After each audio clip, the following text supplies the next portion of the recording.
Because he refused to be her boyfriend, she sent a group of guys to beat him senseless, to break him, to force him to give in, because her life literally depends on it. If he doesn't fall in love with her, she dies. Guys, if you enjoy the stories and want more, make sure to like and leave a comment. It really helps support the channel and brings you more new videos. Thank you. Now, let's continue. He lay in the alley, arms over his head, silent. They kicked him, ribs, back, legs. No words. No emotion. It wasn't a fight. It was a public execution. I had been watching for half an hour, and I knew exactly who ordered this. Me.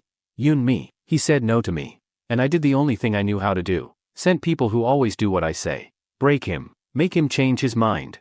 His name was Yen Wugue. Just a poor student. And now, my sentence. Years from now, he'll become a cold-blooded killer. A criminal mastermind. A monster this city will fear. And I'll be the first one he erases from existence. The system said. If I want to survive, I have to raise his favorability to 100%. And wipe out his darkness. Current stats. Favorability, -90. Darkness, 80. Yeah, sounds like a joke. But when you're the one who ordered the beating, you lose the right to laugh. In the original timeline, I beat him every day. Cornered him, hit him, humiliated him. He begged me to stop. I pretended I didn't hear. Until he broke. Until he became what he was meant to be. A cold, calculated killer. The system activated 3 days ago. I got all the memories. And the mission, save him. But now, I'm trapped. Because the ones beating him now? I sent them too. Out of habit. Out of script. If you don't act now, the system chirped, the heroine will arrive. And it'll be too late. I straightened up and walked into the alley. The boys quieted down the second they saw me. That's enough. He sat in the dust, shoulders trembling. I crouched beside him, took out a tissue, gently wiped the blood off his face. Whispered, I told you not to hit his face. He looked up, hawk-like eyes, blood on his lips, cold and piercing. Favorability, -91. That look wasn't just anger, it was calculation. He won't forget, and he won't forgive. The system whispered. Favorability, -92. Doesn't matter what I look like. Even if I smile. Even if I beg, he won't believe it. Leave, I told the others. I'll handle this myself. Favorability, -93. What the hell is going on? I'm trying. I really am. I'm just trying not to show that I'm no longer the hunter. I'm the prey. He stood up with effort. Dust. Blood. Torn uniform. Picked up his backpack. He walked away, limping. Every step, like walking on blades. He nearly fell. I grabbed him instinctively. He flinched from pain. Favorability, -94. I looked down at my hand, still holding his arm. Did that hurt? I whispered. He scoffed. Yanked his arm away, like I burned him. I opened my mouth, but he cut me off. Get lost. Cold. Flat. Uncaring. Don't fake it. I don't like you. Never did. You could kill me, and I still wouldn't choose you. Even if I die, it's better than being with you. He knew those words used to shatter me. That I'd explode the second I heard rejection. But now, I said nothing. I couldn't even meet his eyes. Not out of guilt. Out of fear. Because I no longer knew where the act ended. And the execution began. He turned and walked away. The sun was sinking low. He dragged one leg behind him. His back, rigid like a drawn bow. Favorability, -95. Death is like wind. It's always behind me. System, I whispered. How much time do I have? According to the original plot, you die on the 7th. At night. After the final exams. You have 1 month left. A month to convince him. Not to kill me. A month to erase what I did. A month to earn forgiveness. From the boy whose life I ruined. I picked up my pace, got closer. He stopped, didn't look back. What do you want now? He spoke without turning, like he already knew I'd start lying again. I opened my mouth, and was shocked by what came out. I know I was wrong. Yen Wugue, I really know. He turned. His eyes, tired. Like he'd heard it 1,000 times. Seriously? You're doing the sincerity act now? He smirked. And with that smirk, blood trickled again from his cracked lip. I reached for a tissue, he slapped my hand away. You want to make it right? Then disappear. Forever. He didn't look at me again. Only hatred. And I knew, he had every right. But before I could respond, I heard a voice. Yun Mi. Are you bullying him again? I turned around. A group of girls was running toward us. At the front, her. Jiang Jiao Jiao. And I knew, this was the worst case scenario. She ran across the road like her life depended on it. Bright, clean, like a beam of light cutting through the filth. Jiang Jiao Jiao, the girl everyone loves. The true heroine of the original story. Kind, gentle, righteous. And now, his salvation. Yun Mi, you're bullying him again. I didn't even answer right away. Just stared at her like she was an annoying fly. Mind your own business, I snapped. Favorability, -96. The system buzzed in alarm. Warning, favorability is nearing collapse. Prepare for the worst. I whipped around to face Yen Wugui. His face looked carved from stone. No emotion, only darkness. I knew how it looked from the outside. An angry girl, with that cruel glint in her eye. A monster in human skin. Jiang Jiaojiao flushed with outrage. She stepped between us, arms wide, as if she could shield him with her own body. I don't know what you've done to him, but as long as I'm here, you won't hurt him again. Favorability, -97. My fists clenched. This was supposed to be my scene, my mission, my redemption. And she stormed in uninvited. To take away my last hope. Favorability, -98. I looked at him. He stood behind her, silent. Not hiding. Not afraid. Just staring, as if delivering a sentence. And I realized, I'd already lost. I just hadn't received the execution notice yet. Favorability, -99. Enough. This was said not only to the nagging system but also to the babbling Jiang Jiaojiao. Yunmi wasn't someone who hadn't seen the world. It was just her bad luck to run into a ruthless one like Yen Wugui on her first S-level mission. At worst, if the mission failed, she'd just have to go back into the original system and start climbing up again from the very bottom. It wasn't like she hadn't been reset before. So what if she'd be chopped into pieces by Yen Wugui a month later? Back when she was cannon fodder, what kind of death hadn't she experienced? Yunmi had a temper too. If someone thought they could step on her head to raise the favorability with her target, no way. Now that Yunmi had made up her mind, she tore off the pretense. After all, she was the school tyrant. Without a care, she grabbed Jiang Jiaojiao and pushed her aside. Yen Wugui tightly pressed his lips together and glanced at Jiang Jiaojiao, who was shoved and on the verge of tears. His eyes turned deep and dangerous. Is it your business? I'll bully him however I like, and I'll bully him for the rest of his life. You're not even in the same school as us. Can you control what I do to him at school? If you want to protect him, you need the strength to do so. If you don't, then don't say such useless things. Yunmi sneered coldly. Anyone can talk big. Then I'll say, as long as I'm around, no one else can even touch a strand of Yen Wugui's hair. Yunmi, you.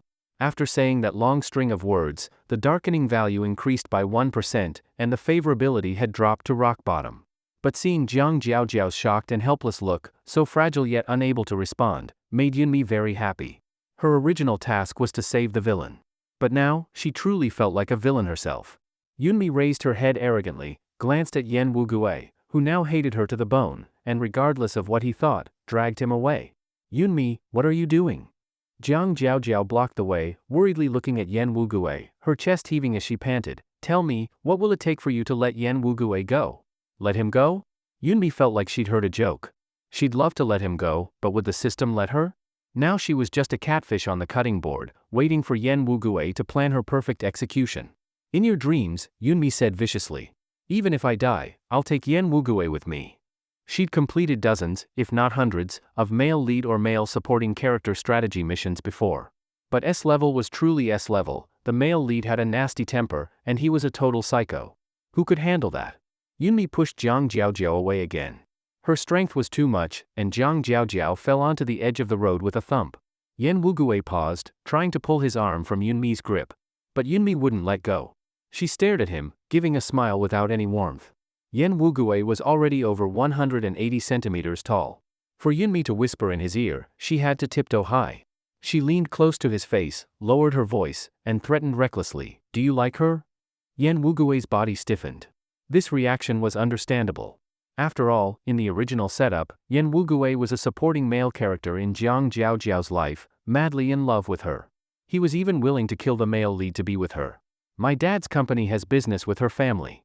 But her kind of small company, my dad could crush it with one finger. If you want her to suffer with you, then don't come with me. At that moment, Yen Wugui's eyes were like sharp knives, as if he wished Yunmi would drop dead on the spot. Coming or not? After finishing this speech, Yunmi stood in front of him and gently asked, smiling sweetly. Yen Wugui hurt. His whole body hurt. So much it was numb. Once out of Jiang Jiaojiao's sight, Yunmi stood by the road and called her driver. Yen Wugui held his school bag, his voice cold. Can I go now? No. Yunmi didn't even hesitate. You really are ungrateful. But luckily, I found your weak spot. You don't want others to suffer because of you, right, student Yen? Yunmi, how can you be so cruel? Yen Wugui frowned tightly, clenched his fists. His voice was hoarse. It seemed he was under a lot of pressure. I don't even know Jiang Jiao. I don't like her either. You can't use her to threaten me. Yunmi raised an eyebrow. Oh yeah? Fine, I'll call my dad right now. I've had enough of Jiang Jiao. Since you don't like her either, then it doesn't matter. When Yan Wugui saw she was really about to call, he quickly held down her dialing hand. His shoulders were shaking, teeth chattering. What do you want from me? Yan Wugui looked at her. What's so good about me that you won't leave me alone? You like this face of mine, don't you? Suddenly, Yan Wugui went crazy and tried to scratch his face. Yunmi hurried to stop him, but he pushed her away. If I destroy it, will you let me go? Yan Wugui was a madman. Yunmi had known this from the beginning, but never so directly. I said I like you, the person. Are you going to kill yourself? Yan Wugui stared at her for a long time. His voice was like the wind. If that's what you want, don't even think about it. Yunmi grabbed his hand and said fiercely, if you dare to kill yourself, I'll torment your mother after you die. Yunmi. Yan Wugui had a soft spot, his mother. At that moment, he felt utterly miserable. A lifetime of sorrow, so dark it had no light. His legs were going weak. He nearly fell to his knees. Please stop. I'm begging you. The driver came with the car. Yunmi was a mess inside, but her face remained cold and unreadable. She shoved Yan Wugui into the back seat, squeezed in beside him, and told the driver with a blank face, go to Jiangcheng Hospital. Call my private doctor. Yan Wugui was silent the entire way. He looked out the window, pale as paper. Yunmi touched her chin.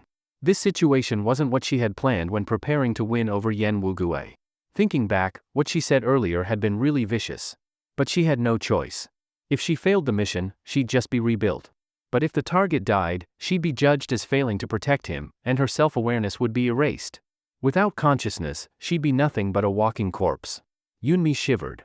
Looking at Yan Wugui's silent demeanor, she figured her death date might come early. System, am I doomed? Yunmi asked quietly in her mind. The system replied sincerely, host, though you really crossed the line, dead either way, why not give it another shot with the time left? I don't want to try anymore. I want to be a salted fish. Yunmi collapsed in the car, silently holding her forehead. Why do I have to pay for the original host's mistakes? Next time you assign me a mission, can you give me a villain who doesn't know much about the world? I'll forward your suggestion to the main system. Yunmi handed him over to the private doctor and curled up on a bench, hugging Yan Wugui's battered school bag. It was so old it even had signs of stitching at the bottom. Actually, Yan Wugui was really quite pitiful. The president of the Yen group, Yen Cheng, although his name contained the word Cheng, honest, was not honest at all. Back then, because of power and status, he simply abandoned his original girlfriend and married a wealthy heiress.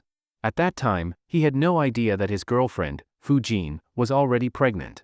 Fu Jin cherished the unborn child in her belly. After carrying him for 10 months, she gave birth to Yan Wugui and raised him alone with great difficulty. But who knew that the heiress somehow got wind of the situation, and upon discovering there was such a grown-up illegitimate son outside, started making trouble both openly and secretly. Life for the three of them became impossible. Yan Wugui had entered high school, grown up. He gritted his teeth and brought his mother to Jiangcheng, hoping to start a new life. But then he encountered the tyrant girl Yunmi. Her private doctor, Lu Xiao, came out holding the examination report, not looking pleased. What's the result? Yunmi was afraid those people didn't know their limits and might have seriously hurt him, so she simply had Yan Wugui undergo a full medical checkup. Seeing Lu Xiao's grim face, she had a bad feeling. Lu Xiao was a woman in her 30s, very capable. She handed the report to Yunmi and explained, fearing she wouldn't understand, he has many new and old injuries. His ribs were even broken before, and it looks like they didn't heal properly. His health is also poor, very weak. Malnourished. Whose child is this? Don't they even feed him properly? His stomach is in terrible condition. Yunmi stayed silent. Lu Xiao asked, what happened to his injuries? Yunmi didn't dare say. Lu Xiao asked again, is he your classmate? Yunmi pressed her lips together and bowed to her, thank you, Auntie Lu. Can I take him now? I'm giving him an 4 drip. It'll probably be done in about an hour. Lu Xiao checked her watch, frowned, Xiaomi, I know your family matters have had a big impact on you, but Auntie Lu hopes you won't fall down this path, understand? The college entrance exam is coming soon. Hang in there. Yunmi's gaze darkened, and she nodded, I understand. It was already dark outside.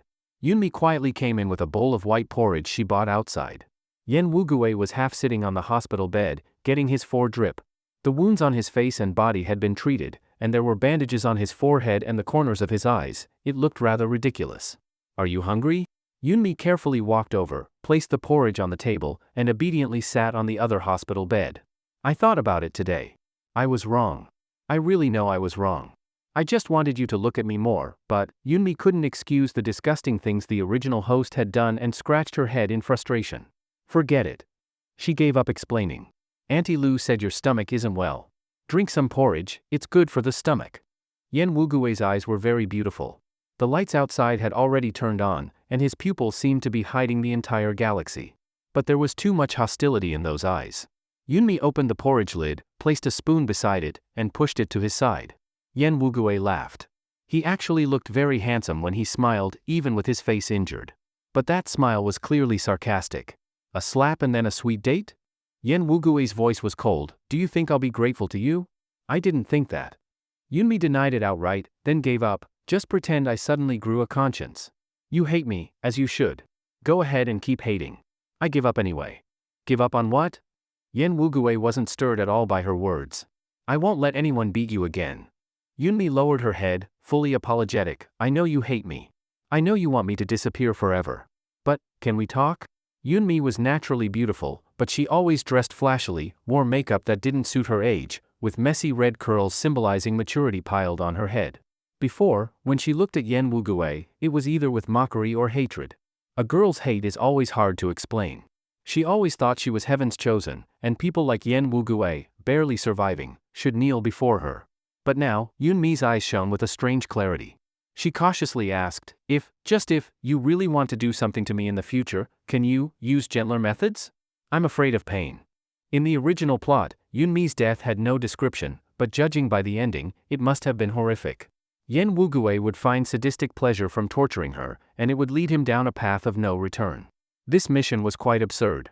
Yunmi clenched her fists and then heard the system nagging. Host, why are you saying things like this?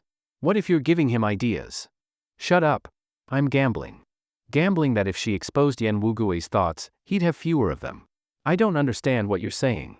Yen Wugui turned his head away, hiding the coldness in his eyes. Yunmi scratched her head. You don't understand? That's great. Even though she knew Yen Wugui was pretending, she had to play along. In the end, Yen Wugui didn't drink the porridge. Once the nurse removed the four, he walked straight out. Yunmi followed behind and hesitated when she saw him heading down the main road home. Where are you going? Yen Wugui turned to look at her. Yunmi gritted her teeth. Let me take you home. No need. He rummaged through his pockets and took out 2 crumpled yuan. I can take the bus. Yunmi wanted to say something but shut her mouth, remembering his stubborn pride. I'll go with you. Yunmi awkwardly insisted on staying by Yen Wugui's side. She lowered her head, kicking at small stones under the bus stop sign. When Yen Wugui looked down, he could see the little swirl of hair hidden in her messy head. He had once truly felt a bit of affection for this girl. Thinking about it now, he felt disgusted with himself. Back when he had just transferred, he didn't have a uniform. His clothes were faded from too much washing. Everything about him screamed poverty. Number 2 high school was the best in Jiangcheng, full of privileged kids. He had nothing to show and had been placed in the worst class. That class was filled with the worst students. They looked at him like a joke, teasing and mocking. Only Yunmi had approached him with a smiling face. Back then, he had thought it was a kind smile. But it turned out, she had other motives. Yunmi had been spoiled since childhood and loved to fight for what she wanted. She didn't know what love was. Her life motto was, if I like something, it must be mine. Yen Wugui didn't want to be such an object. He was already looked down upon. He still wanted to fight back, humble as he was, against this world. Yunmi noticed him looking at her and hesitated, raising her head and blinking in confusion. Yen Wugui looked at her for a long time and asked, You want me to be your boyfriend, then what? Huh? What do you want from me? Yen Wugui asked, unexpectedly cornering Yunmi. The distance between them shrank. If Yen Wugui had a knife, he could have easily cut her throat. Yunmi touched her nose, worried. I don't want anything. Honestly, aside from his frail body and good-looking face, Yen Wugui really had nothing. So you just want to use me for fun? His tone was full of sarcasm. After a moment, he said, Don't pretend with those useless tricks. You want me as your boyfriend? Fine, I'll be. Yunmi almost thought she was hallucinating. The bus slowly stopped in front of them. Yen Wugui lifted his foot and got on. Yunmi hesitated for a moment before uncertainly following, and asked in a low voice, Sorry, what did you just say? This line was a bit out of character. But Yunmi was desperate for an answer. Yen Wugui tugged at the corner of his mouth, blood clinging to his frightening wound. I said, you've already gotten me. Whatever you want me to do, I'll do it. You should be satisfied this time, right? Yen Wugui deliberately sat alone in the front row. There were no empty seats around him. Yunmi simply held onto the handrail and stood beside him. System, is this plot going off track? Yes. Does he have favorability for me? Villain favorability, -100. Hearing that hopeless answer, Yunmi frowned. Then what does he want to do? To view the target's inner thoughts, you need 100 points. Yunmi was immediately at a loss for words. No other reason. She had spent all her points unlocking the S-level mission, so with zero progress in the task, she was flat broke. What does it feel like to be in love with someone who hates you deeply? Yunmi watched Yen Wugui limp toward the rundown apartment building, feeling despondent. In the original story, Yen Wugui had shown goodwill during this period. The reasons were simple. First, due to pressure from the college entrance exam, he wanted to get into a good school and change his fate. Second, so that when he killed Yunmi, no one would suspect him. But he never actually wanted to be involved with Yunmi, he feared complications. That one sentence from Yen Wugui had completely deviated from the original plot. This left Yunmi a bit lost. Yunmi gritted her teeth and rushed forward recklessly. If she didn't understand, she'd just ask directly. After all, she was going to die anyway.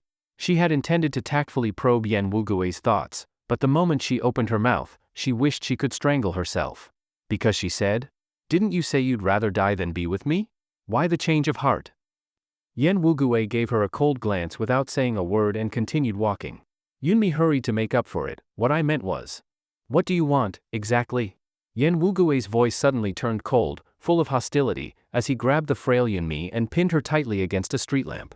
His hands gripped her thin shoulders tightly. You said you wanted me to be your boyfriend. I agreed.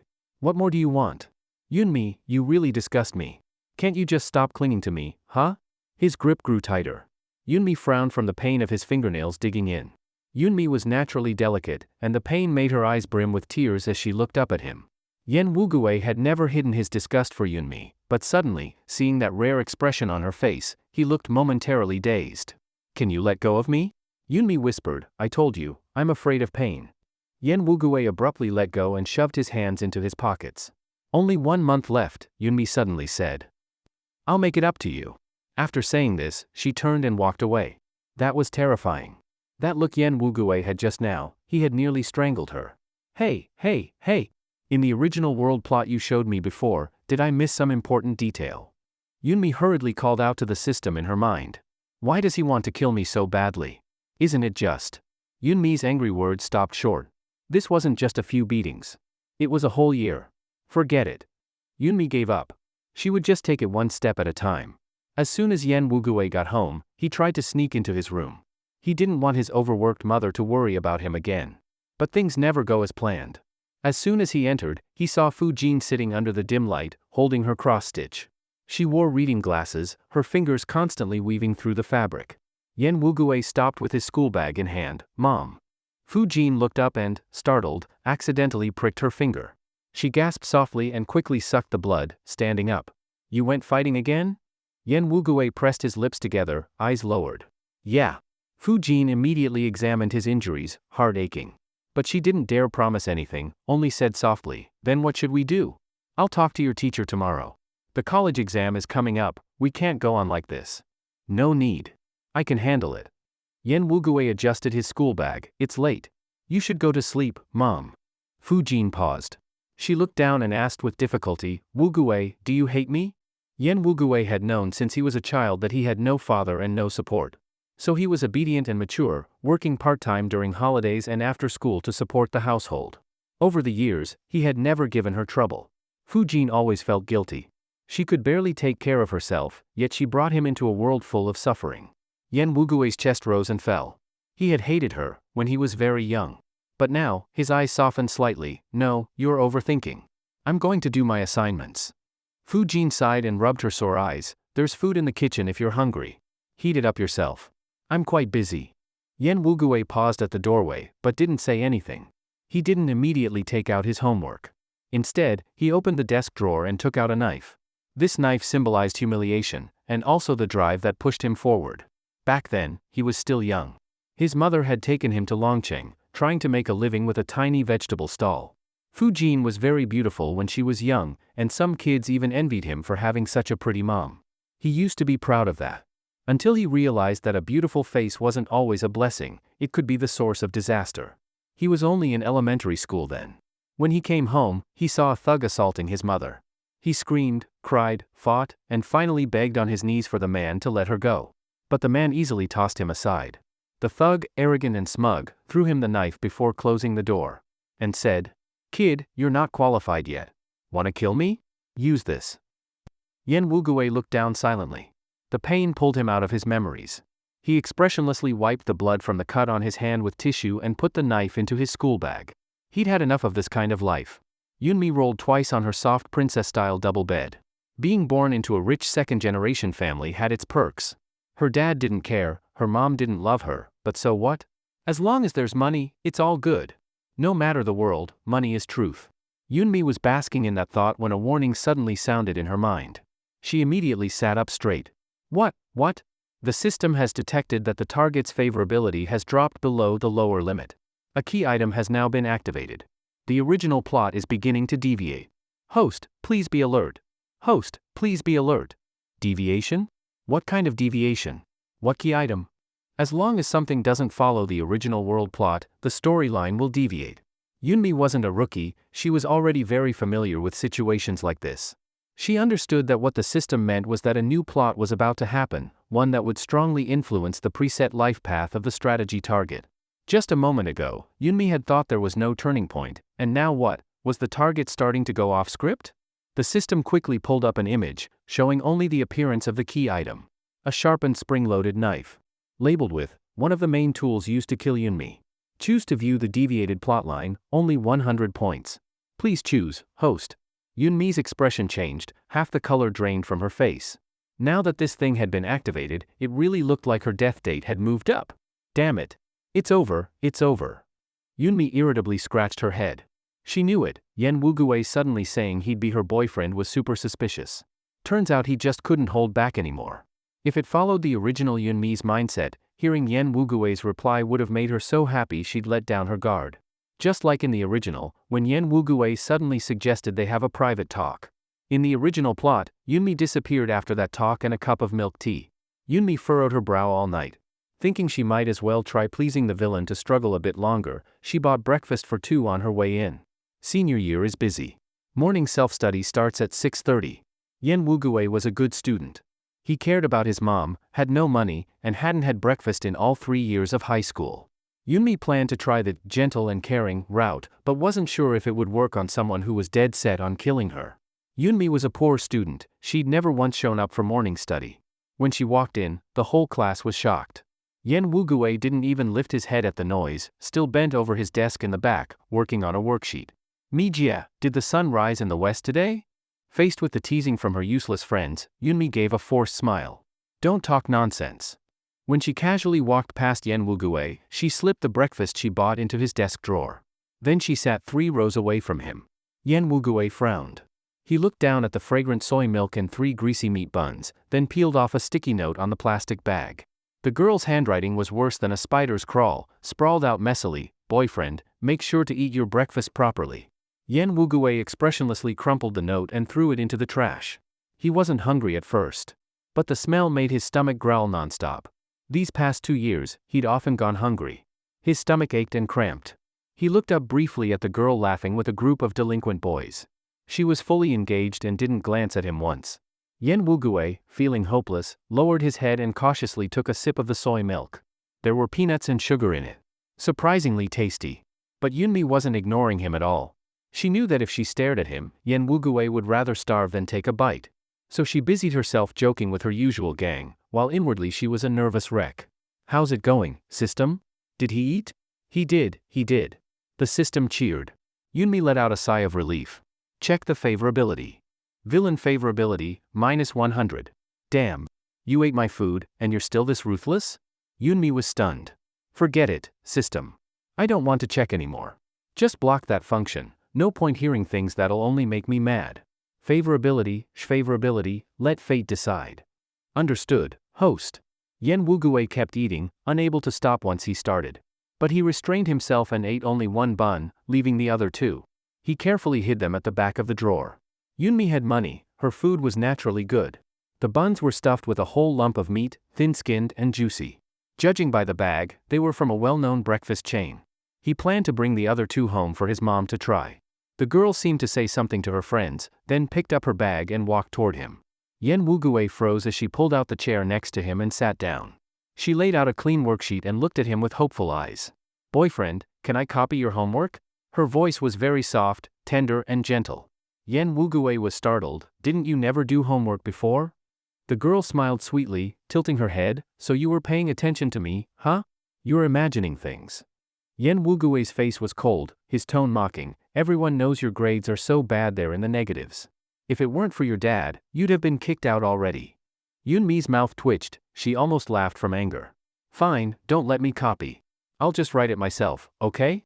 Yunmi grumbled, then obediently clicked out her pen and stared at the paper like she was facing death, really preparing to do it. Yen Wugui was a little surprised. Being her boyfriend came with such benefits? He had said similar things before, and back then, Yunmi had yanked his hair and arrogantly said, "So what if I don't study? I've got a rich dad. Unlike you, if you don't work hard, you've got nothing. Poor loser." Yunmi had traveled through many worlds, never afraid of anything, except school drama settings. Because when it came to studying, she really just didn't get it. She stared at the math test sheet, picking answers at random. Whatever looked okay, she filled in. The ones she didn't understand, she scribbled in numbers. While others took an hour to do the test, she finished hers in 5 minutes. Yen Wugui frowned. Not a single answer was correct. Yunmi noticed him sneaking glances and lifted her eyebrows proudly. "Pretty fast, huh? Hey, maybe homework isn't that hard after all." Heh. Yunmi. After morning study ended, many students who skipped breakfast went to the cafeteria. Yunmi pulled out a duplicate breakfast she'd bought and laid it on the desk. Yen Wugui turned his head away with difficulty. One bun and a cup of soy milk weren't enough. He forced himself to bury his head in the test paper, but soon, a delicate hand offered him a bun. "What are you doing?" "I'm full." Yen Wugui didn't move. Yunmi held a tissue in one hand. "I can't finish this. Help me eat it." Without waiting for his reaction, she stuffed it into his mouth just as he opened it to speak, then sat back proudly, chin resting on her hands, watching his stubborn face. If he weren't a psycho, this personality would actually be kind of fun. Yen Wugui ate slowly, carefully, still scribbling answers on the worksheet as he chewed. He really was supposed to be a good person. "Yunmi? Why are you here so early today?" A boy in a loose school uniform entered. The group of delinquents immediately came alive with excitement. Ji Sihan glanced at the silent Yen Wugui and frowned, looking displeased. "Why are you sitting here? Isn't it dirty?" This didn't elicit any reaction from Yen Wugui, but Yunmi's heart skipped a beat. These rich kids looked down on Yen Wugui. Yunmi glanced at Yen Wugui cautiously and protested, "It's not dirty. You tell me what's dirty, I can just wipe it off." Ji Sihan chuckled. He glanced at Yen Wugui and then said to Yunmi, "If you're tired of playing, go back early." "What?" Yunmi was confused for a second. Ji Sihan placed the bubble tea he was holding in front of her, "Added pudding for you." "Thanks." Ji Sihan raised an eyebrow, a bit surprised. "You got a problem? You idiot. You're the one with a problem." Yunmi bristled. He was the one with the problem, randomly insulting her. Ji Sihan didn't argue. He tossed his backpack and ran back over to ask, "Wanna go out for a ride? I just bought a scooter." Yunmi kept shaking her head, grabbed Yen Wugui's test paper, and saw his distant, displeased gaze. Ignoring Yen Wugui's look, she lied reluctantly, "I'm going to focus on studying with my boyfriend from now on." "What the hell's wrong with you this morning?" Ji Sihan lost patience too. Yunmi was acting weird today, comically so. "Stop messing around, hurry up. If the teacher comes, we can't skip class anymore." "I'm not messing." With sincerity, Yunmi said, "I'm going to turn over a new leaf. After all, my boyfriend studies well, I want to get into a university with him." As she said, "my boyfriend," over and over, Ji Sihan slammed the desk. "Yunmi, cut the act. Boyfriend? Just a toy, he doesn't deserve that title. You see but not think? It's been a month, unnecessary, really unnecessary. Why pretend in front of us? Yesterday you had someone block him, today you act like the good guy? Stop messing. Let's go." Yunmi's left eyelid twitched fast as she listened to his rant. Yen Wugui smirked. Yunmi felt overwhelmed. "He's not." Yunmi gritted her teeth. "I really treat him as my boyfriend. Not a toy, I'm serious." I won't hang out with you guys anymore. What happened yesterday, blocking him, was my fault. I've changed. From now on, you don't hassle him anymore. Yen Wugue's gaze darkened as he listened to her stiff words. A show? Ji Sihan, furious, sneered, fine. Yeonmi, you're something else. Others may not know, but I know what you are. What did you tell her? Ji Sihan turned and glared at Yen Wugue. When he ignored him, Ji Sihan slapped Yen Wugue's face. I'm asking you. The slap stirred anger in Yen Wugue. He clenched his fist. Just because you ask doesn't mean I have to answer. Fuck. You don't want to live, do you? Ji Sihan grabbed his collar and yanked him up. Nearby students held their breath. The usual fighters arranged desks and chairs to watch and even whistled provocatively. Let go. Yeonmi slapped Ji Sihan's hand. Yeonmi? Ji Sihan had never seen her like this. She was seriously angry now. What's going on? She's been cozying up to them, trying to trick Yen Wugue into being her sidekick and breaking his self-esteem. Now she's turning on them? I said let go. Yeonmi pulled Ji Sihan's hand off, positioning Yen Wugue behind her protectively. It has nothing to do with him, Yeonmi frowned. This is all my choice. You're crazy. Ji Sihan's face darkened. He sneered and kicked a desk hard. Yeonmi couldn't dodge and was struck in the side of her waist, gasping in pain. Ji Sihan didn't go out. He sat a few seats to their left. Miss Yeon, you're really acting strange today. The junior followers, who usually followed her around, were puzzled. Yeonmi's waist ached badly. Through clenched teeth she yelled, get lost. Yen Wugue kept staring at the exposed nape of Yeonmi's school uniform. Pale, youthful, delicate. A hand could cover it. Bluish veins pulsed with hot blood. After everyone left, Yeonmi supported her waist weakly and sat down. She lifted her uniform to find a red mark where the desk had struck. That kick was brutal. Yen Wugue stared at her movements. Seeing her this way, his body stiffened. Yeonmi's hand rubbed the sore spot lightly. Yen Wugue abruptly ripped her shirt down, his expression unstable. What's this about? It hurts. Yeonmi whispered. Yen Wugue pressed his lips. Serves you right. What? Yeonmi felt that if she let go of her nature, she might just fight him. Why do you care about this? Yen Wugue said. Yeonmi widened her eyes. He hits you. It's not like he hasn't hit me before. He said this, eyes fixed on Yeonmi. Seeing her guilty blush, he stubbornly said, I told you yesterday, you can only be bullied by me. If they beat you, that wouldn't do. Then why did you pick a fight with them? Yen Wugue took out a new test paper, tone cold and aloof. Yeonmi bit her lip. I don't like what they say. What they say, you've said plenty too. You're as bad as they are. Yen Wugue's words grew sharper, and Yeonmi found she really couldn't argue back. Yeonmi twisted the hem of her uniform, muttering, I'm not like them. I really plan to reform. Yen Wugue hummed from his throat, Ji Sihan is right. You really should use your brain. Hey! Yeonmi couldn't hold it anymore. Why is she doing this? How can you say that about me? Yeonmi scoffed, I was nice to you and you still sneer? Yen Wugue glanced at her and looked away. This is more normal. You're the sick one. Yeonmi spat, irritated.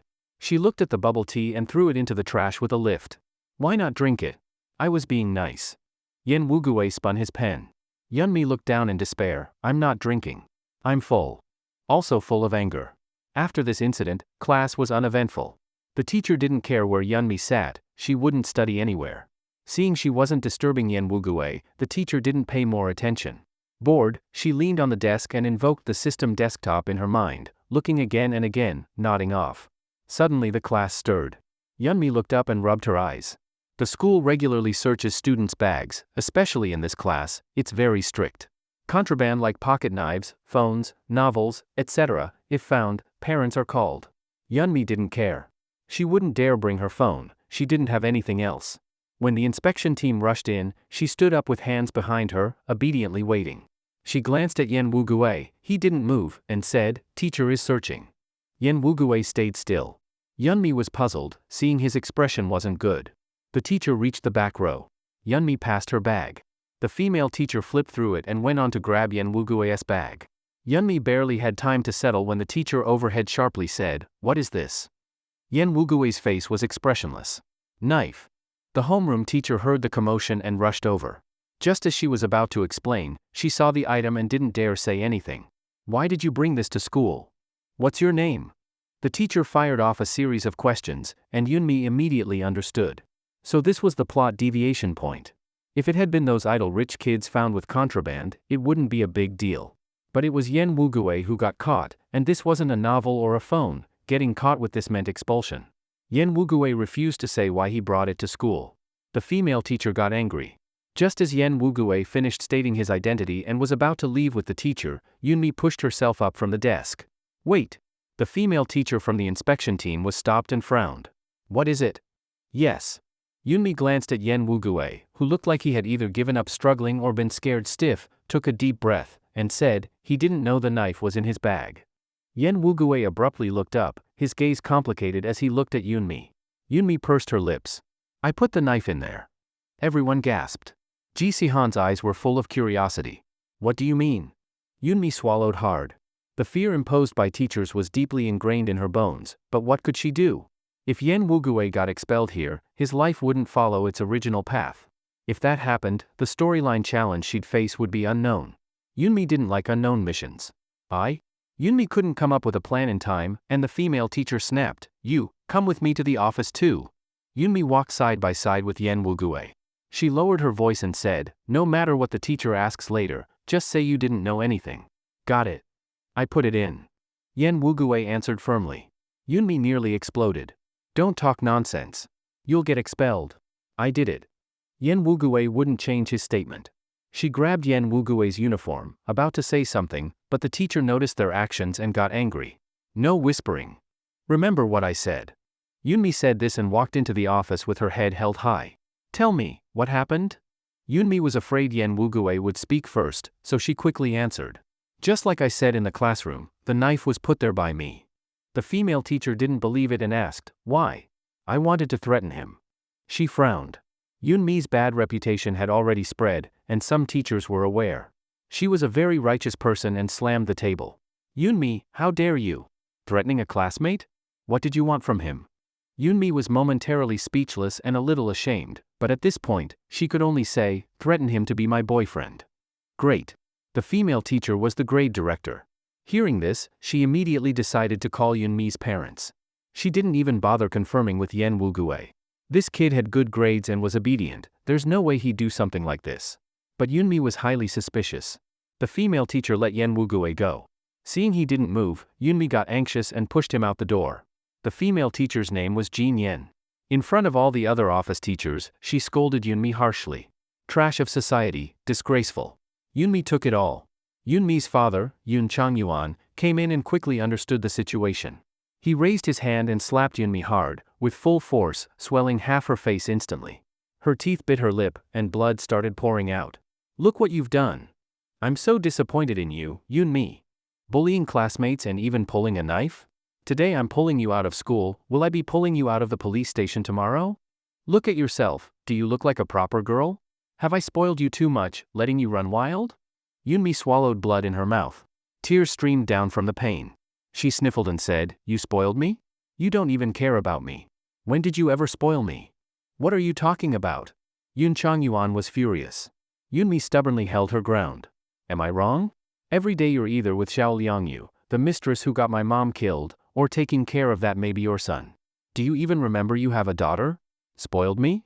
How many times have you seen me in 2 years? Do you even know what class I'm in? Yun Changyuan laughed angrily, his expression dark. He raised his hand for another slap, but Yunmi leaned her face toward him. Go ahead, hit me. Best if you beat me to death, so I can see my mom in the underworld. Seeing the situation escalating, even the teacher couldn't handle it anymore. Such a mess. The female teacher quickly intervened and pushed Yunmi out of the office.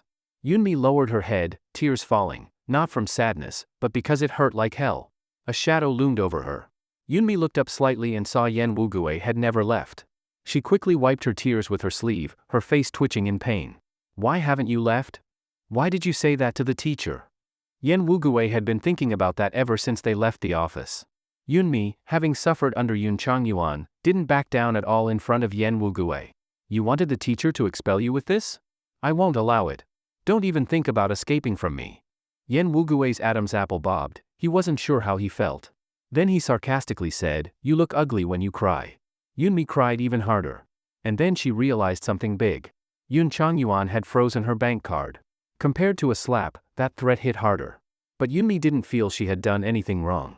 Whether for the original character or herself, Yoon Chang-yuan had never fulfilled a father's responsibilities, except giving her unlimited money.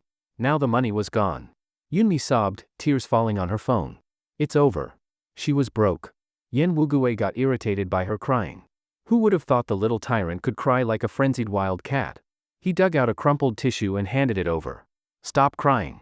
What? I can't cry if I'm sad. If you're going to cry, cry outside. You're disturbing my studying. Yunmi felt even worse. Heartless. Her romance target was completely inhuman. Yunmi tried hard to hold back her tears, lips trembling. She hadn't worn makeup today, and her pure look made her cheeks puff and eyes well with tears, like she'd been terribly wronged. Yen Wugui was momentarily confused. He even doubted he might be the bad guy here. Yen Wugui threw down his pen. No, no. She was a demon. Seeing her cry like this should make him happy. She deserved it. Yunmi cried enough, then immediately listed the villa she was currently living in on the real estate website at a low price. This house was bought for her by Yoon Chang-yuan when she was 16, probably because he didn't want this burden to disturb his new family, so he simply packed her off and threw her out. It was noon. Students were short on time, and most would go to the cafeteria for a meal. Yunmi had angered Ji Sihan. Although she still had enough money in her WeChat to get by for a few days, she didn't want to eat alone. So she followed closely behind Yen Wugui, like a stray dog. In fact, she really was. What are you doing? Yen Wugui was annoyed by her following. Yunmi's eyes were swollen and red, with a palm print on half her face. She said arrogantly, I want to have lunch with my boyfriend, is that wrong? Yen Wugui suddenly remembered what he had impulsively decided last night. He pressed his lips together. I'm not eating. I'm hungry. Yen Wugui pointed with his hand. The cafeteria's that way. I'm not going. Yen Wugui pressed his lips tightly and ignored her, going to the convenience store to buy a 2 yuan bread. His mom gave him 10 yuan a day, but he wanted to save money. Yunmi was stunned. Seeing that he really planned to eat this, she remembered what Aunt Lu had said the other day. She pressed down on Yen Wugui's hand and tugged at his wrist. His body temperature was low. In this hot weather, it felt like ice. Yunmi tightened her grip, and Yen Wugui had to be dragged along, a bit impatient. Yunmi. What do you want? Eat. She dragged him out of the school gate, looked around, and set her eyes on the nearest Malatang shop. It was popular among students, cheap and good. Yunmi wanted to eat something better, but to consider Yen Wugui's sensitive pride, she settled. But she didn't expect to run into Jiang Jiaojiao at that moment. She was always surrounded by a bunch of girlfriends, laughing and chatting as they entered the Malatang shop. Wugui? You're eating here too. Jiang Jiaojiao saw the bandage on his face and frowned. Yunmi is really something. How could she do that? Are you feeling okay? She didn't bother you again last night, right? Yunmi was not far from Yen Wugui, picking dishes with her back turned. Hearing this fake-sounding talk, she turned around and approached like a ghost. What are you saying to my boyfriend behind my back? Caught in the act, Jiang Jiaojiao looked a bit uncomfortable. Wugui? Are you two that close? Yunmi angrily slammed a tray of food on the counter, grabbed Yen Wugui with one hand, scanned to pay with the other, and arrogantly lifted her chin. Let's go. Ignore her. Yen Wugui's expression was hard to read. But Jiang Jiaojiao broke away from her friends and chased after them. Yunmi, you're rich and powerful, why do you have to pick on Yen Wugui? He's already so pitiful. Can't you let him go? Yunmi raised an eyebrow. She saw Yen Wugui's expression darken. Ah, this Yen Wugui, if nothing else, really hated being called pitiful. Yunmi felt a rush of excitement hit her. Pitiful? Yunmi repeated, playing innocent. I've never thought Yen Wugui was pitiful. And picking on him? You've got it all wrong. We're in a proper relationship. Isn't that right? Yunmi slid her hand down his and forced their fingers to interlock. Yen Wugui's body stiffened. Yunmi snorted coldly, pulled him to a good seat, happily bought 2 bottles of drinks, and hummed a tune, extra cheerful. Open the bottle cap for me. Yunmi handed over the drink, all self-righteous. Because she noticed Jiang Jiaojiao was looking their way. Yen Wugui glanced over and frowned. Don't you have hands? Though he said that, he still took the drink and opened it for her, then pushed it back. Yunmi didn't care, whining, my face hurts. I can't open it. Yen Wugui, silent. While we're waiting for the food, share your bread with me? Yunmi set chopsticks and a bowl in front of them. Yen Wugui frowned again. Why? What? I treat you to lunch, and you won't give me anything in return. Look how stingy you are, not even a bite of bread. Yen Wugui used to think Yunmi was a little demon king. But now, she was clearly just a troublemaker. I never said I wanted to eat your food. Yunmi folded her arms and said sarcastically, so you're just being stingy with your bread. Yen Wugui couldn't deal with her. He threw the bread at her. Offending her was like the worst luck ever. Yunmi unwrapped the bread and split it evenly, half for each. She bit into her piece, then removed a small leather band from her wrist and tied up her fiery red curls, revealing a clean face and her delicate collarbone. The owner called their number. Yunmi glanced at the little ticket in her hand and responded crisply, then ran over to get the food. Yen Wugui's eyes never left her. His teeth felt sore. The old Yunmi was easy to understand. Just an arrogant, rich, selfish girl. But now, she seemed enlightened, glowing all over. She was saying something to the owner, smiling brightly and purely. Yen Wugui pressed his tongue against his molars, his Adam's apple moving. Jiang Jiaojiao's table wasn't far. Yunmi carried a big bowl of malatang, wobbling a bit. When she set it down, she grumbled, so heavy. She didn't rush to eat. She scooped a small bowl of soup for Yen Wugui and smiled, explaining, dip the food in this, it cools down faster. Not sure if it tastes good. The soup was rich with the aroma of sesame paste.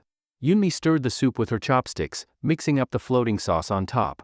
Seeing that Yen Wugui didn't move his chopsticks, she scooped some meatballs into his bowl, then shoved chopsticks into his hand. Eat. Afraid he'd feel awkward, Yunmi said, it's only fair. I ate your bread, so you should eat my food. Hurry up, we still have class this afternoon. Yen Wugui's hand holding the chopsticks trembled. He looked doubtful. Yunmi. The girl's lips were covered with sauce, plump and tender. Her almond-shaped eyes blinked, looking up at him. You don't have to be so nice to me. No matter how nice you are, I won't like you. He wanted to see her reaction, wanted her to lose her temper, that would be normal. But Yunmi just paused, seemed thoughtful, then smiled at him. That's okay. I'll just keep trying. You said you wouldn't be my boyfriend before, but now you are. I suggest you don't speak too soon, you might just fall for me. Yunmi ate very little, but she ate slowly, to consider Yen Wugui's feelings. He had never eaten at a place like this before. He had just looked at the bill, over 30 yuan. A big bowl full of food, far more than 2 people could eat. He was very full, extremely full. Yunmi pulled out tissues and handed him 2, then wiped her own mouth. 30 minutes left, let's head back to school. Yen Wugui nodded heavily, feeling inexplicably powerless in front of Yunmi. As they passed Jiang Jiaojiao's table, she suddenly reached out and tugged Yen Wugui. Before Yunmi could explode, she let go. But just that small action, Yunmi didn't want it to happen. She stopped right there and sneered coldly. Flirting with my boyfriend right in front of me, isn't that inappropriate? This Jiang Jiaojiao, from a reader's perspective, she might be a glittering saint, radiating kindness and grace wherever she went. But to Yunmi, she was just annoying. You're not even going to end up with Yen Wugui later, why are you flirting at all? Jiang Jiaojiao turned red and white from Yunmi's words. Her girlfriends puffed up like angry cats. What do you mean by that? What do I mean? Yunmi laughed angrily. She pulled my boyfriend's hand in front of me, and that's okay. Boyfriend? Who doesn't know you forced him? Hey, I'm really confused. Why do people keep bringing up this nonsense, like she's some villain? Clearly, it was Yen Wugui who said he'd be her boyfriend. Yunmi grabbed a chair nearby, furious. Are you tired of living? Seeing her about to make a scene, Yen Wugui's earlier vague feelings suddenly returned. This was the real Yunmi, domineering and unruly. Don't make trouble. Yen Wugui saw the commotion had alarmed the shop owner. The students around were all staring. He pulled Yunmi back and gently said, don't cause trouble, okay? He thought Yunmi wouldn't listen. But unexpectedly, Yunmi paused, then immediately set the chair aside and nodded obediently, like a different person. Okay. No trouble. Let's go. Yen Wugui calmed down. Once outside, he let go of Yunmi's wrist. The girl behind him blushed, heart racing. Who could resist that? Before, whenever Yen Wugui spoke to her, he was always sarcastic, never pleasant. Who knew that when he got serious, he'd be so attractive? That low voice was deadly. Oh, no wonder he'd later become the biggest villain, yet fans still begged for more screen time. Yen Wugui had his hand in his pocket. When Jiang Jiaojiao had pulled him earlier, she'd slipped him a small note. Luckily Yunmi didn't see it, or the shop might have been wrecked today. Yunmi slept all afternoon. She faced away from Yen Wugui. When the classroom was quiet, faint, silly little snores from the girl could be heard, reminding him of a kitten he once raised. Yen Wugui thought he must be going crazy. Close to the end of class, Yunmi woke up groggily, stretched, and got caught by the physics teacher.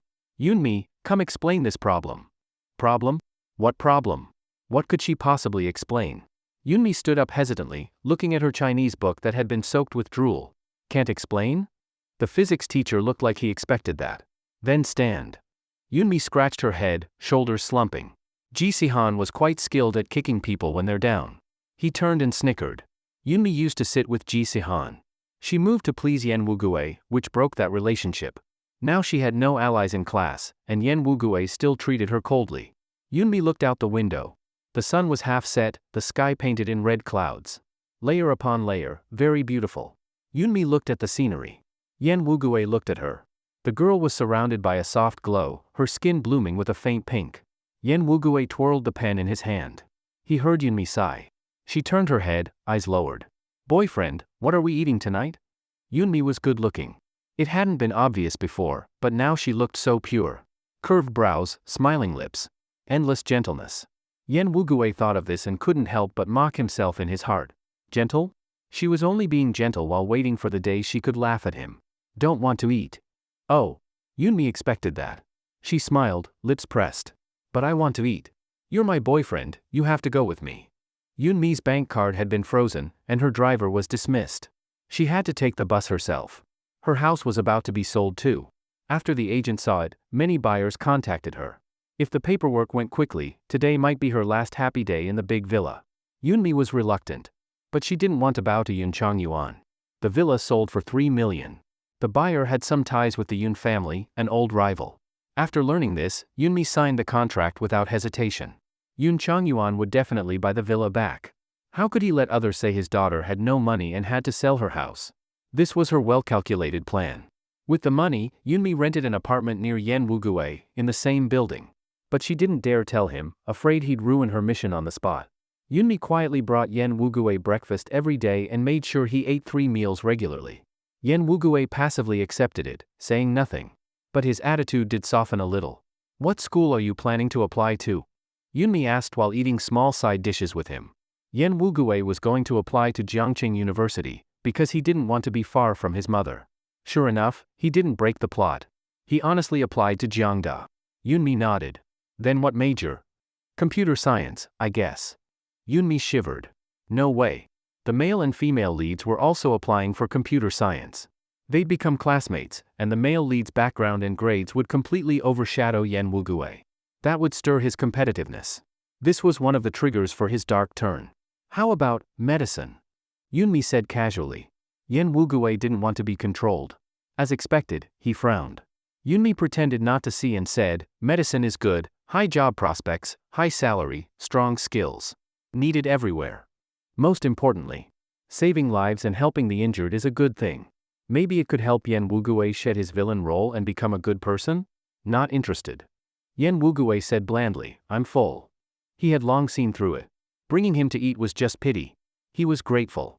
He saw her careful kindness. But all of it would become a joke. Yen Wugue had already decided, when Yunmi showed her true face, he'd kill her without mercy. Medicine? Wishful thinking. He had always thought he'd become an executioner. Save people? With these hands made to kill? Ridiculous. Instead of worrying about me, why don't you think about your grades? Yen Wugue interrupted her, ate the last bite of rice with some vegetables, and calmly said, thanks for the meal. Yunmi suddenly got a bright idea. Yeah, my grades are bad. How about this, I'll keep treating you to meals, and you tutor me. There was less than half a month left until the college entrance exams. The teachers had already relaxed, those who wanted to teach didn't need to, and those who didn't want to teach couldn't teach anyway. Yen Wugue looked up and gave her a serious glance. Useless. You won't know it's useless until you try.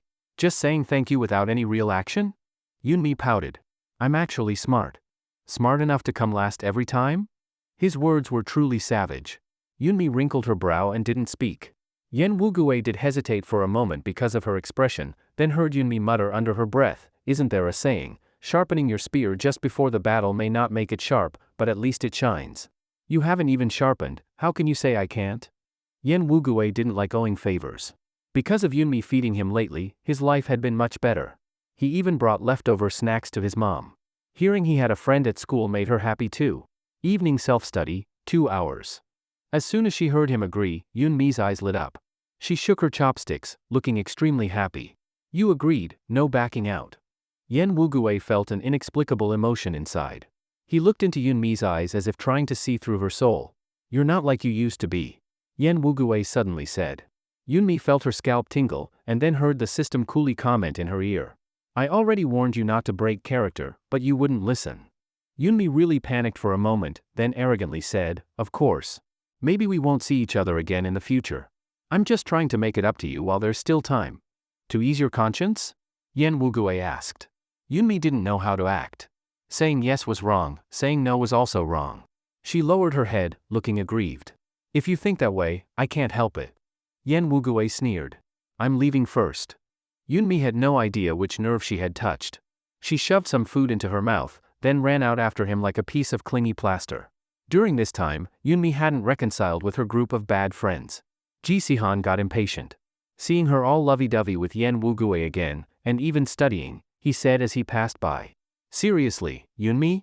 Ji Sihan knocked on the table. You found a little servant and now you think you're a good student? Yen Wugui frowned. Yunmi raised her head expressionlessly. What's it to you? Fine. Ji Sihan laughed mockingly. I heard your dad kicked you out. What, even sold your house? None of your business. Yunmi's face was cold.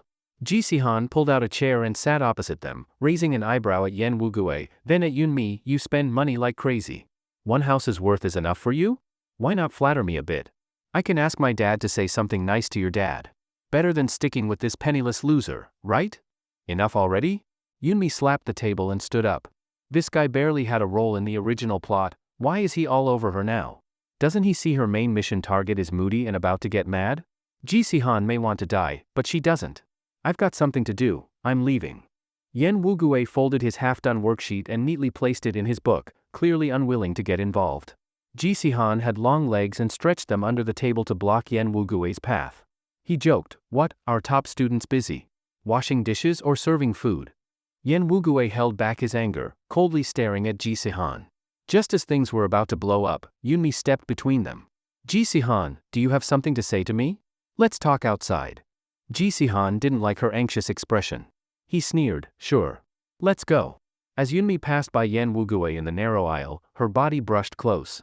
Yen Wugui could smell the faint fragrance from her, quite enticing. She had tied her hair into a ponytail, swaying with each step. Ji Sihan deliberately looked back at Yen Wugui with a taunting expression as he followed her out. Idiot.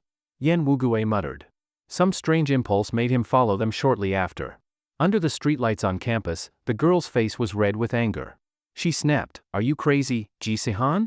Ji Sihan pulled a cigarette from his pocket, stuck it in his mouth, and offered the pack to her. Yunmi slapped it away. What business is it of yours if I study with Yen Wugui? You're the one who's crazy, Yunmi. Ji Sihan's tone suddenly rose, full of irritation. I told you to mess around with him, but now what, moving into his building? What do you mean it's none of my business? Didn't your dad tell you our families have a marriage arrangement? Yunmi froze. She looked at Ji Sihan in shock, her mind a mess, and hurriedly asked the system. Is that true? Why didn't you tell me? When she entered this world, the system only showed her the original host's life, like a movie.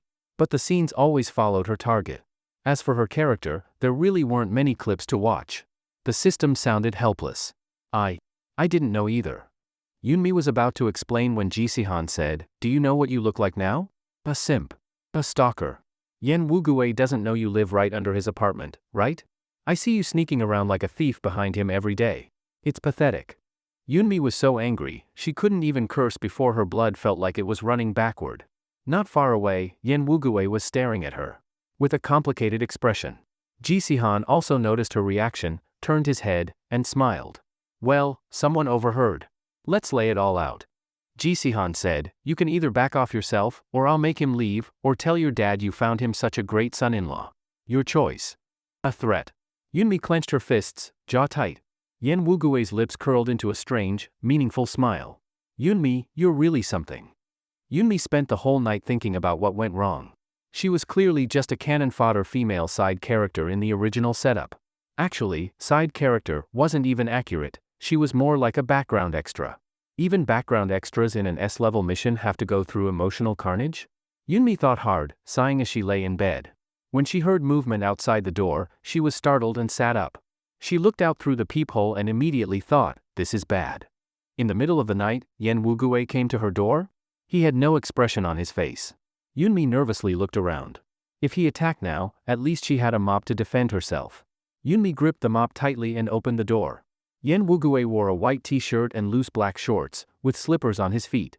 He looked casual, but his whole appearance carried a lazy aura. Paired with his face that could deceive the world with its beauty, Yunmi was momentarily dazed. You really moved here? Yen Wugue's tone was full of sarcasm. She scratched her head. I ran out of money. Rent here is cheap. Tutoring? Yen Wugue didn't wait for her response and squeezed inside. The place was very empty. Clearly, the girl hadn't bought much furniture. It looked particularly shabby. Yunmi followed his gaze and saw the clothes messily thrown on the sofa. Her mouth twitched, and she rushed over to hide them, face flushed. The place is a bit messy. It was more than just messy. Yen Wugue curled his lips slightly, pretending not to see anything. He said to himself, tonight's evening study didn't reach the full 2 hours. I saw you only finished half the worksheet. Since you want to work hard, finish your homework first. Yunmi hesitated. You really came to tutor me? She looked him over and didn't see anything suspicious, so she was temporarily relieved. But Yen Wugue turned his gaze toward Yunmi because of that question. Maybe she had just showered. Her hair was loose, falling over her shoulders. She wore white pajamas and looked obedient and cute. Under the light, her fair shoulders stood out, with pink straps showing. At that moment, Yen Wugue realized. Visiting a girl's place in the middle of the night wasn't very appropriate. Forget it. Yen Wugue looked away. I came at the wrong time. Since tutoring is missed tonight, I'll help you during morning self-study tomorrow. Yunmi saw he was leaving and raised her eyebrows. Knew it. The tutoring was just an excuse. He only came to verify what Jisihan said. I can explain what happened today. Yunmi knew he wouldn't ask, so she brought it up herself. Yen Wugue curved his lips coldly. No need to explain. I understand everything. I really didn't follow you.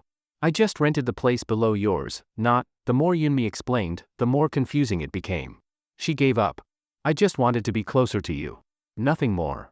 Yunmi. Yen Wugue's voice turned cold. The next second, he reached out and pinned her to the sofa. His lowered eyes carried an ambiguous tone. Timing makes me feel disgusted. These past few days, thanks for your kindness. But there's no need anymore. I didn't. Yunmi was practically about to cry from frustration. She explained miserably, I really didn't know about any engagement. I like you. I want to be with you. Reason? Yen Wugue sneered. Yunmi froze and heard him say, if you say you like me, there should be a reason, right? Is it because you think I have no power or status, so you can just mess around? Since you still have Jisihan to fall back on? Yen Wugue's smile was sarcastic. Now that you mention it, stealing someone else's wife sounds kind of thrilling. Yunmi swallowed hard and said nothing. He reached out, hooked her strap with his finger, tugged it. The sound of the strap hitting her shoulder was abrupt in the quiet room. Wearing this to seduce people? Yen Wugue's eyes darkened. Nonsense. Who would be as crazy as him, coming to knock on her door in the middle of the night? I don't care what you're planning. Yen Wugue's hand suddenly moved down and gripped Yunmi's slender neck. Just as he imagined, it could be held in one hand. As he pressed down, he could feel the pulse of blood in the artery. Since you've moved here, behave yourself. Don't go near my mother, or else. You'll kill me, right? Yunmi finished his sentence, eyes not showing the slightest fear. Yen Wugue squinted slightly, seemingly annoyed that she read his mind. You're overthinking. Poor people have poor people's ways, not to the point of murder. After saying that, he turned and left. Yunmi propped her forehead with a smile. Not to that point? In the original setup, didn't he still make a move on her after the college entrance exam? Now that the final layer of pretense was torn, Yunmi felt much bolder. She directly waited downstairs with breakfast, timing it precisely to wait for Yen Wugue. Before, she had been afraid of being discovered, deliberately waiting until she saw him leave from upstairs before sneaking down. Early in the morning, just after dawn, Yen Wugue came downstairs with his bag and saw the girl kicking pebbles. She held 2 cups of milk and a hand-grabbed pancake. Clearly, she had waited a long time. There was still a bit of moisture in her hair. What are you doing? Waiting for you. Since you've already found out, can I go to school with you from now on? Yen Wugue went downstairs and pushed his broken bike. Yunmi used to have people sabotage his tires, so he had no choice but to walk. Now that Yunmi had changed her approach, he repaired the bike, which could save him a lot of time daily. Yunmi hopped on the back seat of the bike like she was used to it. Holding 2 milk cartons, she patted the seat. Let's go. Aren't you a bit too shameless? Yen Wugue frowned. Even while holding the bike, he could feel Yunmi's weight. Yunmi frowned, confused. I didn't do anything. Didn't you say you'd tutor me during morning study? Hurry up. If you go any later, more students will arrive, and everyone will see you taking me to school. Yen Wugui took a deep breath. Just as he got on the bike, Yunmi's arms wrapped around his waist. Through the thin jacket, he could feel the warmth of her hands. The milk she was carrying wobbled beside them. Put your hands down. I won't. Yunmi hugged him tighter, whispering, I'm afraid you'll throw me off halfway.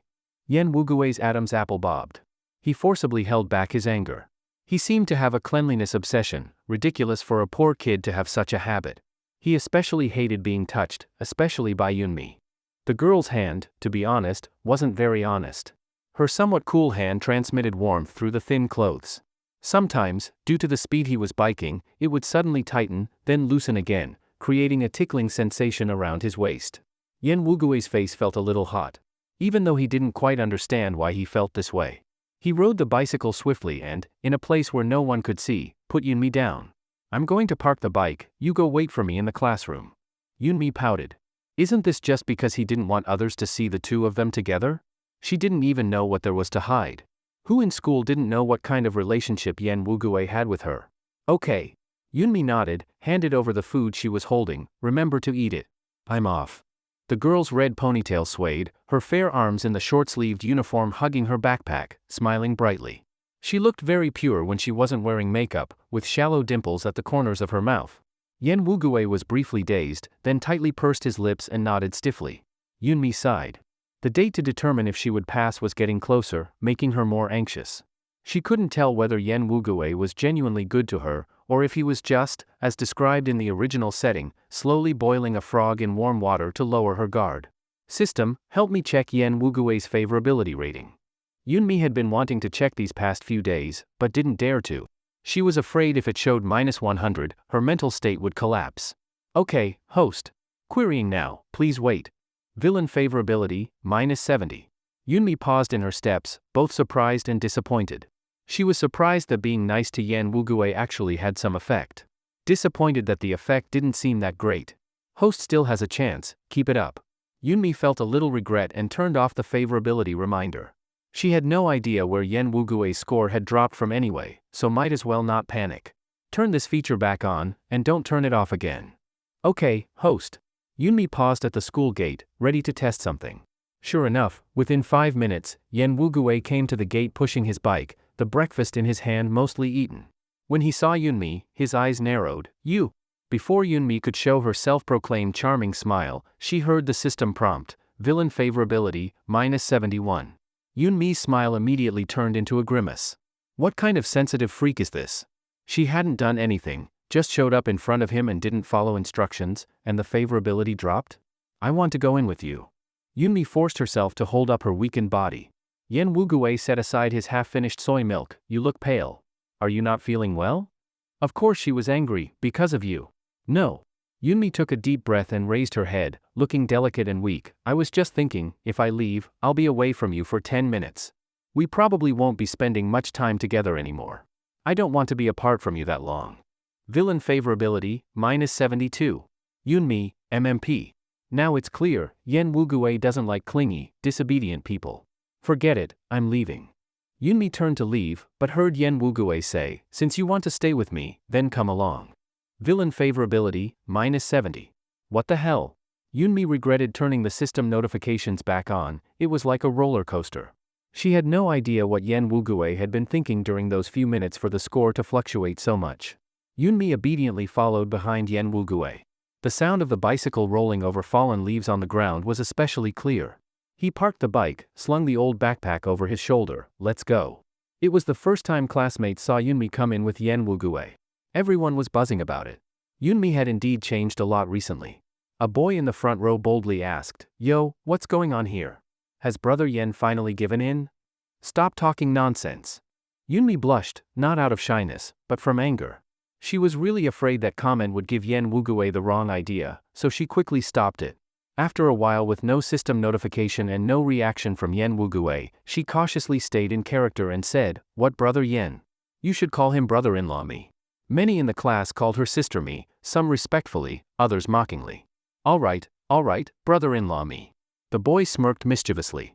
Just then, a ding sounded in her head. Yunmi thought something bad had happened, but the system notified her. Villain favorability, -68. Yunmi looked at Yen Wugue in surprise. Yen Wugue was pulling out a test paper from his backpack. Did you finish last night's homework? The words she was about to say got stuck in her throat as she saw his brow furrow. You really have no intention of studying seriously, huh? I did it. Did you do it at a pace of 1 page every 5 minutes? Yunmi rubbed her nose. I did it seriously. Let me see. Yunmi quickly pulled out the paper. She had racked her brain to finish it last night. After all, she had been through many school settings and had been forced to study countless subjects. Though the test was tough, after spending time and checking online resources, she was able to work it out. You did this? Yen Wugue looked surprised. Aside from her messy handwriting, the accuracy was actually quite good. I told you, I'm not stupid. Yunmi mumbled, and Yen Wugue squinted his eyes. Then why don't you study properly? Yunmi thought to herself, I just want to deal with you and get out of this damned mission and return to the real world. Who has the mind for all this studying? Yen Wugue took out a somewhat old notebook from his bag. This is a summary of key points I made earlier, covering every subject. You can try reading it. If there's anything you don't understand, ask me. Okay. Yunmi gratefully accepted it, looking like she was ready to work hard. She solemnly opened the notebook. Yen Wugue's handwriting was unlike his personality, bold and sharp. Very nice looking. Yunmi touched the characters and smiled. Your handwriting is really nice. Yours is just really ugly. Yunmi's smile froze. He really had gotten bolder. If not for the -68 favorability, this would totally look like a couple close in their relationship. Should I buy a copybook to practice writing? Yunmi scratched her head. I think the college entrance exam is graded by machines, right? Graded by machines? What does that mean? Yen Wugue looked confused. Yunmi froze. Damn, it seemed this timeline hadn't yet developed to that high-tech stage. Yunmi bit her lip. Nothing, I was just thinking nonsense. You really should buy a copybook to practice. Otherwise, your paper presentation score? Forget it. Anyway, even if you don't do well, your family will probably send you to some prestigious place to study. Heh. No. Yunmi's denial brought a bit of surprise into Yen Wugue's eyes. He frowned and looked at Yunmi, as if waiting for her to make something up. You don't know, do you? Yunmi took a deep breath and pulled out her books from her backpack. She didn't want to play the pity card either. But if she didn't bridge the class gap between herself and Yen Wugue, there would always be a layer of glass between them. Of course, if playing the pity card could stir Yen Wugue's conscience, she could make her story sound even more miserable. Yunmi thought of the plot from the original setting and spoke hesitantly. My dad cheated a long time ago. I have a younger brother, 3 months younger than me. We're half-siblings with the same father. They actually gave up on me a long time ago. Yunmi lowered her eyes, hiding the gloom in them, and shrugged indifferently. Back then, not long after my mom died, my dad brought my stepmother and brother into the house. The 3 of them live happily. I can't fit in at all. I also hate rich people. Yunmi listened to the favorability score dinging upwards and continued talking nonstop. I used to act out because I wanted my dad to pay more attention to me, but it didn't work. He grew more and more annoyed with me, and I didn't want to please him either. After all, he's the one who took my mom away. You don't find it annoying that I'm telling you all this, right? Yunmi forced her eyes red, tears clinging to the corners. Yen Wugue's heart trembled, and Yunmi immediately heard the voice in her head. Villain favorability, -61. I don't want others to know this about me. They'd pity me. I don't want that. Every word Yunmi spoke touched Yen Wugue's heart, rippling inside him. Serves you right? Yen Wugue said. Yunmi's face twitched, and she laid on the desk feeling wronged. Yen Wugue really had a stubborn mouth. Clearly, he felt sorry for her, yet still had to insult her. She secretly pinched her thigh, too hard just now, it probably left a bruise. It's actually nothing. Just as Yunmi thought this heartless guy was going to keep ignoring her, Yen Wugue spoke, people live for themselves. There's no need to seek others' approval. Your father doesn't deserve it either. Yeah. Yunmi felt joy inside. Read your book. Yen Wugue, feeling annoyed, supported his forehead and opened his language test paper, diving into the sea of knowledge. He didn't hear Yunmi flipping any pages. After finishing one paper and turning around, he saw the girl propping her face with her hand, eyes closed, sleeping soundly. Peaceful and quiet. Yen Wugue felt a bit regretful. He could feel his hatred toward Yunmi gradually fading. He had thought about what Yunmi had done before, replaying it over and over in his mind, but it was useless. Now he thought, maybe Yunmi just didn't understand emotions, didn't know how to interact with people. Now, he just thought, she was a spoiled, willful child. Just like him. Because they both lacked love, they became so hard to understand in others' eyes. Yen Wugui's eyes darkened. He harshly woke Yunmi up. Hearing her startled gasp, her eyes widened like a frightened rabbit. What's wrong? What's wrong? I told you to read, not to sleep. The girl's face immediately dropped, resting her head on her hand with a bitter sigh. Yen Wugui's lips curved slightly, somewhere no one could see. Yunmi realized that Yen Wugui was a very responsible teenager. She might have judged him too subjectively. After being woken up again, Yunmi was already on the verge of breaking down. Holding her head with her left hand, nodding off like a little chick, and as soon as she noticed Yen Wugui looking over, she immediately focused. I wasn't sleeping, I really wasn't sleeping. Yen Wugui sneered, but didn't fuss over her little tricks. Until the long break, Yunmi closed her book and collapsed onto the desk, sleeping deeply. She had no idea that during this gap, Ji-si-han knocked on Yen Wugui's desk and gave him a look. Yen Wugui's eyes darkened. He quietly got up from his chair and followed Ji-si-han out. When the bell rang, Yunmi realized Yen Wugui hadn't returned. Ji-si-han walked in just on time, wearing a smug smile, and gave Yunmi a provocative grin. Yen Wugui would never be late. Yunmi frowned. The teacher asked where Yen Wugui was but got no answer, and began going over the paper. Yunmi looked at her watch irritably. 10 minutes passed, and Yen Wugui still wasn't back. Then she heard some people nearby joking and laughing, mentioning a few words. She heard Yen Wugui. She heard rooftop. She also heard stupid to death. In that moment, something snapped in her brain. Oh no! Yunmi was furious. I've been protecting this villain carefully, trying hard to reduce his dark value. Why couldn't this group help instead of adding to the mess? Yunmi swallowed hard and stood up. Teacher, I want to use the restroom. The Chinese teacher had long given up on Yunmi and nodded, agreeing. Yunmi rushed out and ran straight to the rooftop. The school had closed off that area, but delinquents always found a way to break the lock.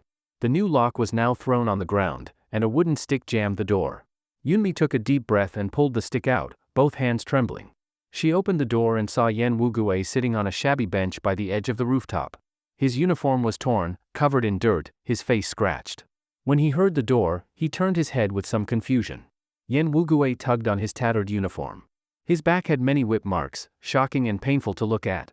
They told you. Yen Wugui's voice was hoarse. Yunmi clenched her fists. I overheard it. You really are a disaster, Yunmi. When Yen Wugui said those cold words, the system prompt followed, villain favorability, -100.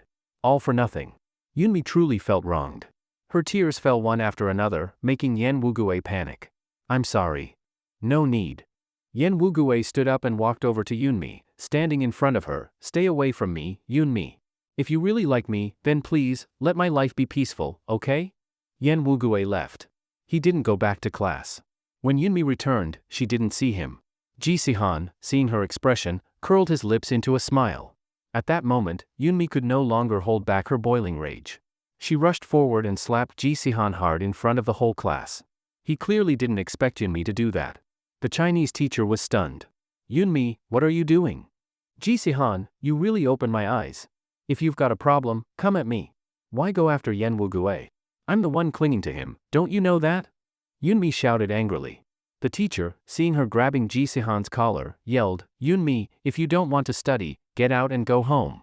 Why make a scene during class? Fine, I'll go home. I don't want to stay with these disgusting people anyway. Yunmi gritted her teeth. What's done is done. She didn't even want to fix things anymore.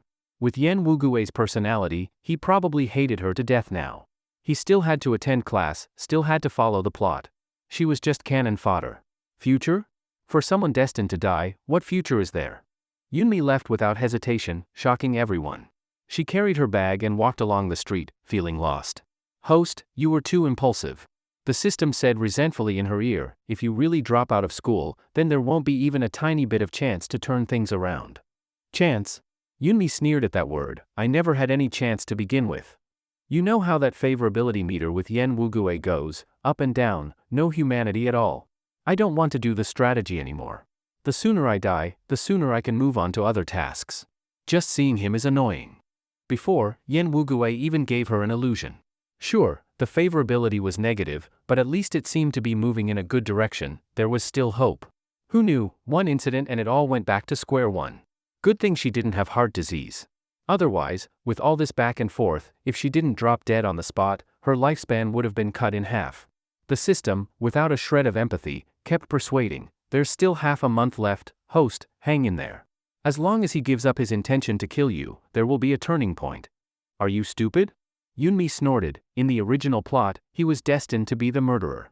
A villain like that, even if I went broke, I still wouldn't be able to save him. Yunmi walked all the way back. The street was full of traffic, strangers hurrying by. Suddenly, she felt very sad. She no longer remembered why she started doing missions in the first place. In her memory, she helped many worlds, saved countless tragic endings. At the time, she was happy, earning a high number of points, aiming to redeem an S-class mission and return to the real world early. As for why she had to go back, she no longer remembered. The system didn't allow task executors to bring real-world memories with them. The moment she became one, all her memories of reality were erased. But vaguely, she still remembered, someone was waiting for her in the real world. Annoying. Yunmi kicked away the stone in front of her. She didn't expect to see Yen Wuguei under that rundown apartment building. He was holding a garbage bag, already wearing clean clothes. Their eyes met. Yen Wuguei turned his head coldly and said nothing. Sorry. Yunmi stood still and said it as they brushed past each other. You should go back to school. I can promise they won't bully you again. I sincerely apologize for the trouble and harm caused before. I know it's useless, but it still needs to be said. Yunmi swallowed and turned to smile. Actually? Forget it. What she was about to say was cut off. She rubbed her head and strode upstairs. Yen Wuguei looked confused. It wasn't school time now, right? Why was Yunmi outside? But as soon as the thought came, he already had the answer. Hadn't she been skipping class every day before? So what? Yen Wuguei sneered and didn't bother with this minor episode. Yunmi slept deeply at home. When she opened her eyes, it was to a depressing, dirty ceiling. The ceiling fan creaked, and the door was being knocked violently. She hesitated a moment, opened the door, and saw Yun Changyuan wrapped in a chill, with the extravagantly dressed Zhao Liangyu behind him. Yunmi's face instantly turned cold. What do you want? Yunmi, you've got guts now. Yun Changyuan practically spat out the words through gritted teeth. Zhao Liangyu acted like a gentlewoman, soothingly said, Mimi is still a child, don't take it too seriously. Child? Yun Changyuan's eyes could almost drill holes into Yunmi. He glanced around the house and said sarcastically, this child sold the villa her mother left her? So young and already learning to fight and brawl, even ran off to live in a place like this with some wild man? I heard you declared at school that you're dropping out? His barrage of angry words burst out. Fine. Don't go to school then. You're not cut out for it anyway. Graduation's coming soon, the G family's kid looks decent. Pack up and prepare to marry into their family. What did you say? Yunmi was stunned. These were words that her biological father could say? What's wrong? That's all you're good for. Yun Changyuan said, I've heard everything about you from the G family's kid. He's pretty good, doesn't mind what you've done before. After the college entrance exam, I'll arrange for you two to study abroad in America. Yunmi clenched her fists without saying a word. It was pointless. Arguing wouldn't change anything. Because she wouldn't even live to see the day after the college entrance exam. But the worst thing Yun Changyuan said was, if you were half as good as your mother, I wouldn't be so disappointed in you. You've got the nerve to bring up my mom? Yunmi looked at Zhao Liangyu nearby. All the grievance she had suppressed could no longer be hidden. She trembled all over and pointed at the woman behind her. My mom was strong, but she still lost to you too, this adulterous pair. Slap. That slap landed hard, but Yunmi didn't back down. She held her neck stiffly. I'm not wrong about a single thing I said. Changyuan. Yunmi, your mother died from illness. If I hear you say that again, don't blame me for what I'll do. From illness? Yunmi wondered if this man had fooled even himself with that excuse. She stepped back. My mother was driven to death by you too. You wanted her money, pretended to love her and moved in, cheated on her behind her back, and even stole her money to raise that bastard. You want to hit me again? Yunmi saw his hand rise. My mom didn't die of illness. She was driven to jump off a building by you. It was you who pushed her to suicide. I never wanted to rip everything apart because you're my dad. But now I think, even a stranger treats me better than you. Don't talk to me about money. Every cent you and Zhao Liangyu spend now has my mother's shadow in it. You really want to die? Yun Changyuan's teeth trembled with rage. He grabbed Yunmi by the collar. Zhao Liangyu's eyes were red with tears, still trying to calm Yun Changyuan down. To outsiders, she really looked like a virtuous wife and good mother. What are you doing? Just then, Yunmi heard Yen Wuguei's cold voice. He held a convenience bag, standing at the stairway. His eyes held no warmth. Yoon Changyuan hesitated for a moment when he saw him. He looked too much like someone he knew. If you're going to argue, take it inside. There are many elderly people in the building trying to nap at this time. Yen Wugui finished his sentence and turned to leave without looking back. Also, he stopped upstairs, looked down at Yoon Changyuan. She's still a minor and is protected by law. If you have something to say it nicely. Don't use your hands, or be careful, someone might report you and you'll end up drinking tea at the station. Yoon Changyuan looked at Yen Wugui in surprise, his brows furrowing tightly. Beside him, the pretentious Xiao Liangyu quickly pulled him away. Forget it, Changyuan.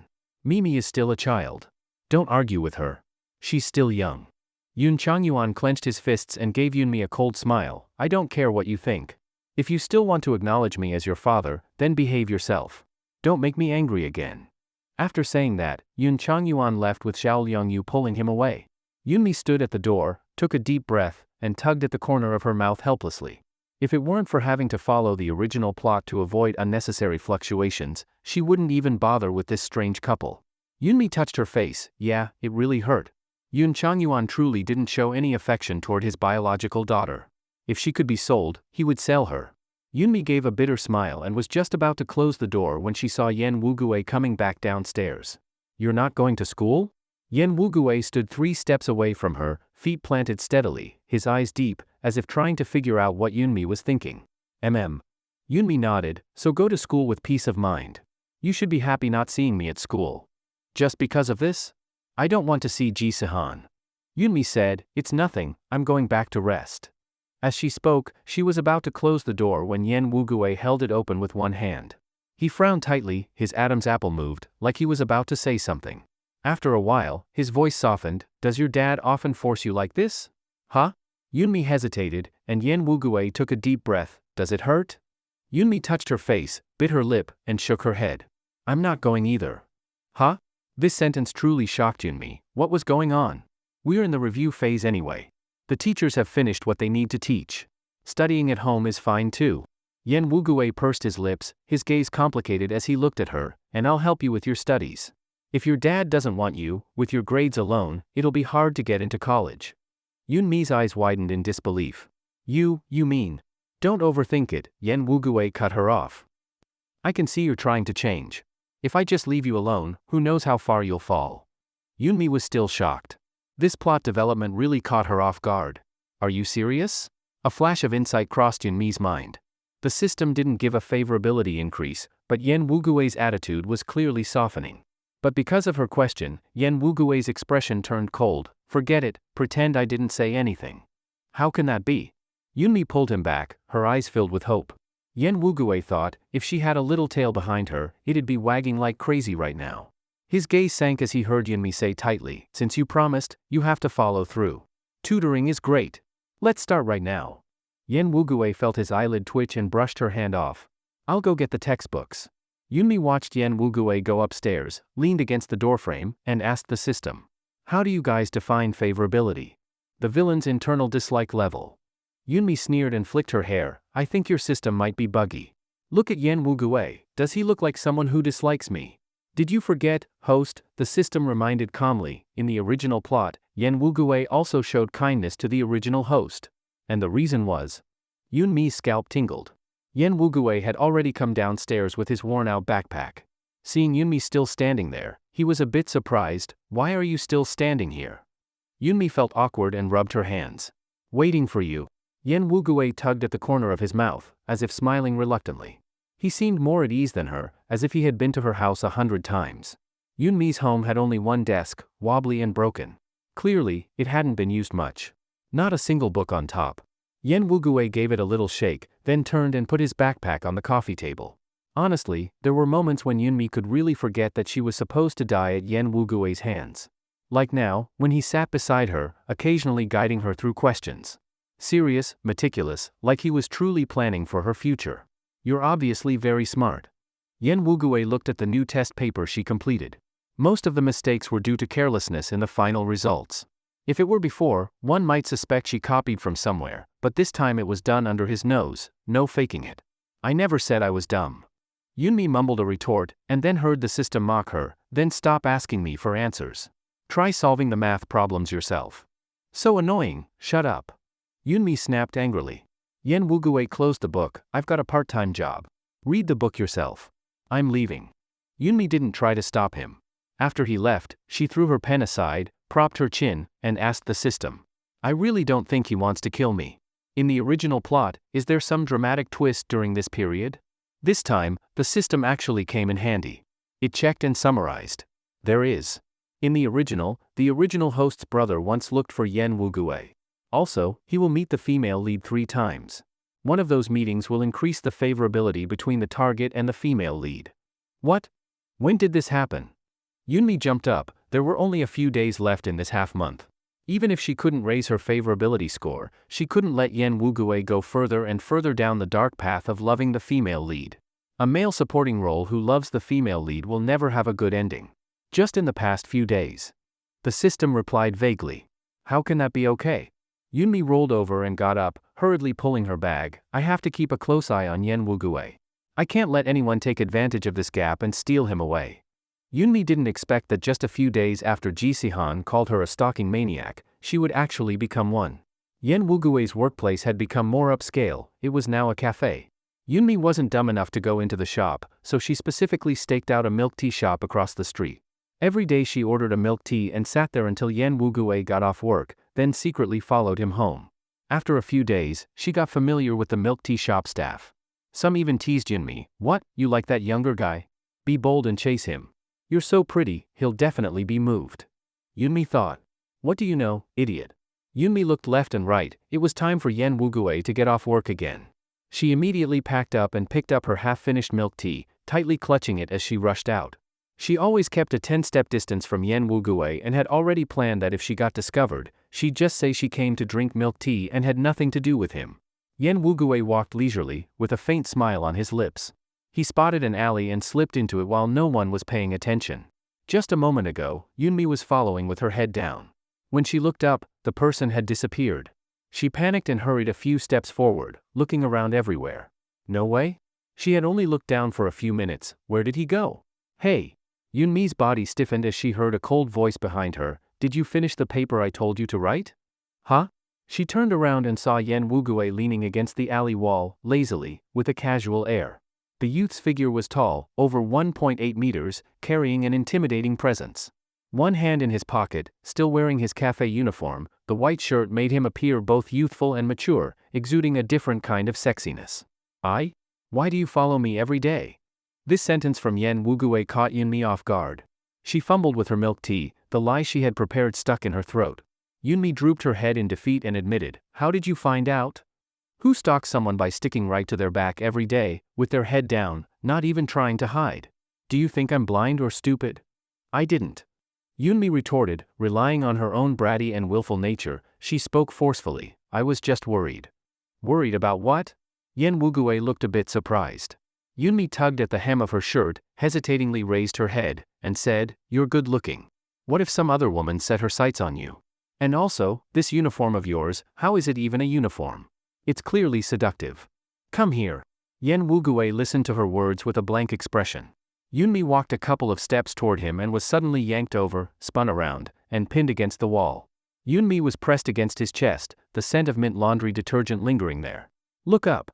Yunmi obediently lifted her head. Her big, watery eyes stared straight at Yen Wugui. His Adam's apple moved. He asked, Do you like me that much? Can't leave me even for a moment? Yeah. Then I have a better way. I can make sure you'll never be able to leave me. Do you want to try it? There was too much meaning in Yen Wugui's eyes. Yunmi hesitated for a moment, then smiled and said, I do. Yen Wugui hated her. That kind of hate seemed to be subtly changing. His fingers tightened as he slowly leaned closer to Yunmi, his lips brushing against the corner of hers. His voice grew hoarse, and the words he spoke carried an inexplicable plea, Don't say things like that to me. Yunmi's heart trembled. Because at that moment, she heard the system malfunctioning, with values going crazy. Villain favorability, -50. Villain favorability, 10. Villain favorability, -99. Are you crazy? Yunmi didn't know whether she should be concerned about the system going crazy, or Yen Wugui going crazy. Why did he kiss her? More novel content available at o.om. At the very moment their lips met, she heard that the favorability score had turned positive, but right after they parted, this damn man changed his mind. What was it? Did she have bad breath? Go home and write the paper. Yen Woogue turned away decisively, leaving Yunmi dumbfounded for a long time. Yen Woogue himself didn't know what he was thinking. He wanted to kiss Yunmi, just a sudden impulse. The girl looked like she was tempting someone to commit a crime, her lips so soft it was unbearable, pulling him in, making him want to go deeper. In that moment, he felt an unprecedented panic. He had never imagined someone could shake his mindset like this. And it had only taken half a month. Yunmi was a demon, he kept trying to numb himself. She must be waiting for him to take the bait and then ruthlessly throw him away, just to watch him make a fool of himself. She had said things like that before. Yen Woogue felt he had let down his guard. He clenched his fist tightly. Jiang Jiaojiao had come out with her girlfriends to buy school supplies. When she saw Yen Woogue alone through a roadside window, her face turned red. Yen Woogue was truly good-looking. Especially wearing a white shirt with an indifferent expression, it gave off a feeling of depth and story. Girls really liked that kind of look. Especially girls like Jiang Jiaojiao, who didn't know much about the world.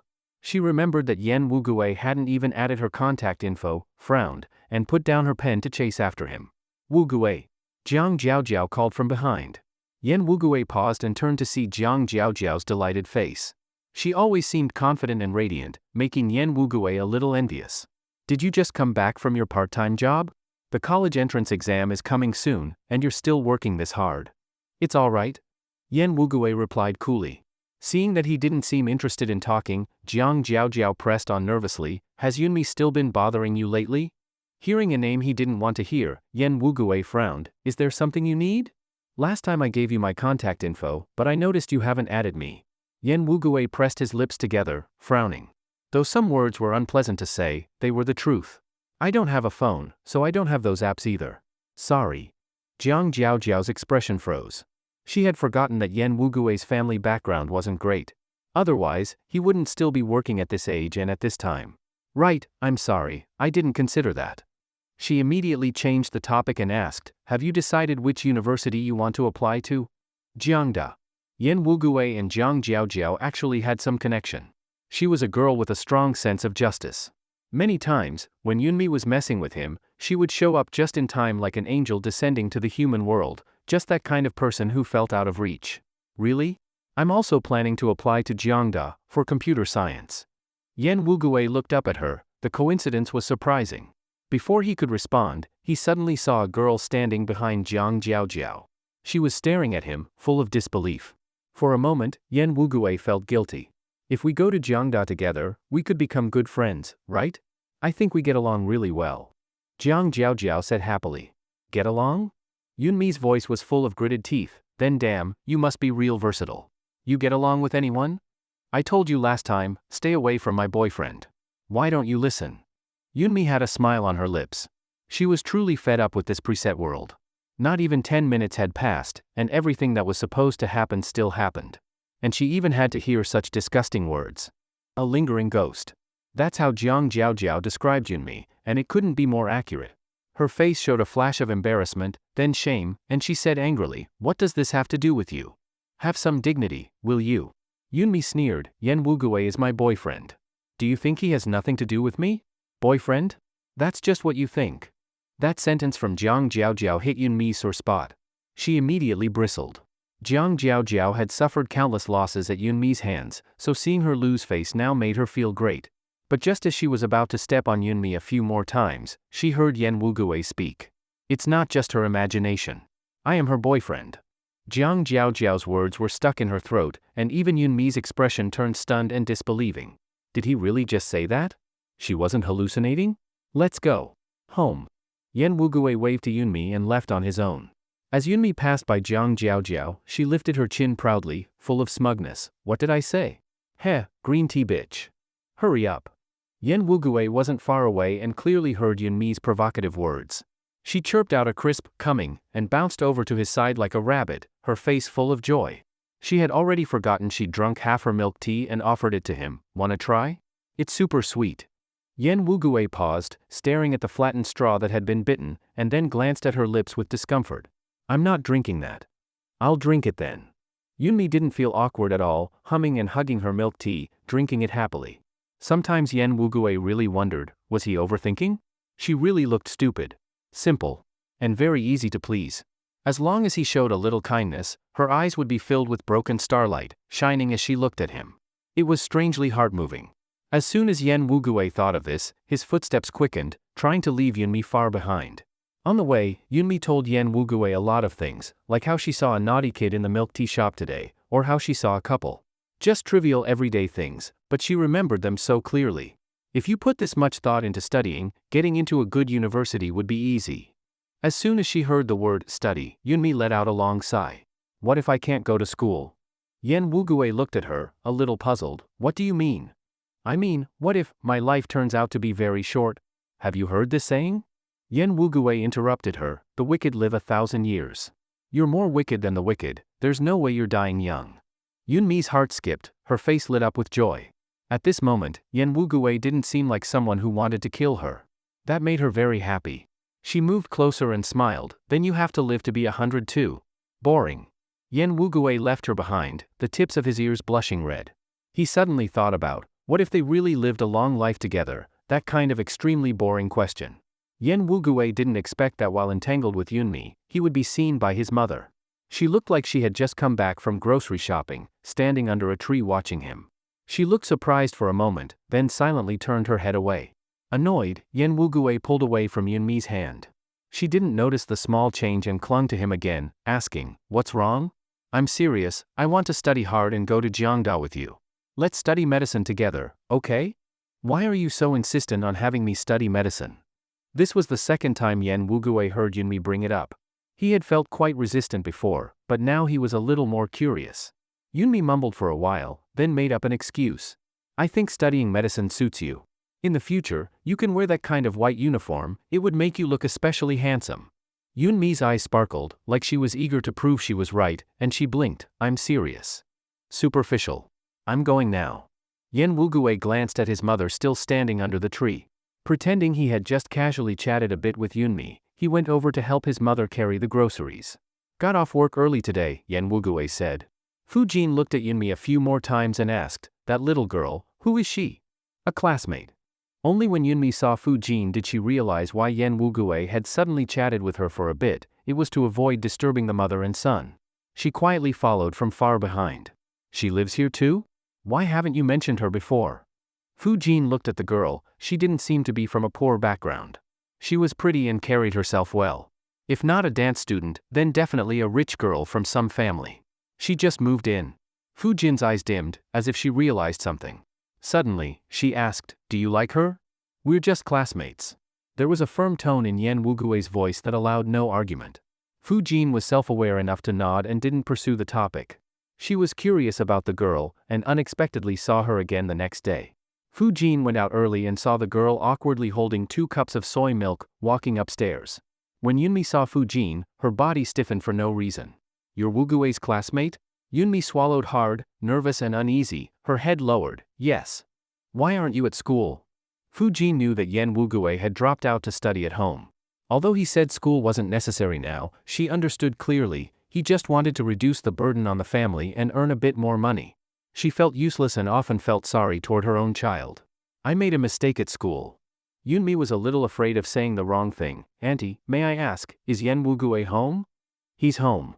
Fujin thought this girl might like Yen Wugui, because when she mentioned him, her eyes lit up. It reminded her of how she used to look when she asked about Yen Wugui's father.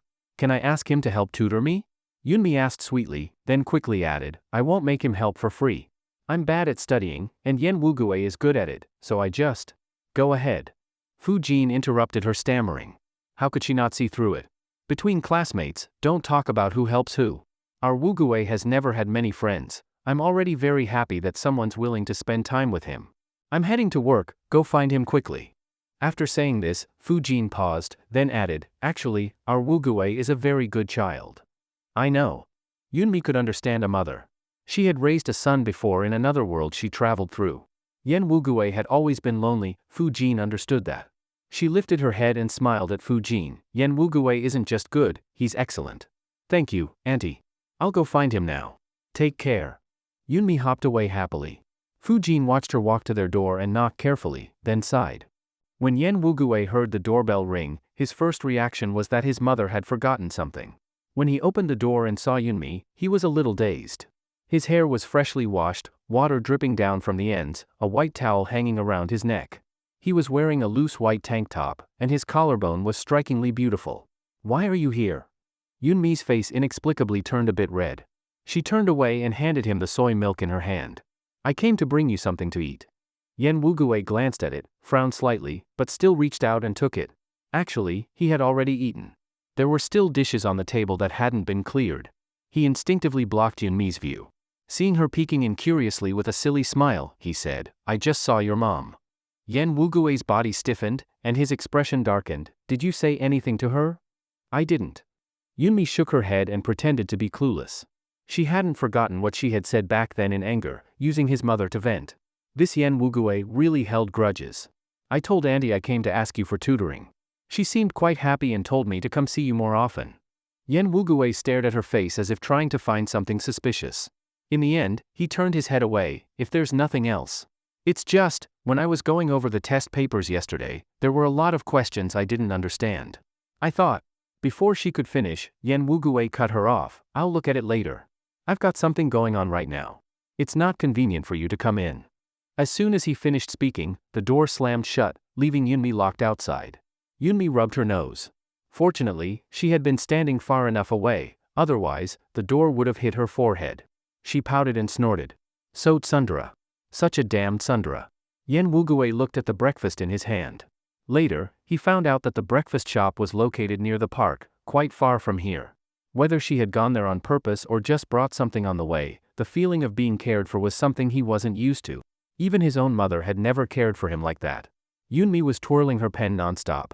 After Yen Wugue finished marking her papers, she leaned over and smiled at the page full of red check marks. "Did I improve again?" Just 1 week left until the college entrance exam. In these next few days. Yen Wugue paused for a while. "Review the key points I gave you. You are smart, but your foundation is too weak, especially in Chinese. It's impossible for you to memorize full texts now, so remember the exercises I gave you. Maybe you'll get lucky and hit something. With my grades, do you think I could get into Jiangdao with you?" Yunmi didn't care about any of that. She had the system. If the system wanted her to complete the task smoothly, it would have to give her the correct answers. "Maybe," Yen Wugue said.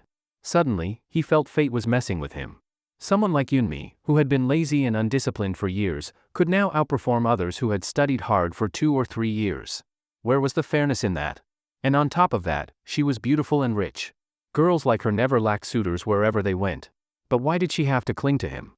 Yen Wugue thought, he had nothing. Except for this face. Yunmi kept saying it was because he looked good. But in fact, those rich boys looked even better than him, and they knew how to dress up. Yen Wugue hated this feeling. Couldn't understand it. But still wanted to figure it out. He even wanted to crack open Yunmi's head and see if her brain worked differently from others. "That's good then." Yunmi held her face and smiled sweetly. "I want to be with you. For life." Because of those 2 words, for life, Yen Wugue's heart trembled. He lowered his head, uncharacteristically quiet, and didn't mock her this time. Instead, he mumbled, "You're just naive. You've never seen the real world. Don't say things like that." "I'm serious." Yunmi said, truer than gold. "And besides, you like me, don't you?" Yunmi felt like she was walking the edge of danger, but she wasn't scared at all. Yen Wugue lacked love. Many twisted people ended up that way because of lack of love, of course, pure psychopaths not included. "You admitted to Jiang Jiaojiao that you're my boyfriend. You weren't like this before." Yunmi tugged on his shirt, her cat-like eyes wide and sparkling with curiosity. "I'm right, aren't I? All day long, I really don't know what goes on in your head."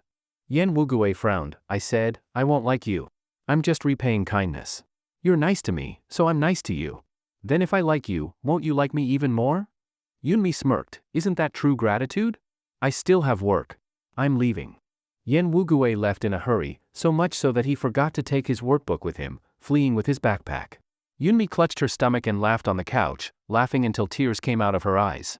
During that time, she heard the favorability score rise sharply. When it hit 35, it suddenly dropped to -99. Yunmi was already used to it. A system that could glitch in an S-class mission, well, it made sense. Because this system assistant had once said, it had never succeeded in completing an S-class mission. As for what the previous hosts had done to fail, Yunmi never asked. All day, Yen Wugue was a bit distracted. The cafe owner asked if he had fought with his girlfriend. Yen Wugui froze, ears turning red. What girlfriend? The little girl who hides in the milk tea shop across the street waiting for you every day. I saw you two walking together yesterday. Isn't she your girlfriend? Yen Wugui glanced at the milk tea shop across the street. The girl's figure was no longer behind the window. Suddenly, his heart felt hollow, like something was missing. The feeling was unfamiliar and overwhelming. No, she's not. Yen Wugui wiped the table, trying to throw all his thoughts out of his head. But things never go as planned. The first customer he served that morning came with bad intentions. He was dressed in designer clothes, with an arrogant expression. His sharp eyes scanned the room. Who is Yen Wugui? He looked like he came to cause trouble.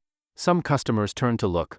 Yen Wugui set down the menu and stood in front of the man, who wasn't much taller than him. I'm Yen Wugui. Can I help you with something? So it's you. The man looked him up and down. Mockery already showed in his eyes. Nice to meet you. I'm Yunmi's older brother, Yun-sun. I came here today for a simple reason. Yun-sun pulled a bank card out of his pocket. Leave my sister. Leave Jiangqing. Yen Wugui felt the scene was somewhat familiar. It seemed like something he had seen in a melodramatic TV drama, where the man's evil mother throws a wad of cash in the female protagonist's face, saying, "Leave my son." Yen Wugui used to think that such scenes couldn't happen in real life, but now he saw that novels and TV dramas indeed originated from reality and even surpassed it.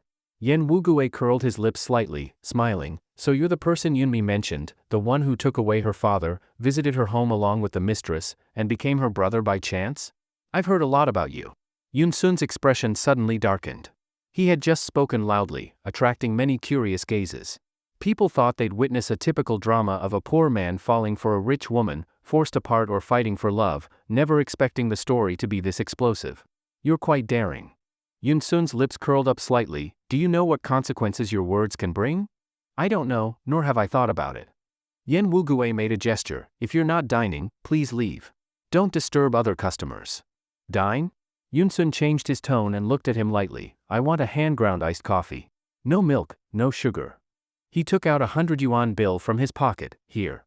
I'm sorry, a hand-ground iced coffee is 150 yuan. Yen Wugui took the money with both hands, lowering his eyes, his attitude faultless. Yun-sun blushed, somewhat embarrassed and irritated, pulled out another 100 yuan bill. Take it, keep the change. Consider it your tip. Thank you. Yen Wugui exchanged a 50 at the cashier and indeed pocketed it. Seeing his action, the mocking expression on Yun-sun's face never faded. Such a shabby man who could serve anyone like a dog for just a 50 yuan tip, who knew what nonsense Yunmi had in her mind. As Yen Wugui was bringing the coffee, Yun-sun suddenly tripped him.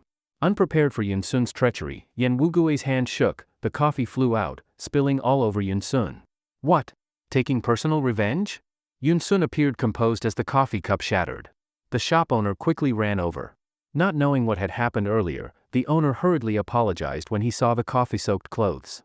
I'm so sorry, customer, our employee hasn't been feeling well these past couple of days, so don't give me those excuses. Yun-sun removed his coffee-stained jacket and placed it on the table. The owner quickly picked it up. I'll have it cleaned at the dry cleaner and return it to you. No need. Just as the shop owner began to smile with relief, Yun-sun continued, I never wear washed clothes.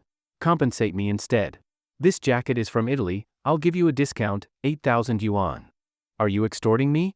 The owner's face darkened. Clearly, the jacket was high-end, but he hadn't expected it to be that expensive. Yun-sun tapped his finger on the table, glancing sideways at Yen Wugui. He has money. Yen Wugui raised his eyes, confused by such childish provocations. I? Before Yen Wugui could finish, Yunmi burst through the door, nearly knocking over Jiang Jiaojiao, scrambling to Yen Wugui's side. The entire operation amazed the spectators, earning gasps of admiration. What did you just say to Yen Wugui? When Yunmi entered, she only heard something about money. Seeing the jacket in the cafe owner's hands, she immediately shielded Yen Wugui behind her. Yun-sun, who allowed you to come here? Yen-sun's expression changed the moment he saw Yunmi. The tough attitude from before vanished, replaced by the image of a caring older brother. Mimi, you haven't been home for a long time. Mom and Dad asked me to come find you. I don't want to discuss this with you. Yunmi didn't even want to talk to him and turned to Yen Wugui. What did he just say to you? Mind your own business. Yen Wugui looked at Yunmi's stubborn profile and said, this is my mistake. This jacket could be fixed with a wash, demanding 8,000 yuan from you. Isn't that making things difficult for someone? Yen Wugui was diligent and polite while working at the shop, and the owner liked him, so he spoke up. Yen Wugui furrowed his brows and glared at the owner, thinking he spoke too much. 8,000 yuan? Yunmi immediately exploded. Don't say 8,000, Yen Wugui probably didn't even have 800 yuan now. Since you have so much money, why don't you go rob someone? Yunmi said angrily. She knew Yen Sun had come specifically to stir up trouble, probably just to drag her home and please her father. That scheming bitch was just like his mother. Yunmi. Yunmi had seen many embarrassing moments of Yen Wugui. Sometimes when he tossed and turned in bed, she always thought that if his life were better, he wouldn't be controlled by others and wouldn't be so helpless in situations like this. Don't speak. For the first time, Yunmi was so fierce, and the reason was simple. Although she didn't know what Yen Wugui had said to Yen Sun in the original script, Yen Sun indeed hated the Yun family even more because of Yun Sun. After taking over the Yen family, he spared no effort to crush the Yun family, forcing some to death, driving some crazy. Yun Sun was even sent to prison, serving harsh time. So, this kind of person can't be provoked. 8,000 yuan, right? I'll give it to you. Yunmi opened his contact details and immediately transferred the money. Take your money and get lost. Don't ever come find me again. Yunmi felt truly unburdened at this moment. Yen Sun narrowed his eyes as he looked at her and said, Mimi, how long do you want to make a scene like this, HM? If you don't want to marry Ji Sihan, just tell brother will get you out of it. Why don't you come home? Dad misses you a lot. Yun Sun sighed. Yunmi twitched the corner of her mouth. What does he miss about me? Want me to suffer? Can you stop talking nonsense? You're not welcome here, and I don't want to see you. Who are you? Who am I? Do you deserve to say these things to me? Yen Sun's expression fluctuated. Yunmi grabbed Yen Wugui's sleeve. Come with me. When she left, she bumped Jiang Jiaojiao's shoulder hard, with no apology in her tone. She said sharply, Sorry, didn't see you. Of course she knew, if it hadn't been for the system's sudden alert that the crucial plot was coming, she had no idea what would happen next. Jiang Jiaojiao's family didn't have much money, but she had saved a lot of red envelope money. To help Yen Wugui in this situation, this man lacked love a lot. Whenever someone was good to him, he'd remember them for a long time. Especially his portrayal as a good person to Jiang Jiaojiao would only make his favor toward her grow. She wouldn't allow this to happen. Why did you come? Yen Wugui thought Yunmi's sudden appearance was too coincidental. He was suspicious, although he didn't suspect that this beauty-rescuing hero was orchestrated by Yunmi, he was curious. I suddenly felt discomfort in my heart, so I thought I should come see you. Yunmi opened her eyes wide and lied. Just now outside the shop door, I saw Yen Sun sitting inside, so I was afraid he would do something to you. What could he do to me? Yen Wugui sneered. Money, he definitely wouldn't give it. Now he suspected that in Yunmi's eyes, he was just a delicate little flower who couldn't withstand a little wind and rain. He's not a good person. Yunmi said this awkwardly. In this world, the biggest villain was Yen Wugui. Saying this in front of him was like telling a joke. But Yen Wugui didn't. He snorted softly. In his tone, he couldn't help but soften and smiled lightly. Yes, he really isn't a good person. If you don't want to go to work anymore, treat me to a meal. After all, he came to cause trouble because of you. You should at least take responsibility, right? Yen Wugui suddenly made this request, and Yunmi felt both surprised and happy. She was surprised because it didn't sound like something he would say. She was happy because she felt a little closer to Yen Wugui. Even though the system still showed the villain's affection at -99, Yunmi simply thought the system was broken. Sure, of course. What do you want to eat? Yunmi's face turned red. Yen Wugui had seen many girls blush at him, but this was the first time he found the expression intriguing. He suddenly remembered that night in the alley, the girl's eyes were full of emotion, like a frightened rabbit. He had heard many strange, baseless rumors about Yunmi. Yen Wugui always thought she was dirty, that her private life was messy. In fact, she did act rather casually, carelessly casting her gaze at him, deliberately trying to flirt and tease. This made him feel uneasy and even a little resentful. If his background had been better, with more status, Yunmi would have been at his mercy. But he wasn't. Yunmi said she liked his face, which made him anxious and sleepless many times. If she met someone more handsome in the future, wouldn't she just throw him away? After all, she was shallow. Love between a poor boy and a rich girl was always rough. He only wished Yunmi would get bored of this game sooner, so he wouldn't feel so restless. Yunmi was seriously thinking about where to take Yen Wugui to eat. She said a lot, mentioning that he shouldn't eat raw or cold food, so no Japanese cuisine. He had a bad stomach, so spicy food was out. After thinking it over, she said, how about we buy some food and cook at home? Huh? Yunmi said, actually, I can cook a little. I just suddenly want to make something for you. Yen Wugui's throat moved as he swallowed, he clenched his fist. Okay. Yunmi really could cook. After enduring countless different worlds, she had many skills, almost maxed out. When she served 2 simple dishes and egg drop soup, Yen Wugui looked at the nicely plated, fragrant food and frowned, didn't expect you could really cook. Of course. Yunmi especially liked making soup, especially egg drop soup. She never got tired of it. She'd even forgotten why she liked it so much. When Yen Wugui picked up the bowl with dried shrimp and seaweed floating in it, he froze. A strange sense of familiarity flashed through his mind, then disappeared in an instant. If I get surrounded again, will you show up? Yen Wugui suddenly said this and then looked up at Yunmi with an unreadable expression. I discovered something. Yunmi's heart skipped a beat. As soon as he said the first sentence, Yunmi's hands started trembling from nervousness. Her voice stuttered, what is it? You really dislike Jiang Jiaojiao, don't you? He hadn't noticed before. But this time, seeing Yunmi and Jiang Jiaojiao appear together, he thought back and realized, whenever Jiang Jiaojiao was around, Yunmi was always there too. Her hostility was obvious. Yunmi picked up some food with her chopsticks, her gaze evasive, not really. Tell the truth. Yen Wugui's tone turned colder. Yunmi had seen many domineering male leads before, that kind of protagonist aura. But someone with such a strong villain aura, Yen Wugui was the first. Yes, I don't like her. Yunmi couldn't hide it anymore. She lifted her head and said firmly, I don't want you to be around her. Not even a little. Why? You and her won't end well. Yunmi's tone was very certain. Yen Wugui raised his eyebrows and asked, what about me and you? What? Will I have a good ending with you? Yen Wugui's voice was soft, like a joke. Yunmi froze. She didn't dare to answer. First of all, Yen Wugui might kill her, though the chance was low now. But if she completed the mission and led Yen Wugui to a proper path, she would leave this world. Yen Wugui sneered with a mocking smile. Yes, you will. Yunmi suddenly said, I'll make sure you get the best ending. Yunmi felt that Yen Wugui was acting a little strange. She clearly saw him pass by Jiang Jiaojiao, and he hesitated for a moment.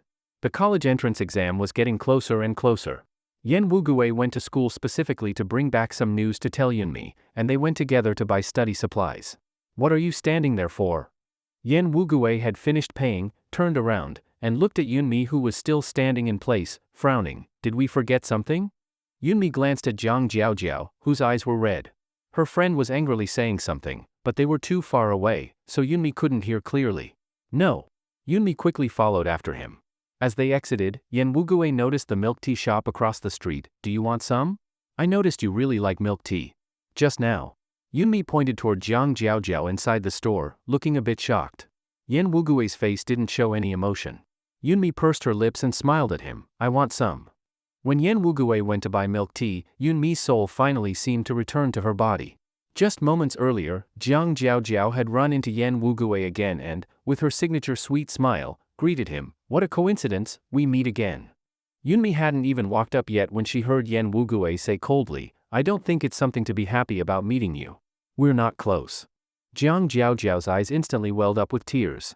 Yunmi was also stunned. Here. Yen Wugui shoved the milk tea into her hands and walked ahead without looking back. Yunmi kept chasing after him. When she finally reached his side, his pace slowed down, adjusting to her steps. Our exam rooms aren't far from each other, right? Yunmi tried to strike up a conversation. Yeah, you're on the 3rd floor, I'm on the 1st. Then, can you wait for me after the exam? Yen Wugui looked at the delicate girl, frowned, and after a moment said, okay.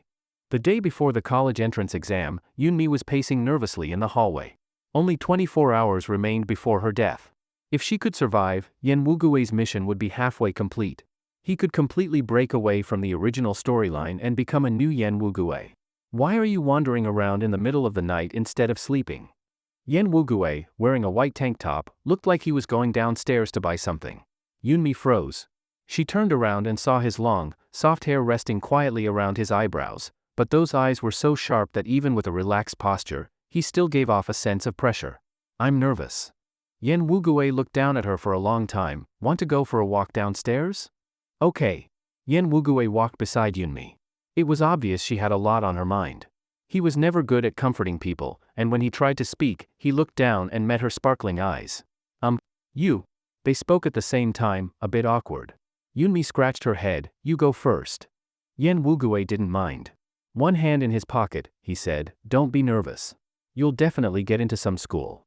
Yunmi felt uncomfortable hearing that no matter how she tried to interpret it. Yen Wugue also looked annoyed. "What I meant was, I know." Yunmi looked up and smiled at him. "I don't have good grades, no need to remind me.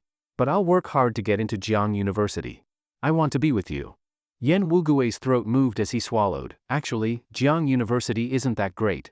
The normal university in Jiang City is pretty good too. It's not far from Jiang University." "What did you want to say just now?" Yen Wugue looked at the little whirl on the top of her head and wanted to reach out and touch it, but held back. "What do you think of me?" When Yunmi asked that, her voice was trembling. Yen Wugue pressed his lips together. "Not much." Yunmi let out a mocking laugh. She had almost forgotten, Yen Wugue was the king of saying one thing and meaning another. "Not much, then not much." When Yunmi said that, she treated it as if he was saying the opposite. She looked up at him and asked, "Are you still planning to apply for computer science?" "Yeah." "Then, what if?" Yunmi glanced at him, testing cautiously. "What if you met a girl who was gentler than me, prettier than me, and better at talking? Would you like her?" "I don't know."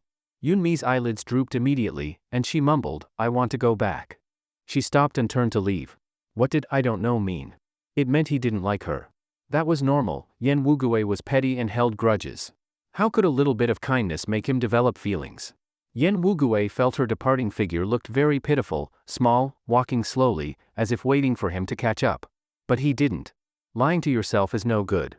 He was afraid that if he caught up, it would all be one-sided. Better to keep a little dignity.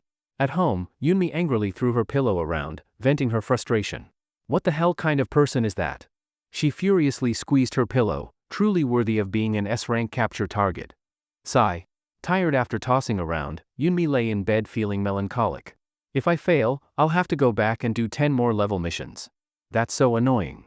Yunmi's head was full of memories from past missions. She forgot things easily and wasn't sentimental. Things that once tore her heart apart would settle within a month. She made clear distinctions. This was just a game. But she was a little tired. No matter who she became, this wasn't her home. There was no real place for her here. The excitement she once had when entering this world had mostly faded, leaving only endless despair. "Host, you're crying." The system assistant reminded her softly. Yunmi wiped away her tears and sniffed. "Can't a person feel wronged? Do you know how much it hurts to die? You might not die." The assistant muttered, "I'm starting to think the system has a bug. Normally the target stats stay fixed, but this guy." "Enough." Yunmi got annoyed and muttered, "What's the point of you?" "That's because you don't have enough points," the assistant retorted. "I told you to save more before taking on an S-rank mission. You didn't listen." Fine, it's all my fault." Yunmi covered her ears with her pillow. "Leave me alone. Stop talking." Yen Wugue was afraid she'd oversleep, so he came early to knock on her door, urging her to pack and not forget her exam ticket. Yunmi was dazed, wanting to ask him many things, but said nothing. Yen Wugue rode his bike with Yunmi on the back. He seemed to be getting used to it. Her hands around his waist were still cool, soft, boneless, and occasionally tightened. "Do your best." Yunmi stood at the classroom door and heard him say that. Yen Wugue. Seeing him about to leave, she called out. He turned back. He wasn't wearing a school uniform, a clean white t-shirt and short brown pants. Just his clean face was enough to make many girls whisper and giggle. Yunmi didn't like that feeling. She suddenly lunged at him.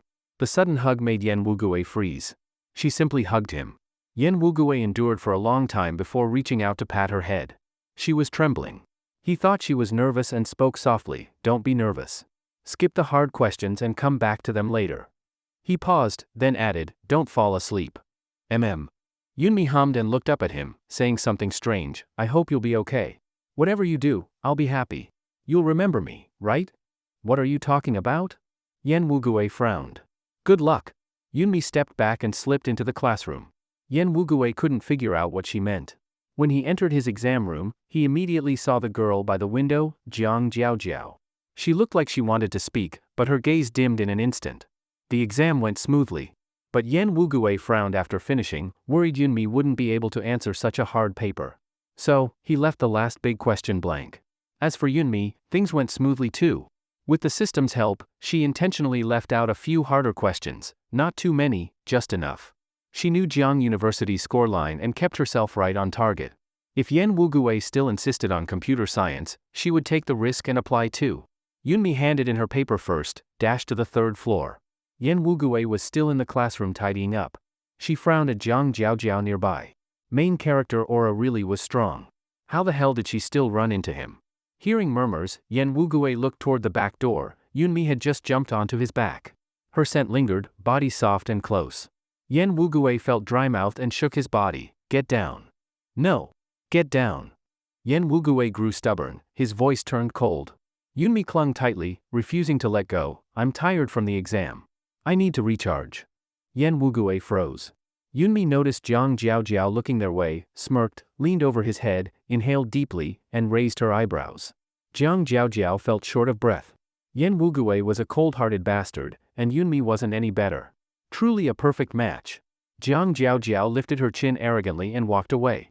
The classroom gradually emptied. Yen Wugui felt hot all over, face tense, trying not to let the girl behind him notice anything. Are you done? He spoke, and even he felt his voice had gone hoarse. Yunmi, seeing there was no danger, pulled over a chair and sat in front of him, leaning on the desk. This test was hard. Yeah. Yen Wugui nodded. What should we eat for lunch? I want the rice bowl at the entrance. As she talked, Yen Wugui touched his pocket. Let's go then. At the table, Yunmi chattered about how to tackle the hard problems, eyes shining. Yen Wugui quietly moved the meat from his bowl into hers. Thankfully, she didn't notice, too caught up in her excitement. Watching her eat the meat obediently, Yen Wugui smiled, eyes curving. He lowered his eyes, saying nothing. I'm going to the bathroom. Yunmi stood and smoothed her shirt. As soon as she left Yen Wugui, her expression changed.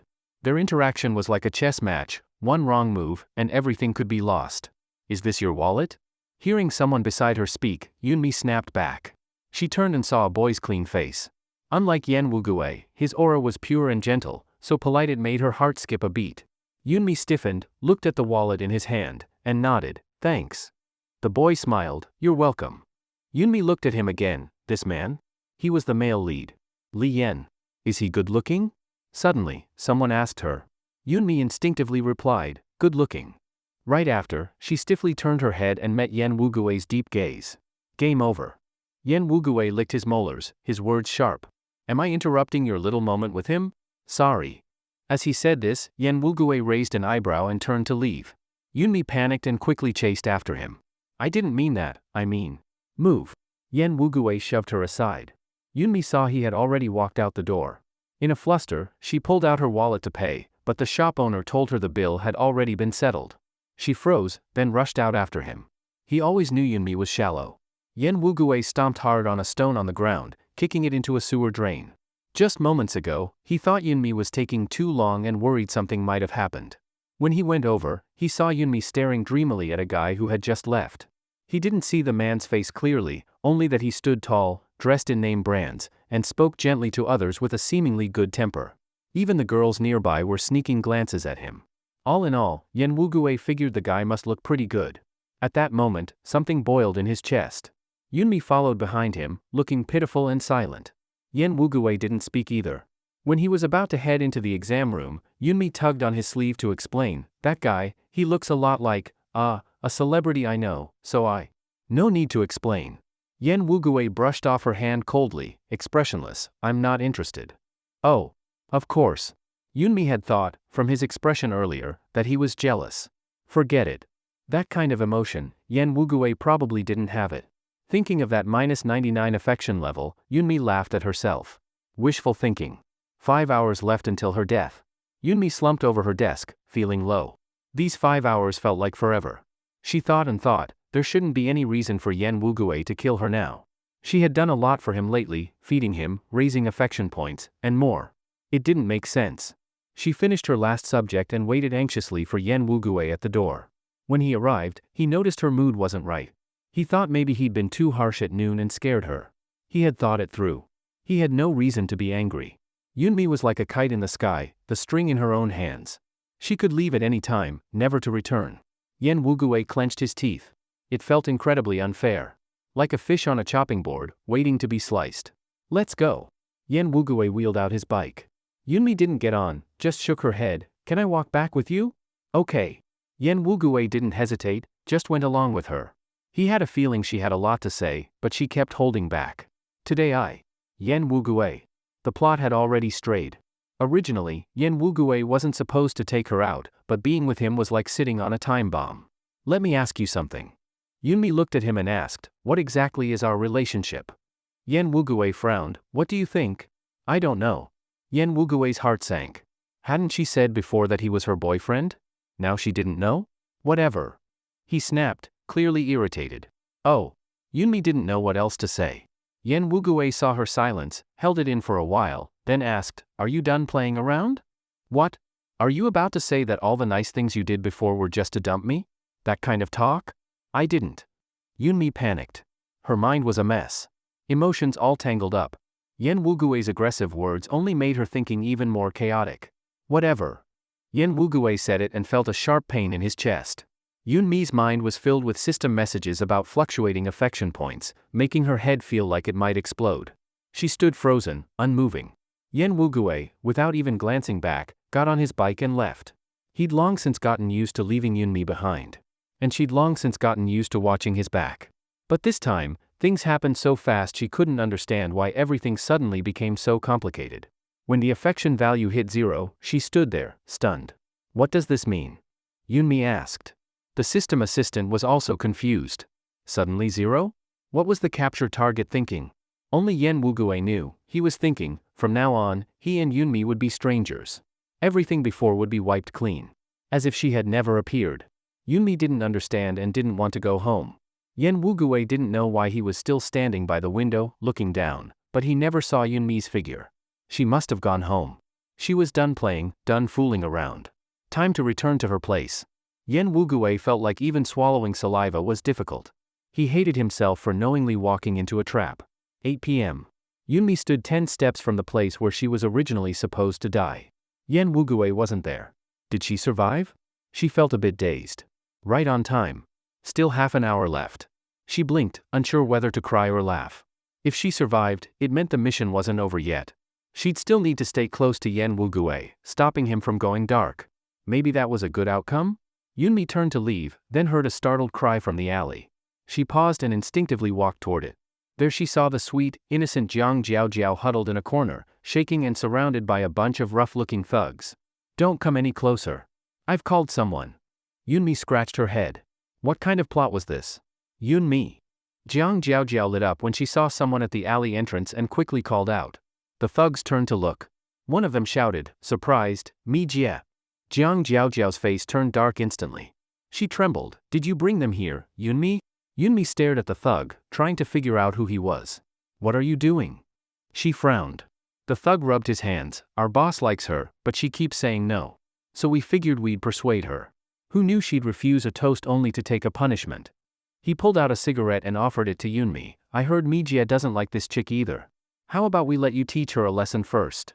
You're going to. Before Yunmi could finish, someone tapped her shoulder. When she saw Yen Wugui, something snapped in her mind. Wugui, help me. Jiang Jiaojiao didn't know where the strength came from. She broke through the crowd and ran straight into Yen Wugui's arms, knocking Yunmi aside. One of the thugs caught Yunmi by the arm. You've got a death wish, huh? Mi Jie, you okay? Didn't we say to hold her down? What, you guys didn't eat today or what? Before the thug could finish, Yunmi suddenly thought of a trigger event. This wasn't my doing. Yunmi frowned as she spoke, pushing the nearby thug aside, completely cutting ties. Jiang Jiaojiao looked terrified, crying with hiccups, tears at the corners of her eyes. The sight made Yunmi's heart skip a beat. Yen Wugui didn't push her away.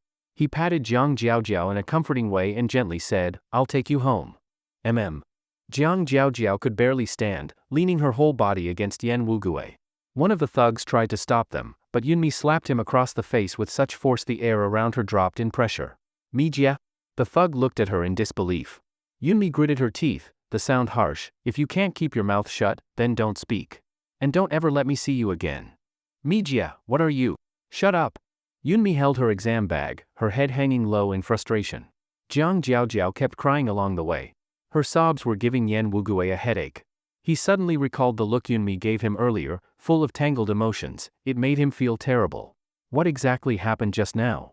Yen Wugui asked, softening his tone so as not to scare Jiang Jiaojiao again. Jiang Jiaojiao wiped her tears, looking stubbornly at him. After school, they stopped me and dragged me into the alley. I didn't provoke them, really. Do you think it could have been Yunmi? Jiang Jiaojiao said, I don't even know why, but she seems to hate me. Those guys also knew her. Other than her, I really can't think of anyone who would do this to me. She wants to ruin me. Every word was an accusation. It wasn't her. Yan Wugui spoke firmly.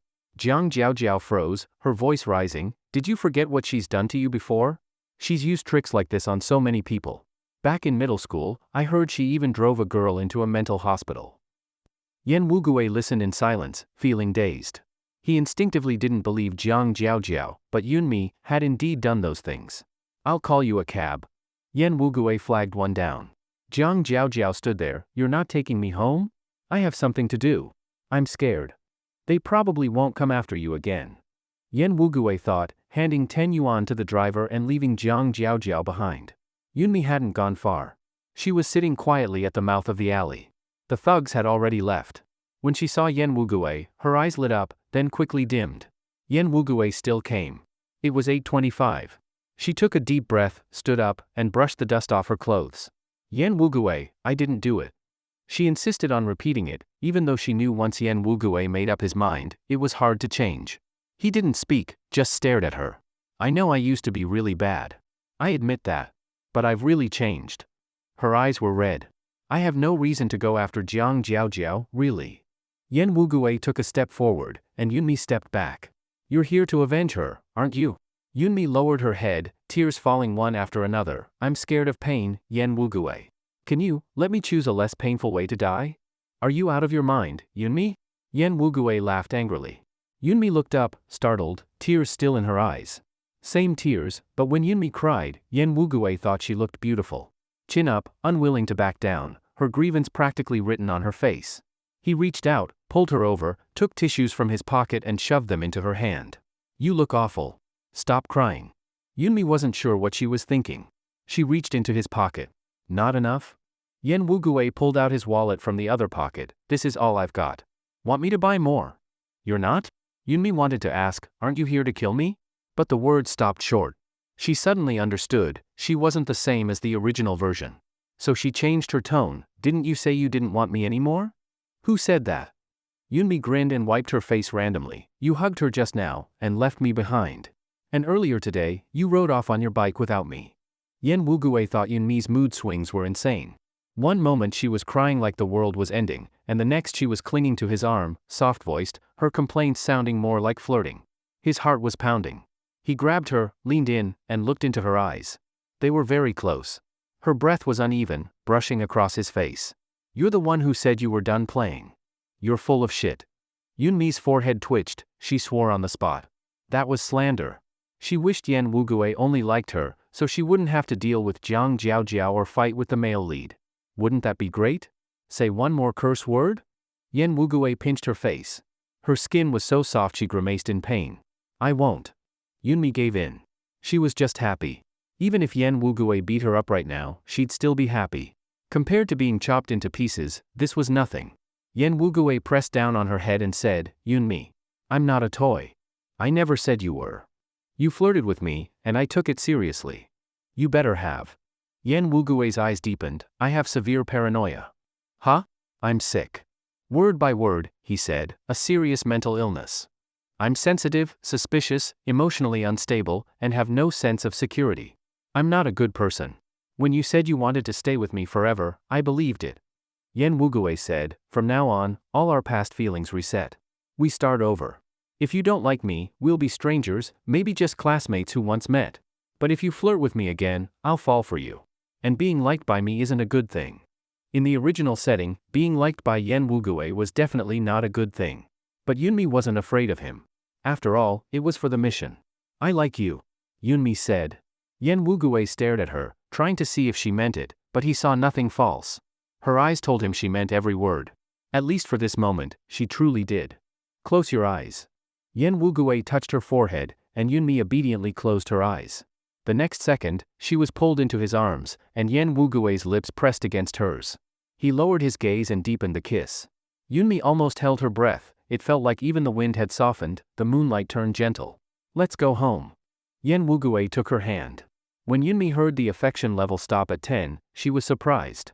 Already his girlfriend, kissed, with such tenderness, and only 10 points? How long would it take to reach 100? Yen Wugui had never liked anyone before, but at that moment, he desperately wanted Yunmi to belong to him. Being in love with someone like him, how should she put it? Yunmi thought while holding 2 college admission letters.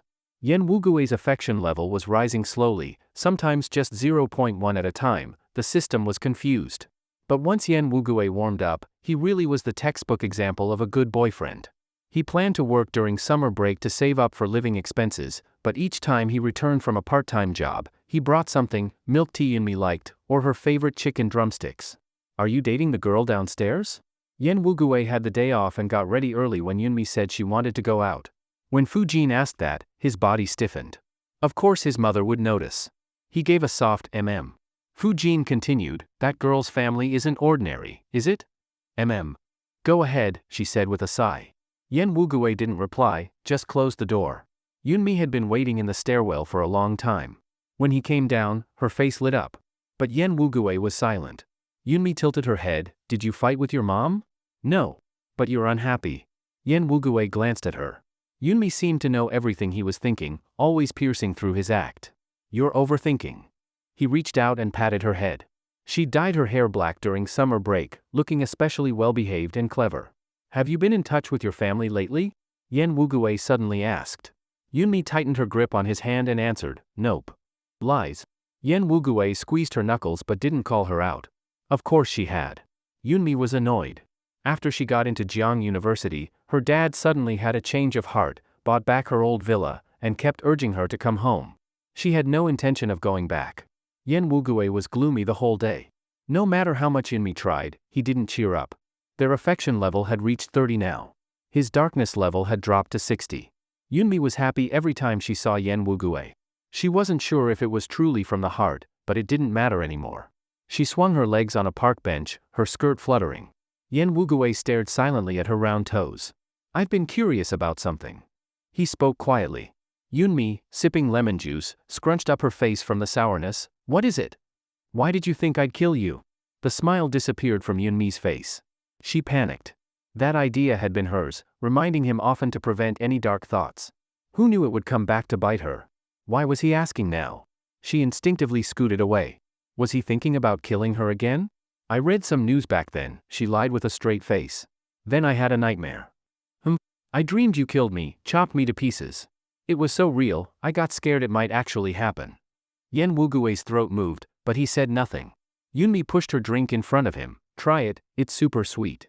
Yen Wugui looked at her, already seeing through her thoughts, and took a sip under her hopeful gaze. It was indeed sour. He frowned.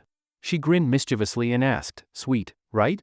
Yunmi took it back and sipped twice herself, her face scrunching again. Yen Wugui smiled. It was worth it. He rarely smiled, but when he did, his eyes looked like rippling spring water. Yunmi watched him while sipping through the straw, smiling too. When they were together, Yen Wugui always lost track of time. Soon, it was time to report to Jiang University. The school was far, so Yen Wugui carried all the heavy luggage, while Yunmi trailed behind with a backpack and another small bag. Everyone was shocked she got in. No way she could have cheated, so they figured she must have had incredible luck. She stayed with Yen Wugui all day, fulfilling all his wishes, like she was made for him. Tired? Yunmi tried to lift a suitcase and failed.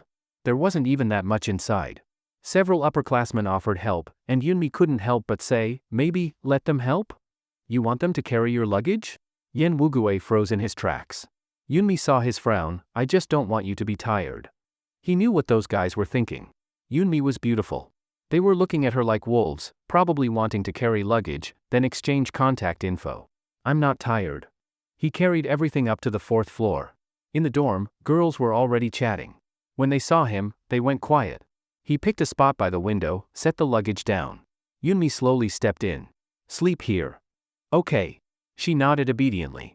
Yen Wugui remembered how messy her place had been. To him, Yunmi was clumsy and spoiled. So he picked up bedding, made her bed, and arranged her things. I'm heading to my dorm. Shen Wanqin watched his busy figure, blushing and heart-pounding. She'd gone through many targets, but none had done this much. Yen Wugui truly fulfilled every fantasy. No wonder Jiang Jiaojiao couldn't let go even after dating someone else. Who could resist this? Once Yen Wugui left, the girls took their chance. Is he your brother? My boyfriend. Yunmi said proudly. The girls looked at her with envy. Yunmi enjoyed it. He goes here too? What's his major? Same as mine. I study computer science. Yunmi suddenly remembered the importance of dorm bonding and said, "Hi everyone, I'm Yunmi Yun like the clouds, me like searching."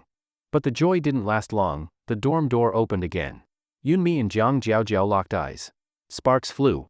Jiang Jiaojiao stiffened, frowned, checked the room number, and walked in again with a doubtful look. Perfect. Came right to my doorstep. Let's see how you make waves now. Yunmi smiled slyly. Such fate, right, White Lotus Jiang? You two know each other? The girl from earlier spoke up. Jiang Jiaojiao just wanted to escape. What could be scarier than sharing a dorm with a little devil? Yeah, we do. Yunmi nodded innocently, a smile playing at her lips. Our Jiaojiao has such a kind heart. If you need anything, just go to her. Back where we're from, she's known as the discipline committee rep. Jiang Jiaojiao was shaking with anger. It sounded like praise, but every word felt like mockery. You guys chat. Yunmi patted her shoulder as she left. I'm off to see my boyfriend. By the time Yan Wugui arrived, the dorm was full, only one bed left. While he was making his bed, Yunmi peeked in curiously. The boys in the room weren't shy and asked, "Hey beauty, who are you looking for?" Yan Wugui followed their gaze and frowned. "Why are you here?" I was curious.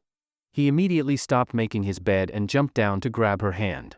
Yunmi held a few cups of cola, smiling at his roommates. "Nice to meet you. I'm Yan Wugui's girlfriend. These are for you." "Thanks. Thanks a lot." "Thanks, sis-in-law. Bro, you're awesome bringing your girl to school." Yan Wugui didn't think there was anything to celebrate. He pulled Yunmi over, and the moment the door moved, he quickly brought her to his side. Outside, 3 guys were standing. Yunmi stared at the one who walked in. She froze. Li Yan? What a coincidence. Li Yan must have arrived early. He already knew the dorm mates. They greeted him right away. "Brother Yan, someone's girl came to deliver cola." Li Yan looked over, a smile on his face. "It's you." Yan Wugui's grip tightened. Li Yan pointed at himself. "Do you remember me? I found your wallet. From the rice bowl shop." Of course Yunmi remembered. "Thanks again." She smiled at him too. Yan Wugui stared at Li Yan for a long time before recalling the situation. He immediately pulled Yunmi outside. "Weren't you hungry? Let's go eat." Yunmi was confused as she was dragged out. She waved goodbye to his roommates and quickly caught up. Yan Wugui felt stifled. That guy had money, looks, and judging by his vibe, definitely attracted girls. He pulled Yunmi into the hallway and bit her. "Can't bear to leave? What are you talking about? That guy, do you think he's handsome? Not as handsome as you." Yunmi had learned her lesson. She was sure now. Yan Wugui was jealous. "Did you check the class assignments?" He changed the subject. Yunmi remembered and pulled out her phone. Yan Wugui had also bought one from his part-time work, though he wasn't used to it yet. He only found out through his roommates. "Don't bother. We're not in the same class." He sounded irritated. Yunmi insisted on checking. After seeing it, she looked disappointed. What was going on? She'd worked so hard to get in, yet still didn't end up in the same class as Yan Wugui? It followed the same script as the original, 3-person love triangle? She was the one being left out. Their class schedules were completely different. "Sigh, I'm in the same dorm as Jiang Jiaojiao," Yunmi suddenly said. Yan Wugui lifted his eyelids, hummed in response. Yunmi tugged on him. "I'm watching her closely." "Why are you watching her?" Yan Wugui hadn't asked about the previous incident. Girl drama always seemed random. "She keeps showing up in front of you. I don't like it." Yunmi clenched her fist. "If I find out you two are in contact, she's done." Yan Wugui chuckled. "She's definitely trying to steal you." Yunmi said, "Don't get close to that woman, got it?" Yan Wugui loved this side of Yunmi. It made him feel like he truly mattered to her. His heart felt full. "Okay." He rubbed her head. High school and college were different. After military training each day, the boys in the dorm would chatter away. With no books to read, Yan Wugui felt uncomfortable during downtime. He thought maybe he should get a part-time job to keep busy. "Hey, Yan Wugui, tell us about your girlfriend." They were chatting about girls and suddenly turned to him, winking. "How'd you two meet?" "High school classmates." "Nice." Not really, Yan Wugui thought gloomily. If Yunmi hadn't changed, he might have hated her. But now, he couldn't let go. "You two, done it yet?" "Done what?" Yan Wugui glanced over. Li Yan interjected, "Enough. Don't pry into people's private lives." "I'm just warning him. Girls change in college. My girlfriend dumped me right after graduation. Annoying as hell." Yan Wugui frowned, then realized what they meant, and his face darkened. Meanwhile, Yunmi stayed quiet in her dorm. The heroine aura was already showing. Who knew what Jiang Jiaojiao had said behind her back, but Yunmi could sense the coldness from her roommates. Good, she didn't want to befriend them anyway. As long as she kept an eye on Jiang Jiaojiao and Yan Wugue, everything would be fine. How did you and your boyfriend meet? One roommate asked with a mocking tone. Yunmi raised an eyebrow. He loved me, so I went with it. Really? The girls laughed. Yunmi propped up her head. What else? She glanced toward Jiang Jiaojiao. Ask her. She caught me with my boyfriend and accused me of forcing him to date me. What did my boyfriend say back then? Jiang Jiaojiao stayed silent. Everyone looked at her. Yunmi smiled. My boyfriend said he wasn't close to her and told her to stop pestering him. You're full of crap. Jiang Jiaojiao snapped. Am I? Yunmi sat up. Who's the one always hovering around my boyfriend? You say you're all about justice, but when I'm just flirting, you twist it into something ugly. The roommates exchanged looks, unsure what to say. Yunmi, you're going too far. Jiang Jiaojiao's eyes turned red as she stood. Don't forget who used to bully people. How many times did you hit Yan Wugue? Am I wrong to be suspicious? Who knows if you sent those gangsters before the exam? You're disgusting. Using your money to mess with people. Tell me I'm wrong.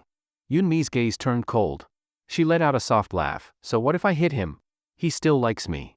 Unlike you, flirting all the time and still getting rejected. And stop smearing me. I had nothing to do with those guys. Maybe it's your own love debt catching up with you. Jiang Jiaojiao opened her mouth to fight back, but Yunmi raised her finger to her lips. Enough. Don't talk anymore. If you do, I'll get annoyed. Yunmi wasn't someone to mess with. After her argument with Jiang Jiaojiao in the dorm, their roommates finally understood. Yunmi wasn't exactly nice, but Jiang Jiaojiao wasn't any better. She knew he had a girlfriend and still tried to get close. What else would you call that but being a bitch? Yunmi didn't care about gossip. She only cared about what Yan Wugue thought. But Jiang Jiaojiao wasn't so easygoing. She'd been excellent since childhood, always adored wherever she went. Not only had she run into a wall with Yunmi multiple times, but now Yunmi was twisting things back on her. It was clearly her fault. Why? Jiaojiao, is it hard to adjust to school? Li Yan noticed her troubled look and spoke gently. Or did something happen? Is someone bullying you? No. Jiang Jiaojiao shook her head.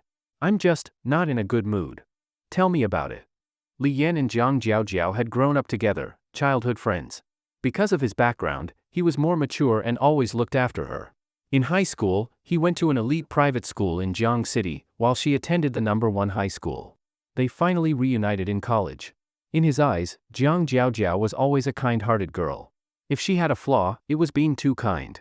Jiang Jiaojiao gripped her chopsticks, eyes red. Li Yan rarely frowned, but seeing her like that, a sharpness appeared in his expression. Why the tears? He quickly pulled a tissue from his pocket and handed it over. Brother Yan, am I really that unlikable? She bit her lip, tears trembling in her eyes. Who said that? Li Yan asked immediately. Is it your roommates? I didn't want it to be like this. Jiang Jiaojiao felt deeply wronged. Even with her bold personality, she noticed her roommates gradually distancing themselves. Sometimes she'd hear them chatting happily at the door, but the moment she walked in, they'd fall silent. I knew this girl before, she doesn't like me. She keeps saying I'm trying to steal her boyfriend. Now we're in the same dorm, and she tells the others bad things about me. None of them talk to me anymore. The more she spoke, the worse she felt. Tears streamed down. This really happened? Li Yan was furious. Jiang Jiaojiao was kind, but that didn't mean people could bully her. He'd heard girls could be scheming, but he didn't expect such dirty tactics. What's her name? I'll go talk to her.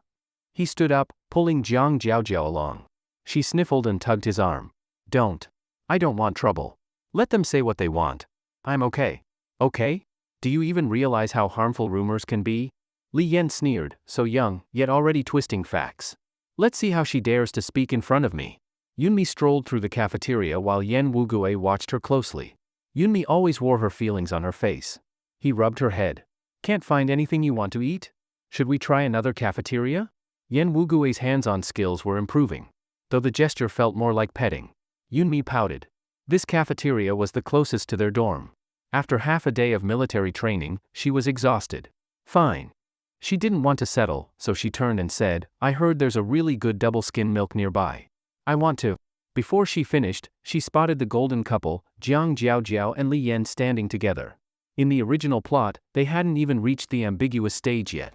Although things looked vague, neither had realized their feelings.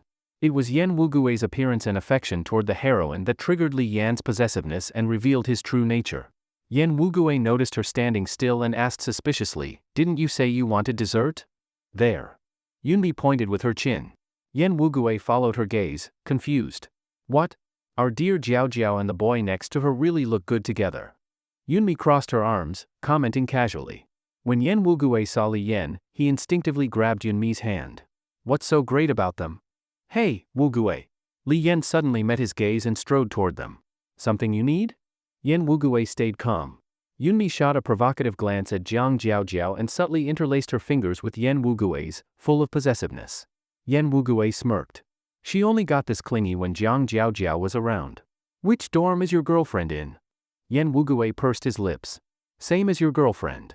He was reminding Yunmi, the guy might be good looking, but he's taken. "Girlfriend?" Li Yan froze, glanced at Jiang Jiao, and quickly explained, "No, not my girlfriend. She's my sister. I heard she was being bullied in the dorm and wanted to speak up for her." "You said she's in the same dorm as your girlfriend? Speak up?" Yunmi laughed. "Why don't you tell me who's bullying her?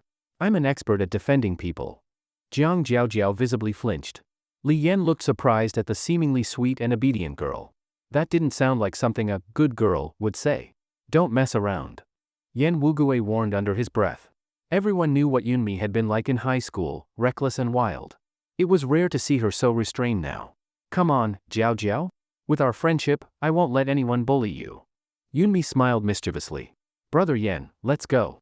Jiang Jiao tugged his sleeve, her voice soft and her head lowered. But Li Yan was determined to stand up for her. He narrowed his eyes. "Since you're in the same dorm, then tell me, what do your roommates say about Jiao behind her back?" "Jiao is kind and easily taken advantage of." "Kind?" Yes, she was kind. Yunmi even agreed with that. But too much kindness could become a fault. "I wouldn't know." Yunmi looked confused. "Our dorm seems fine to me. I'm not sure why Jiao feels people are talking about her. Could it be she did something shady and got exposed?" "You're lying. Yunmi, it's all because of you. Stop pretending." Jiang Jiao finally exploded, trembling with rage. "Don't cry. Tell your brother, what happened?" Li Yan panicked when he saw her like that. Yen Wugui frowned and glanced at Yunmi, who looked calm and proud. After thinking for a moment, he pulled her behind him. Jiang Jiao didn't speak. She just kept pulling Li Yan to leave. Yunmi smacked her lips. Now this finally had the taste of a true villainess. "You're Yunmi, right? I'd like to talk with you." Look at that male lead, still able to keep calm and smiling in this kind of situation. Even though that smile wasn't exactly pleasant. "No need, brother Yen." "Sure." Yunmi stepped out from behind Yen Wugui and nodded. They sat down in a quiet milk tea shop. Yunmi didn't look like she had done anything wrong, sipping on her straw like a satisfied cat. "Was it you?" While the other two were ordering, Yen Wugui lowered his voice next to her ear. "What?" Yunmi blinked, looking innocent. He almost fell for it and knocked her lightly on the head. When she said she shared a dorm with Jiang Jiao, he already had a bad feeling. And now, only a few days in, the girl was already crying. Yunmi frowned, muttering, "It's not my fault." "Oh?" Li Yan let Jiang Jiao sit inside, then sat opposite Yunmi. "Why are you targeting Jiang Jiao? There was a chill in his tone. Yunmi thought, no matter how tough you are, can you be tougher than the guy beside me? She had her villain, no worries. Yunmi wiped her mouth and smiled, her little fangs showing, "Because I want to." Li Yan's brows furrowed immediately. Jiang Jiao had briefly told him, this was the same Yunmi known for bullying others. He was honestly surprised. "I'll make the call since you'll be roommates for the next 3 years. Let's put the past behind and at least not fight, alright? Alright?" That last word was so soft, it sounded like pleading, too gentle. Yen Wugui glanced at Li Yan and took a deep breath. Yunmi didn't react, calmly pushed the milk tea toward Yen Wugui and said softly, "I can't drink anymore." "Okay." Yunmi folded her hands and sat upright, "I accept your suggestion. And also, don't go near my boyfriend." She said this to Jiang Jiao with a bit of gritted teeth. Li Yan felt there was something hidden in her words but didn't ask. He nodded gratefully, "Thank you for giving me this face. I want to go back to the dorm and rest." Yunmi leaned over and kissed Yen Wugui on the cheek. "Okay." Yen Wugui was extremely tolerant of her. No matter how many little faults she had, he pretended not to see them. "I didn't," Jiang Jiao muttered after they left. "I never went after her boyfriend." "She's lying." Li Yan sighed, "Alright, stop fussing. Didn't you say you'd stand up for me? In the end, you just gave in to her." What's so good about Yunmi? You don't even know. That's enough. Li Yan cut her off. Both sides backing off isn't a bad thing. And weren't you the one who brought this up first? If she'd started something for no reason, I wouldn't have let it go either. When Li Yan returned to the dorm, he saw Yan Wugui in the bathroom. He leaned against the door and asked, "Today was a bit messy. Your girlfriend isn't mad, is she? Why would she be?" Yunmi had never suffered a loss, Jiang Jiaojiao didn't matter. Yan Wugui was confident in that. Good. I'm thinking of buying drinks for the dorm tonight. Why don't you bring your girl along? I'll bring Jiao Jiao too, bury the hatchet over a drink.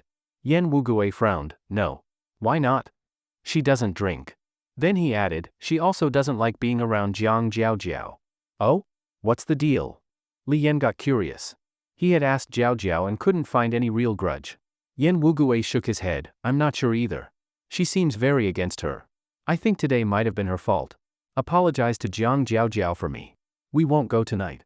That won't do. Li Yan was easygoing and good at handling things, just our dorm guys going out, no girls. That's fine, right? Yan Wugui didn't have much money, but he knew socializing was important. Refusing now would look rude, so he nodded in the end. When Yunmi heard he was going out drinking, she patted his shirt, don't drink too much. Okay. There won't be Jiang Jiaojiao, right? She suddenly asked. Yan Wugui laughed, what kind of grudge do you two have? Always Jiang Jiaojiao this, Jiang Jiaojiao that. I don't. Yunmi realized she was too fixated on her, but what could she do? Jiang Jiaojiao had that heroine aura, you couldn't be too careful. No, just the dorm guys. Yan Wugui gave her a light hug, go on back. When you come back, buy me a bucket of popcorn. Yunmi hugged him back and secretly slipped 500 yuan into his pocket. Yan Wugui pinched her cheek, all right.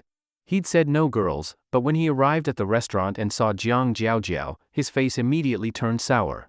Li Yan quickly explained, she didn't want to go back to the dorm and doesn't have friends here, so. Yan Wugui sat down heavily. It's fine, it's fine. The others didn't know the full story. Seeing Li Yan bring a girl, they were too thankful to complain. Jiang Jiaojiao was easy to like, before the meal was halfway done, she was already chatting happily with the dorm mates.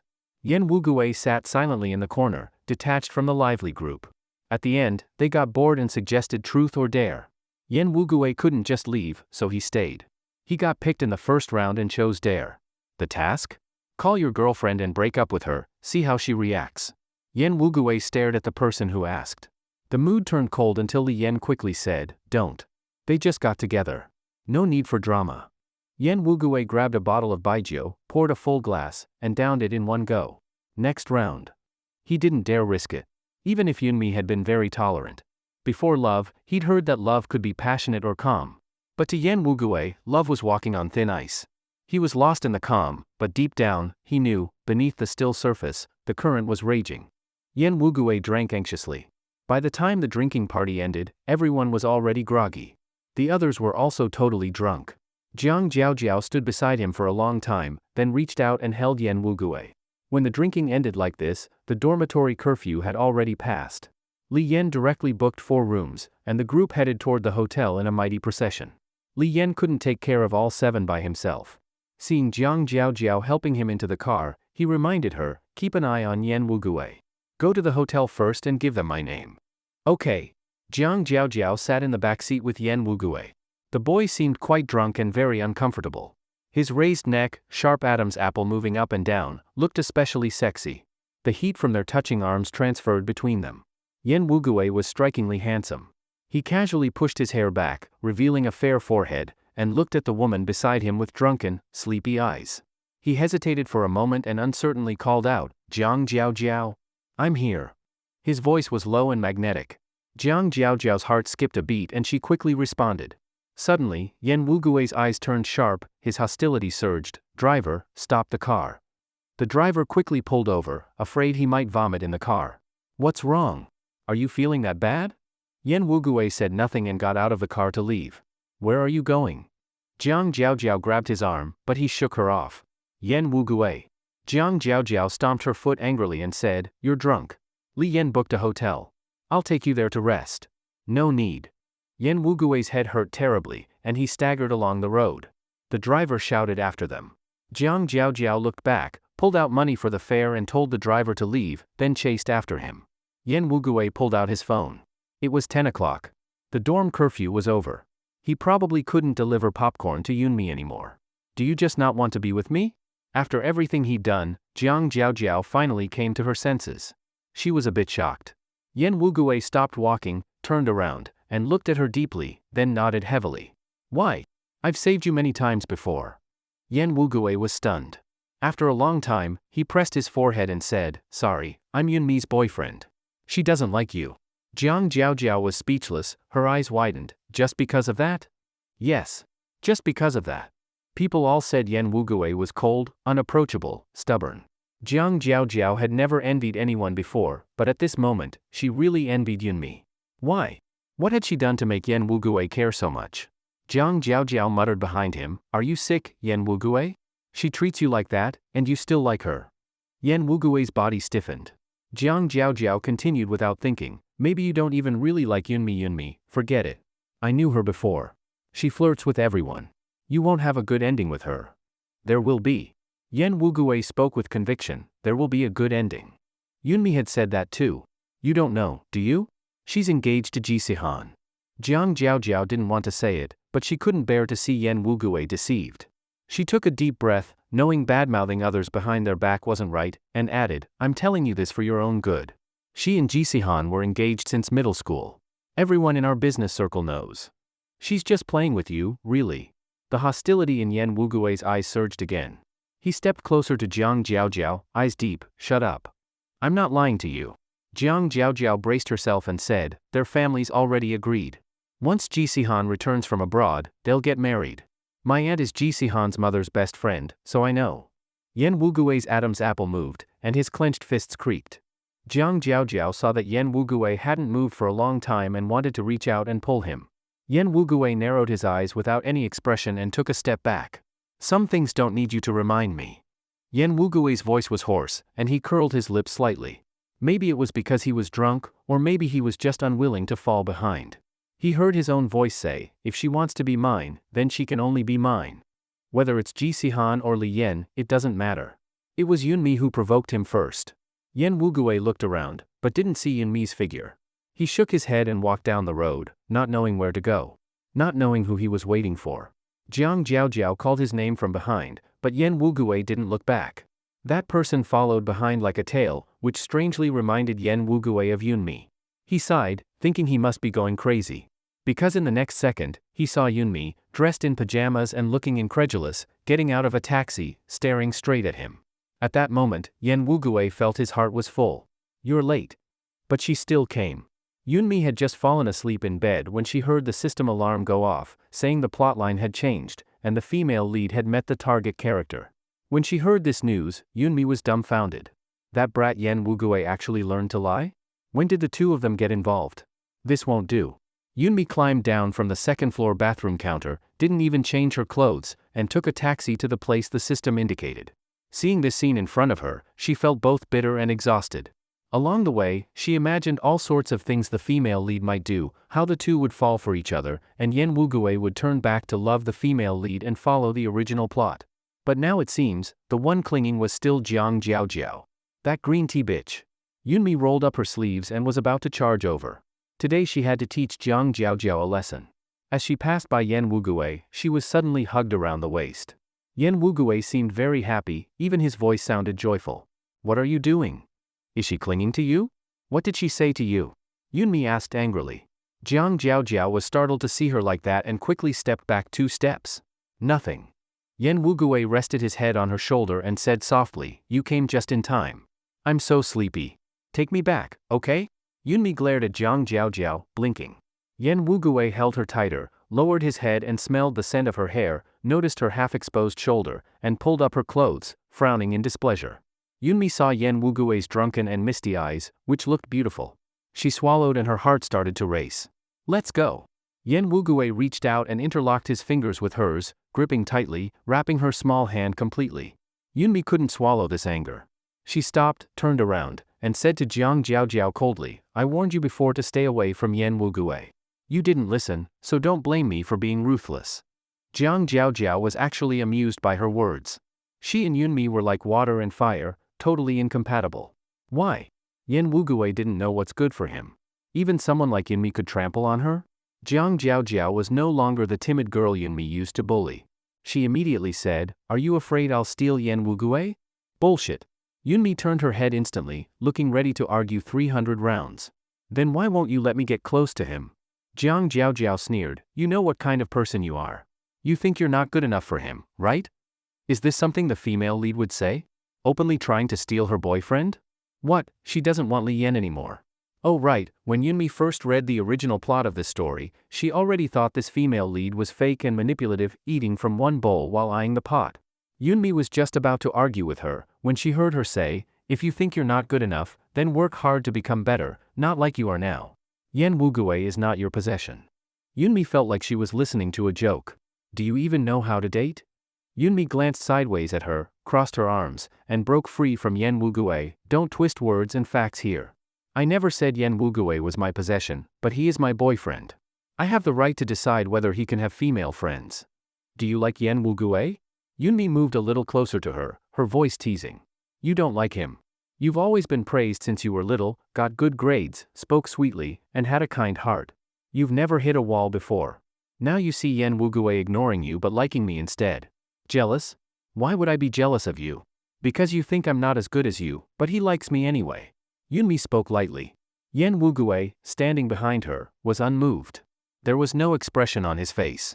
Yunmi wanted to mock her a little more, but then saw Li Yan not far away, climbing out of a taxi at some point. Who knows how long he'd been standing there. Yunmi swallowed hard and instantly chickened out. According to her usual mission pattern, when the male lead and female lead appear together, their aura multiplies, capable of reversing the situation. Plus, although the male lead hadn't awakened yet, he would still subconsciously protect Jiang Jiaojiao. Yunmi stepped back, bumping into Yan Wugui's chest, avoiding eye contact. Let's go. Behind them came Jiang Jiaojiao sobbing, and Yunmi pulled the corner of her mouth. She's so annoying. Yunmi muttered, then looked up at Yan Wugui, blinking for a long while before saying, what if this Jiang Jiaojiao talks bad about me behind my back and Li Yan comes to get revenge? He wouldn't dare. Yan Wugui lowered his voice. Seeing Yunmi's surprised expression, he half closed his eyes and explained, Li Yan is not an unreasonable person. He wouldn't do that. While everyone else's character settings were falling apart, only Yan Wugui's dark value still floated around 80. He was truly a man determined to be a villain. I didn't know she was coming. Yan Wugui said softly. Yunmi was stunned and snapped out of her thoughts. What? But I realized, you're really interesting. Yan Wugui leaned down, staring into Yunmi's eyes, making her uneasy. How did you know I was here? Before Yunmi could answer, Yan Wugui continued, let me see your arm. His sudden question left her mind scrambling for a way to cover it up. It was all her fault. Too eager to break up the supporting male and female lead's relationship, she made a big mistake. Yan Wugui grabbed her arm and stared at it for a long time. You're just a little girl, dressed like this and daring to go out? Where did you climb down from? Got yourself all dirty. As soon as he touched it lightly, Yunmi bared her teeth in pain. She had fallen while climbing down from the second floor and scraped the skin on her elbow on the bricks. If Yan Wugui hadn't reminded her, she would have forgotten about it. It hurts. How come it didn't kill you? Yan Wugui said with his mouth, but used his fingers to gently wipe off the dirt around it. He stared at the wound for a long time and said, Yunmi. The moment I saw you, I suddenly understood what peace of mind means. You'll stay with me always, right? If Yunmi had known what would happen next, she would never have sworn to Yan Wugui and said yes. Unable to return to the dorm, Yunmi took Yan Wugui to a nearby hotel by the school. These days, ID wasn't even needed. The front desk saw they were students, a boy and a girl, and directly gave them a double room with a big bed. That night, Yunmi lay on the edge of the bed, staring at the ceiling. The boy beside her was fast asleep. Yunmi turned her head to look at his face. His usually cold features were unusually soft now. His eyelashes were long, and his brows were tightly furrowed, as if dreaming of something. Yunmi reached out to smooth his brow, but before she could pull her hand back, Yan Wugui's eyebrows relaxed, and their eyes met. Yan Wugui reached out and pulled Yunmi tightly into his arms, heartbeat rising. Yunmi heard Yan Wugui softly say, had a nightmare. Yan Wugui took a deep breath. The light scent from the girl's hair and her body warmth gradually pulled him back to reality. Go to sleep. It's late. Yunmi's face turned red. Luckily, the darkness could hide everything. Once he heard her breathing steadily, Yan Wugui suddenly opened his eyes, looked down at the girl in his arms, and hugged her tightly. He hadn't dared say it just now. He dreamed of the alley where Jiang Jiaojiao was surrounded by thugs. The night was dim. The girl had a knife stabbed into her chest and knelt slowly in front of him, grabbing his pant leg, her voice twisted in pain, saying, "Save me." In the dream, he didn't seem to care much. Indifferent like an inhuman being, he crouched down, patted Yunmi's pale face with a white-gloved hand, and softly said, "Trash like you is a waste of resources in this world. If you want to blame someone, blame yourself for always provoking people you shouldn't have. In the next life, don't meet me again." It was those words that made Yan Wugui feel his heart almost stop, and he jolted awake. He had always thought of himself as a cold and heartless person. After all the things that happened with the Yan family, Yan Wugui had told himself from a young age to take revenge, to use any means, to get back all the humiliation he suffered. If Yunmi knew all those past things, she'd surely look down on him. Yan Wugui withdrew the hand he had wrapped around her waist. The room was cold with the AC on. He covered her waist with the quilt and propped himself up, watching her for a long time. If there was a god watching over him, that god's name should be Yunmi. That's what Yan Wugui thought. After sobering up, Yan Wugui didn't sleep again. For one reason. Yunmi's sleeping posture was really terrible, rolling all over the bed, lying on his chest, rubbing her mouth against him. He didn't dare move, afraid of waking her up. So he just lay there stiffly the whole night. As soon as Yunmi woke up, she was tossed back onto the bed, her mind blank. Yan Wugui awkwardly went into the bathroom and didn't come out for a long time. "We should head back to school." Yan Wugui tugged at his clothes, frowning. "Did you know you drool in your sleep?" "Yunmi?" She had been a little excited, thinking they finally had some couple-like interaction, but the mood was killed instantly by Yan Wugui's words. Yunmi kept a dark face the whole time. Yan Wugui just pretended not to see. They awkwardly walked back together and happened to run into Jiang Jiaojiao and Li Yan. It's like fate was always messing with them. "Yunmi, wait." Just as Yan Wugui was about to ignore them, Li Yan called from behind. His brows furrowed, and he stopped, reaching out to grab Yunmi's hand. Yunmi didn't think much of it. Her expression wasn't good. "What is it?" "I want to talk to you alone. Do you have time?" Yunmi only hesitated for a moment, then smiled and nodded, "Sure." Li Yan had arranged to meet at the school's milk tea shop, acting all secretive. When Yunmi saw Yan Wugui's expression gradually darken, she wanted to say there was no need, but it was already too late. "Jiao Jiao told me everything yesterday." Li Yan held a cup of milk tea and smiled gently. Yunmi rested her chin in her hand and raised an eyebrow. "What? You came to accuse me on her behalf? What are you saying?" Li Yan looked surprised. "I think there might be some misunderstanding between you and Jiao Jiao." "No need." As soon as she said that, Yunmi knew exactly what Li Yan was thinking. Trying to mediate? No need. She didn't belong to this world anyway. Aside from her strategy target, no one here mattered to her. Li Yan frowned and said, "Jiao Jiao never meant to steal your boyfriend." "Really?" Yunmi's tone was mocking. "Did Jiang Jiaojiao ever tell you what I was like in high school?" Li Yan fell silent. She answered her own question. "I'm spoiled, willful, and unreasonable. To be honest, I just hate her always hanging around my boyfriend. I'm targeting her on purpose. So what can you do about it?" After saying all this, Yunmi silently gave herself a thumbs up. Well done. This villainous supporting role was portrayed perfectly. "All right, my boyfriend's still waiting for me outside." Yunmi brushed her hair back and tapped the table. "If you come to me again about Jiang Jiaojiao, don't talk to me anymore. It's annoying." Li Yan, who had always been the center of attention wherever he went, was truly being dismissed like this by a girl for the first time. He sat there watching Yunmi throw herself into Yan Wugui's arms. Gone was the annoyed attitude she had just shown him. Her entire focus was on the person in front of her. Li Yan's fingers kept rubbing the milk teacup as he smiled faintly. Before Yan Wugui could ask, Yunmi spoke first. "That Li Yan from your dorm is so annoying. What happened? What do you think?" He came to speak up for Jiang Jiaojiao. Yan Wugui glanced through the glass window and asked softly, "And what do you think?" "I hate her." Yunmi said, "Even if the King of Heaven came down, I'd still hate her." She hated how Jiang Jiaojiao always acted like a savior while actually flirting with everyone, pretending she didn't know anything. See? Since being away from Jiang Jiaojiao, Yan Wugui was doing so much better. Thinking of this, Yunmi hugged his arm and swayed it, her eyes curved with joy. Military training flew by, and on the last day all the groups gathered for a party. The boys and girls were all showing off, hoping to stand out. There's even a saying that if you do well tonight, you get first pick of a freshman partner.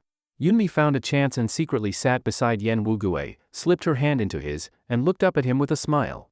The boys around them made teasing noises. Yen Wugue gently kneaded her fingers, glanced at her, and smiled without saying anything. He used to hate being stared at, always felt those eyes were strange, but right now, he enjoyed it. Yunmi took off her jacket, revealing a short t-shirt underneath. One of the girls dancing in the middle had a great figure. As the atmosphere heated up, Yunmi got excited too and whistled toward the stage. Yen Wugue just glanced once at the center, then kept his eyes on Yunmi. A boy behind them secretly passed something over. Yen Wugue hesitated, then saw it was 2 bottles of beer. The night breeze was light. Yunmi smiled and said thanks, leaned on his shoulder, opened a bottle cleanly, and whispered in his ear, "Come on, a toast to our hard-won love." "What's so hard-won? You don't get it." Yunmi drank in one go. When she learned her S-level mission target was a psycho, she'd been anxious every day. Who wouldn't be afraid of a guy like Yen Wugue, who looked like he could kill someone any moment? Luckily, she analyzed and found his weakness. People with mental issues usually lacked love. If Yen Wugue had no son, she'd try to be his son. Turn this villain into a good, upright young man. The more Yunmi thought about it, the happier she got. She even finished her can of beer and immediately felt dizzy and lightheaded. Yen Wugue noticed something was wrong. He turned to see the boy who gave them the beer scratching his head. "I was just about to say, this beer really packs a punch. It's a new demon brew I bought. Wanted to let you try it. But your girlfriend drank so fast, is she okay?" Over there, Yunmi had already gone quiet. She stared pitifully toward the stage, her eyes downcast and silent. The music suddenly switched to a fast rhythm. The crowd was already hyped, and the whole place turned into a dance floor. Before Yen Wugue realized it, Yunmi slipped out from beside him. She'd made it to the center. Grabbing her beer bottle, she lifted her shirt and bit it, then started dancing to the beat. Before people could react, Yen Wugue had already rushed over, pulled her shirt down, and hoisted her over his shoulder. Hopeless. So mad. He heard Yunmi start fussing on his shoulder. "Why'd you stop me? What do you think? That was my stage." "Stage, my ass. Wasn't it good?" Yunmi frowned. "I used to be a top-tier celebrity." Suddenly, Yunmi remembered something. She forced herself up on his shoulder, sat high, held his head with one hand, and looked down. "Yen Wugue?" "Yeah? Hey." Afraid she might fall, Yen Wugue quickly squatted and set her down. It hit him then, this girl was too light. Yunmi held his face and stared for a long time, then kissed his cheek. "Thank you. Why so serious all of a sudden?" "For giving me the chance to complete." Yen Wugue clearly saw her mouth moving, but the middle part sounded like it was muted in a movie. "What did you say?" "I said." Suddenly Yunmi's body convulsed, as if in extreme pain. Her legs gave out and she collapsed to the ground. Yen Wugue watched in shock as Yunmi knelt and bowed to him. "What are you doing?" Yunmi doesn't drink. She knows she has a problem. When she's drunk, she talks nonsense. Just now, the system's protection kicked in and zapped her with a high voltage. The alcohol wore off immediately. When she came to, she saw herself on the ground. Yen Wugue was squatting in front of her, looking at her with an odd expression. Yunmi forced a smile. I'm just so thankful you're willing to be my boyfriend. But I didn't know how to show my excitement, so I gave you a bow. Is this thank you method acceptable to you? Get up." Yen Wugue knew she was talking nonsense and didn't know whether to laugh or cry. "Did your knee get scraped?" Yen Wugue had been startled when she suddenly knelt down. Now seeing Yunmi shakily stand up, he instinctively squatted down, lifted her pant leg under the streetlight, and sure enough saw a patch of red. "Does it hurt?"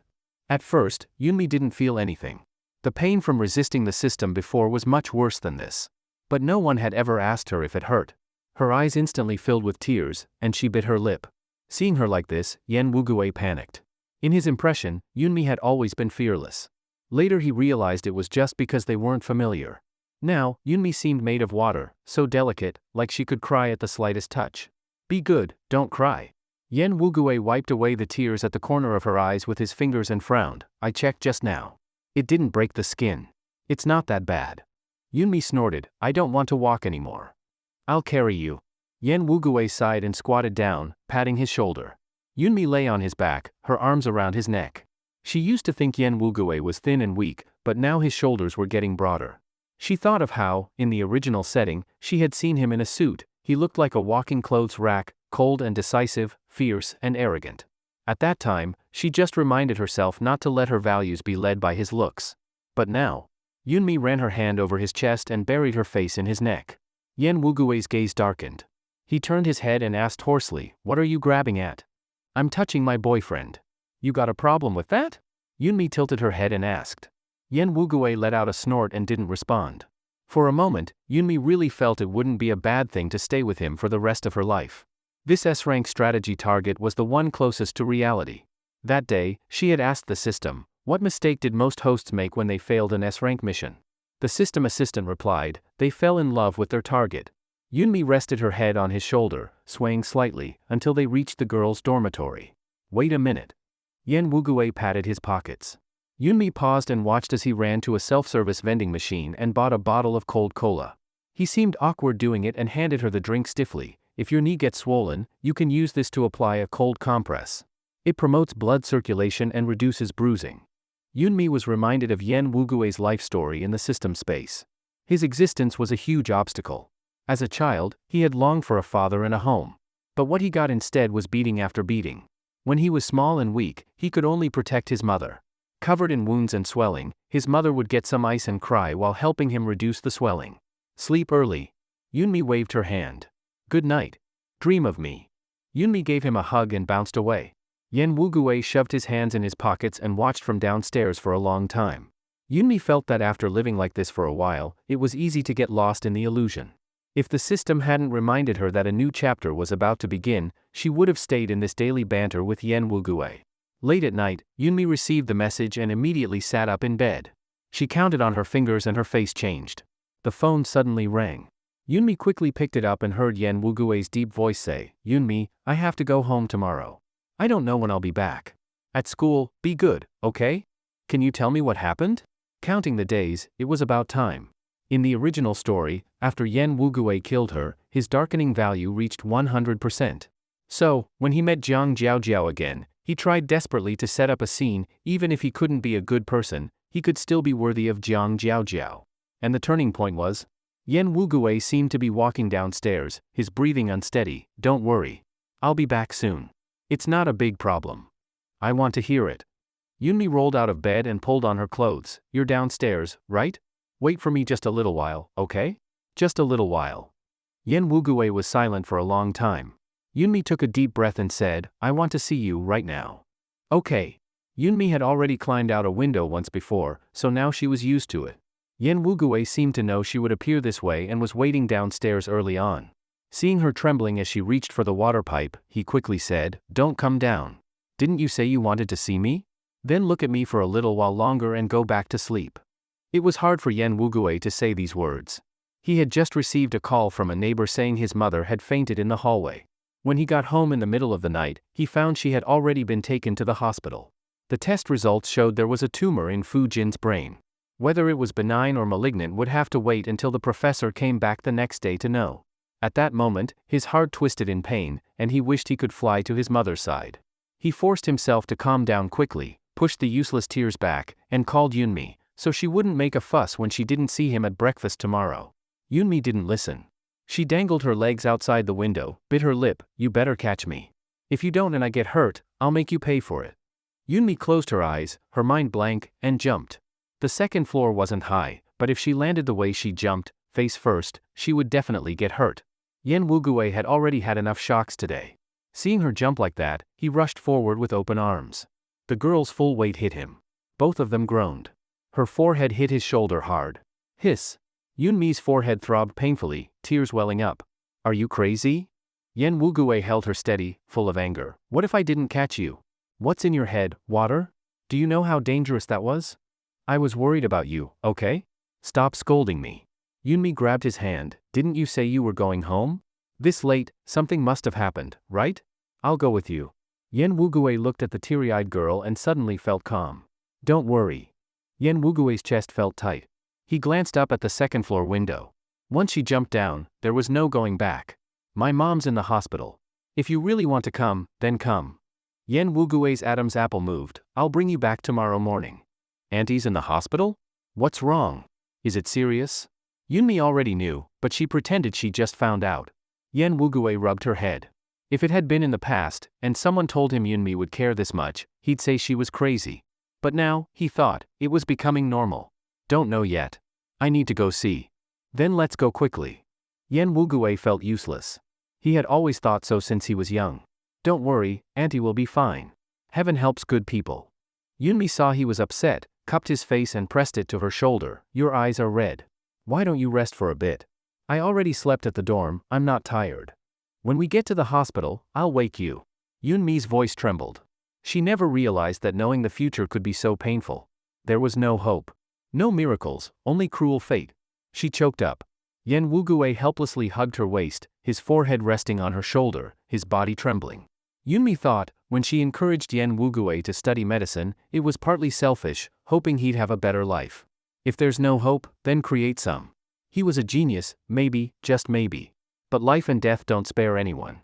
Yen Wugui didn't sleep. Countless memories flashed through his mind. Yunmi heard the system's prompt in her mind, his darkening value was spiking. She quickly threw herself into his arms and smiled. Boyfriend, we're not considered early dating now, right? Yen Wugui's dark value froze at 90. Then if your mom sees me, can I say I'm your girlfriend? Yunmi tilted her head. That way, I've officially met the parents, right? Whatever was in Yen Wugui's mind was completely scattered. His dark value slowly began to drop. Yunmi rolled in his arms and lay on his lap. Pet my head. Are you a dog?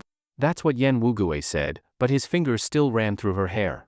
I heard petting someone's head makes them feel better. Yunmi looked up at him. Do you feel better now? Stop reading useless posts. Yen Wugui turned away, his eyes deep and dark. His Adam's apple moved up and down as his fingers idly combed her hair. Yunmi's eyes half closed. The plot was halfway through, and this was the hardest part. She didn't know how to walk her own path, but she had to use what she knew to pave the way for Yen Wugui. Ah, what a perfect little save-the-villain angel she was. Once they got to the hospital, Yen Wugui rushed straight to the ward. Yunmi looked at the neighbor nearby, a middle-aged woman in her 50s, kind-looking.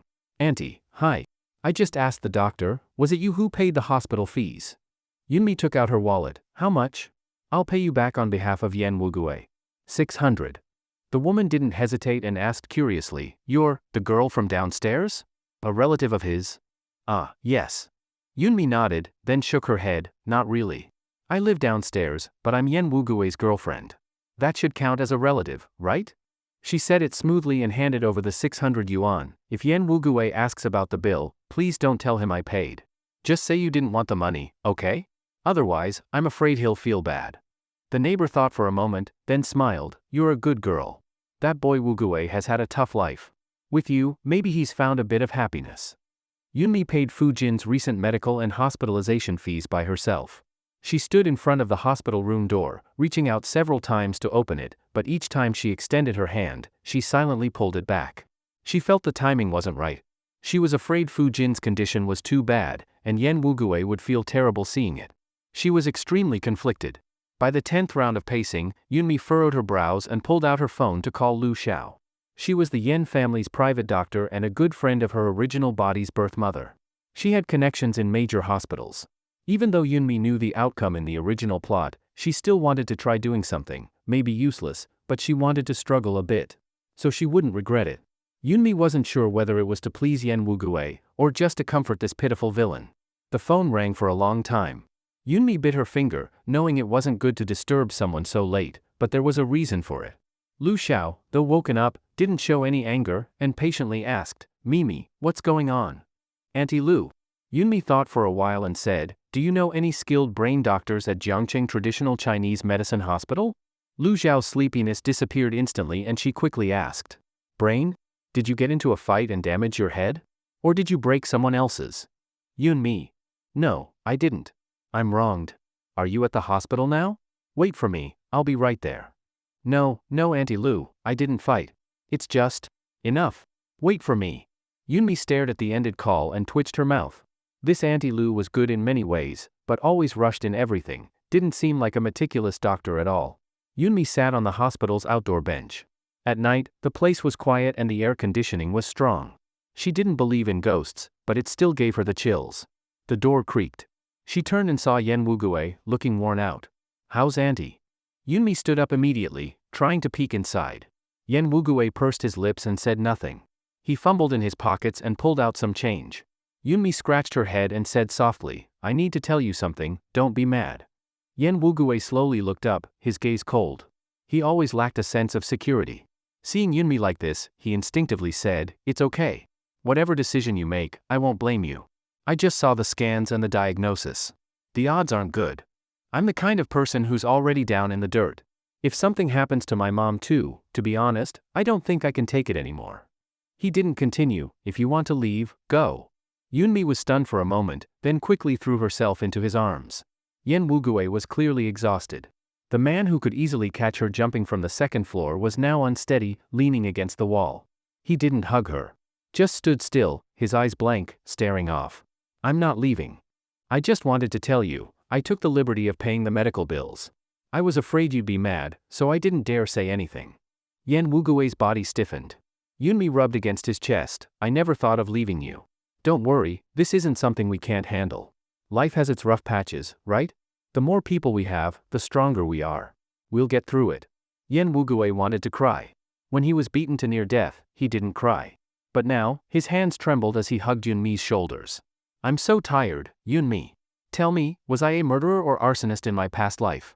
Why is it always like this? What I want is so simple. I just want to live. I want to live well. Where did I go wrong? Why do I deserve this? He looked so sorrowful, even his voice was trembling. Yunmi gently patted his back, tiptoeing to make it easier for him to hug her. Don't cry, don't cry.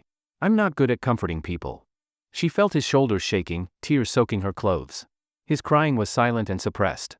It would have been less heartbreaking if he had cried out loud. Lu Xiao arrived just then and saw this scene. She stood with her arms crossed, watching for a long time, frowning. She remembered this boy, deep impression. And now they were hugging? Did he really hit his head or something? Yen Wugue stayed still for a long time. Yunmi's arms were sore. Just as she let go, she heard a light cough. She turned around and met Lu Xiao's amused gaze. Her face flushed red. Yen Wugue also looked over. Realizing this doctor was close to Yunmi, he took 2 steps back. Yunmi quickly stood beside him, waved to Lu Xiao. Auntie Lu, let me introduce, this is my boyfriend. Lu Xiao raised her eyebrows. Yup, definitely knocked something loose. It's like this, Auntie Lu. Yunmi walked over, hugging her arm with a flattering look. Lu Xiao had watched her grow up, and this sudden hug caught her off guard. She softened a bit. What's wrong? You just asked me about a brain doctor. Yunmi asked Yen Wugue to bring the diagnosis and CT scans while she sat with Lu Xiao on the bench. My boyfriend's mother, she has a brain tumor. I wanted to ask if you know any really good doctors who could help. Yunmi lowered her voice beside her ear. My boyfriend's family situation is complicated. Single parent. He only has his mom. You actually do things like this? Lu Xiao's words carried a teasing tone. Yunmi's face froze. But Lu Xiao didn't mind. This girl had changed a lot since falling in love. That was good. In the past, she used to worry Yunmi would end up getting hurt because of her temper. Yen Wugue brought over the scans. Lu Xiao looked at them and frowned, staying silent. The atmosphere grew colder.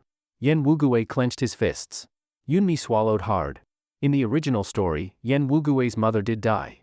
But she wondered, if she used all her connections to find a top doctor for him, could it change the ending? Like how she, a person who should have died, is still standing here now. Tomorrow. It's already late tonight. Lu Xiao rolled up the documents and stood, expression serious. I'll try to help. She looked at Yen Wugue on the side, her gaze darkened, but she said nothing. When Yunmi heard she would help, she was beyond grateful and immediately smiled. Auntie Lu, you're the best. Heh. Lu Xiao flicked her nose. You only get sweet when you need something. Then she sighed and said, I have a friend in the US who specializes in brain surgery. I'll reach out and see if he can help. But I can't promise anything. This tumor has been in the brain for a long time. At the very least, it's mid-stage cancer now. There's a lot of risk. We'll talk more in detail later. Yunmi spent the whole night curled up with Yen Wugue on the narrow bench. His eyes were bloodshot from staying up, and Yunmi was so sleepy her steps were unsteady. I'll take you back to school. Yen Wugue patted her face and glanced at his phone. Go back and sleep for a bit, okay? Yunmi forced her eyes open, shook her head, barely holding on. I'll go get breakfast. What do you want to eat?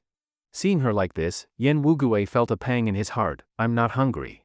Auntie Lu might come today, so I can't go back. Yunmi rubbed her eyes. Don't worry. Auntie Lu is my mother's old friend. She's protected me since I was little. If she said she'll help, she'll do everything she can. Yunmi reached out and brushed back his bangs. Wait for me here. I'll be right back, okay? Yen Wugue stared into her eyes for a long time, his voice dry. Okay. Yunmi smiled. To be honest, when Yen Wugue heard about his mother's condition, it felt like the sky was falling. He was panicking but tried not to show it. But Yunmi saw right through him. She stayed by his side like a knight, comforting every aching part of his heart. Yen Wugui clenched his fingers. What had he done to deserve this? He hated his own helplessness. Yunmi yawned nonstop, and even the porridge and buns in her mouth tasted bland. The doctor started work at 9 a.m., and nurses came in turn. The doctor took Fu-Jin for another round of tests. She already looked very weak. Years of hardship had almost crushed the gentlewoman she once was. After a meeting, the doctor bluntly said, "I suggest you transfer hospitals. The surgery is very risky. Our hospital doesn't have the specialists for this." Yen Wugui lowered his head and said nothing. Which hospital is more advanced? Yunmi knew this era was much more backward than the places she'd traveled to before. The capital. They have the best doctors. When Yen Wugui heard that word, his shoulders trembled. Yunmi pressed her lips together and didn't ask further. "You can think about it. I can help contact a professor in the capital," the doctor said, adjusting his glasses. "But for brain surgery and chemotherapy, the medical costs. No need to worry about the cost. Please help make the contact," Yunmi answered immediately. Yen Wugui took a deep breath, head bowed, lost in thought. But Yunmi knew. He didn't want to return to the capital. Because that's where he had transferred from, wanting to stay far away from the Yen family. If they went back now, the original plot would begin. And that was the one Yunmi most wanted to avoid. In the original plot, because of this, Yen Wugui knelt at the Yen family gate, suffered great humiliation. In the end, Yen Cheng, as if enlightened, gave him some money to treat his mother and told him the debt between them was settled. His mother died on the operating table. Never woke up. Yen Wugui directed all his hatred at the Yen family. He got close to their only son and caused his death. Then he drove his stepmother mad. Yen Cheng was selfish. What he loved most was himself. What he feared most was having no heir. Yunmi went over it all in her mind. She didn't dare to gamble. If she tried everything but still couldn't save Fu-Jin on the operating table, would all that rage fall on her? "How about, we don't go to the capital? I'll ask Auntie Lu." Yunmi called again. This time, Lu Xiao answered quickly. Before Yunmi could speak, she said, "I already asked.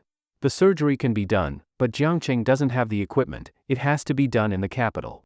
Yunmi. Yen Wugui, who was close by, naturally heard this. He crushed the porridge cup in his hand and said, "We'll go. We have to." It was time to settle accounts with the Yen family. Yunmi was stunned. Lu Xiao had already made arrangements. There was only one last link, she needed Yun Cheng Yuan's approval. She didn't dare act entirely on her own. Yunmi stayed silent for a long time and said, "Okay." She didn't tell Yen Wugui. She found an excuse, "I need to go to the bathroom." Yen Wugui said nothing. Fu-Jin had actually been awake for a while. When she saw Yunmi leave, she opened her eyes and softly said, "Wugui." "Mum." Yen Wugui instantly hid the calculation in his eyes and turned to her, concerned, "Don't worry, it's not a big deal. We'll go to the capital and be back soon. Don't hide it. I heard everything." Fu-Jin smiled. Time had carved many lines on her face, but hadn't dulled her beauty. "Sit down. I want to talk to you." Yen Wugui pressed his lips together and sat beside her, tucking in her blanket. Fu-Jin reached out and held his hand, her eyes lingering. "My son is all grown up. So handsome now." "Not yet. You still have to see me get married and have kids. I haven't grown up yet. I just had a dream." A tear slid from the corner of Fu-Jin's eye. "I dreamed of when you were little. You were different from other kids. Didn't cry or fuss. You'd smile every time you saw me. Back then I thought, it was worth it, having you in this life. That girl has helped our family a lot, hasn't she?" Fu-Jin said. "I like that little girl. Our family doesn't do ungrateful things. If she's good to you, you must remember it. In the future, repay her. Treat her well." "I know. I don't regret this life," Fu-Jin sighed. "It's been enough. This illness costs a lot of money. Our family can't burden that girl. I don't want to be treated. I probably only have a few months left. I can still help you save some money, so her family won't look down on you when you marry her." "Don't say such things." Yen Wugui's throat tightened. "I have a way. I'll repay Yunmi's money too. Trust me. We'll go to the capital. Just focus on getting better. Leave the rest to me. Don't go to your father." Of course, Fu-Jin knew his thoughts. She smiled. "Your dad and he was never truly mine. He's happy now, and that's fine." Yen Wugui said nothing. He didn't think those words were comforting. They only made him hate more. Hate enough to want them all in hell. Yunmi stood in the hospital hallway, scratching the wall. Yun Changyuan was surprised to receive her call. How could he not care about his own daughter? But his voice turned cold. "What's the matter? Out of money? Had enough fun?" Hurry back. What kind of behavior is this for a girl? I'm not coming back. I have something to tell you. Yunmi's decision was incredibly risky. There's a truth you should know too, Dad. Let me show you a good drama. What did you say? In return, I'm asking you to save Yen Wugui's mother. Consider it my request. What nonsense are you talking about? You want me to save someone unrelated? Are you crazy, or am I crazy? Yun Changyuan hated Yunmi's rebelliousness the most. He had clearly planned out the best path for her, but she refused to follow it and insisted on hanging around with a poor boy. You'll agree. Don't even think about it. Yunmi's voice was extremely calm, speaking each word clearly. I said, you will agree. After doing this, Yunmi sent Yunsun a message, asking to meet at the Royal Club. When she returned, she saw Yen Wugui talking to Fu Jin in the hospital room. She stood at the door and was about to leave when Fu Jin called out to her. Girl, come here. Yunmi hesitated for a moment. This was her first time meeting the mother-in-law after breaking the ice. She was even a little excited. Fu Jin reached out and patted Yen Wugui. What I told you, did you remember it all? Yes. Yen Wugui nodded deeply. Fu Jin looked at Yunmi and smiled. It's great that you two are together. Don't worry, our Wugui won't let you down. Auntie, it's nothing. Yunmi waved her hand. Everyone has tough times. I'll try to help. Auntie, focus on getting better. I just came in to tell Wugui I have something to do and need to leave for a bit. Auntie Lu has arranged everything. She knows you too. Just listen to her. If anything happens, call me. Goodbye, Auntie. Yunmi waved to her and left a bit awkwardly.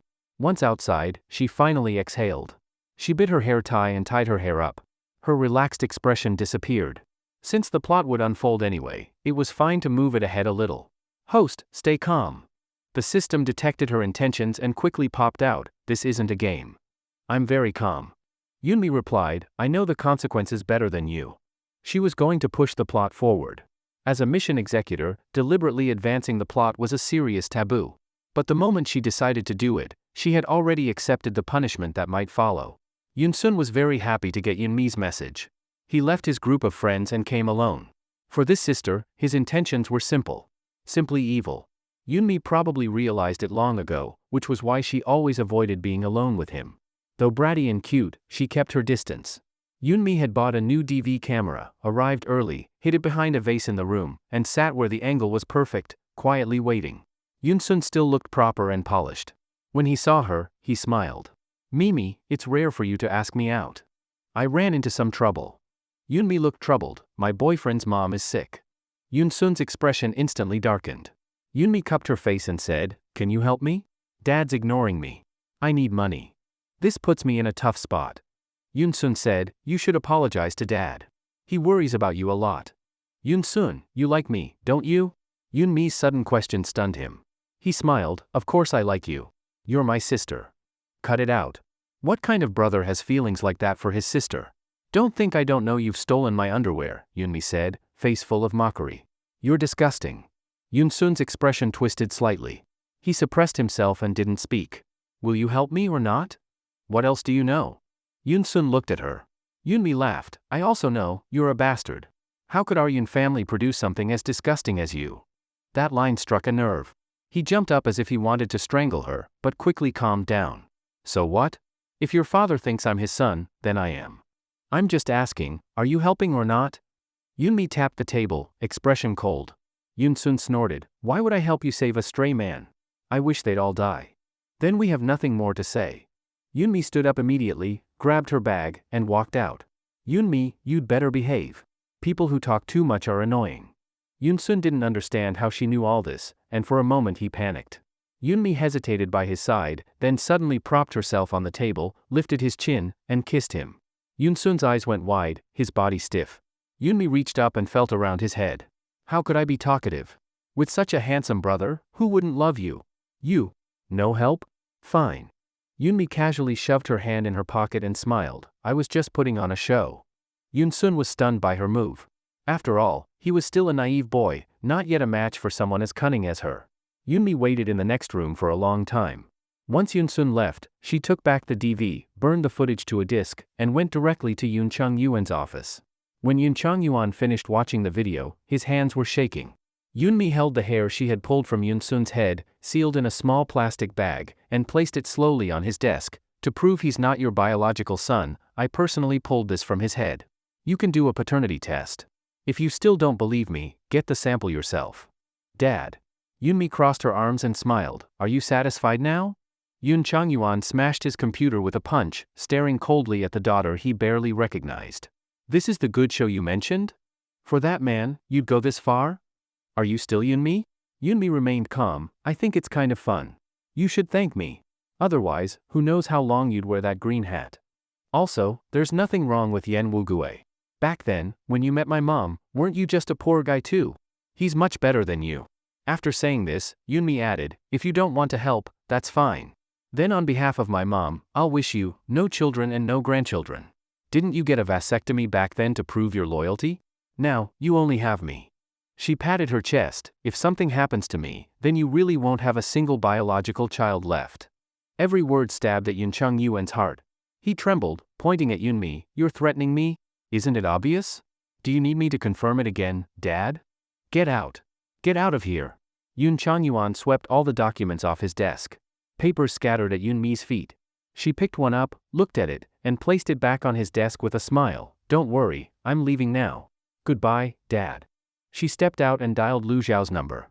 She said lightly, Aunt Lu, I've consulted my dad. He has agreed. The transfer procedures can begin now. After saying this, she hung up in a hurry. Her strength drained completely, and she collapsed to the ground with a thud, her head hitting the floor hard. It hurt. The pain in her chest made it impossible to keep pushing on. The pain had been building ever since she began to turn things around.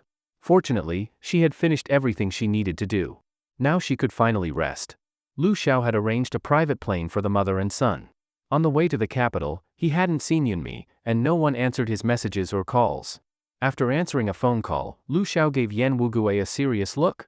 Sorry, I can't go with you to the capital. My assistant is here. She'll help you with everything.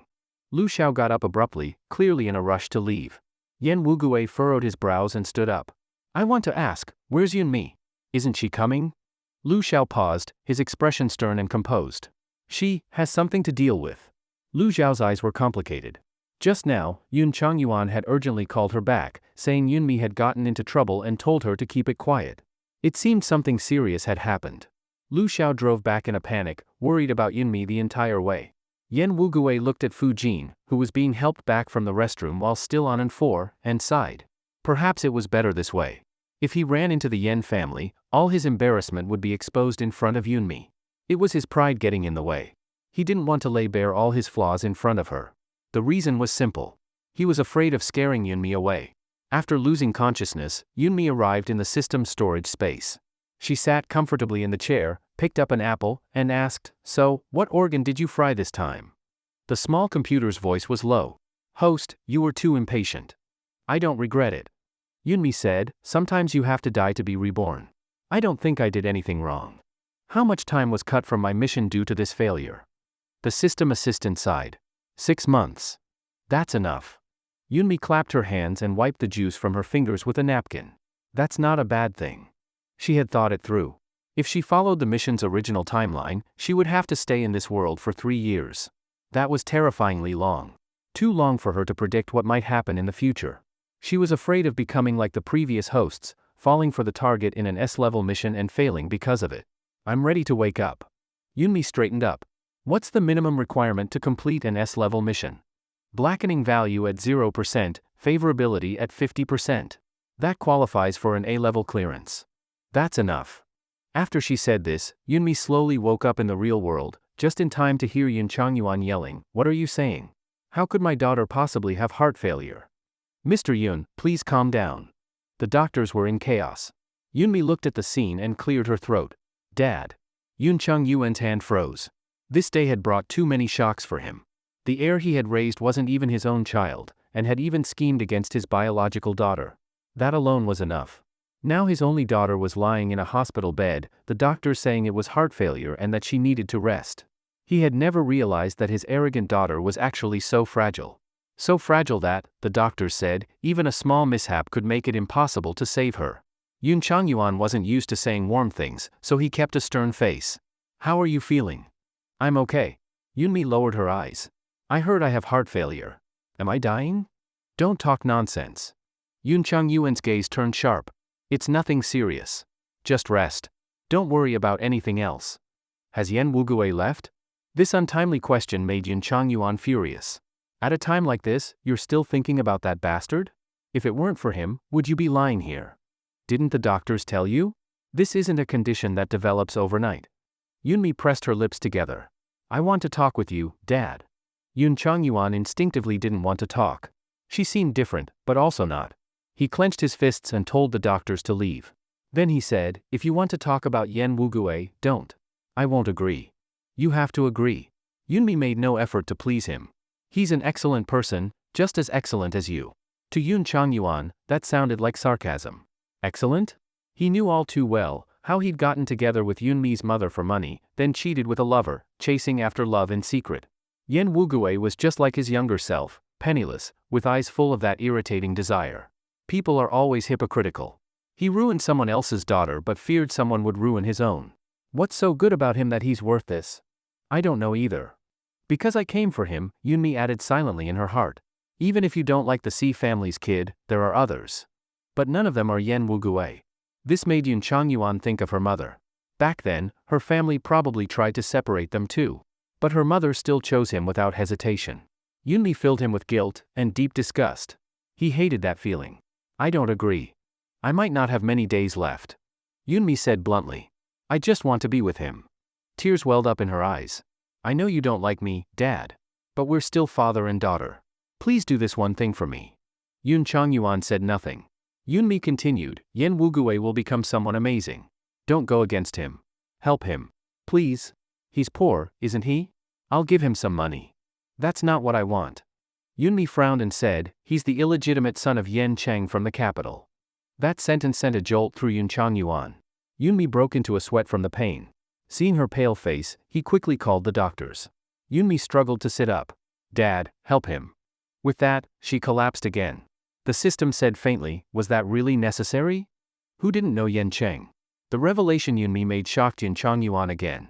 He thought he understood her now, though it still seemed unbelievable. To a businessman, this was a golden opportunity and a low-risk gamble.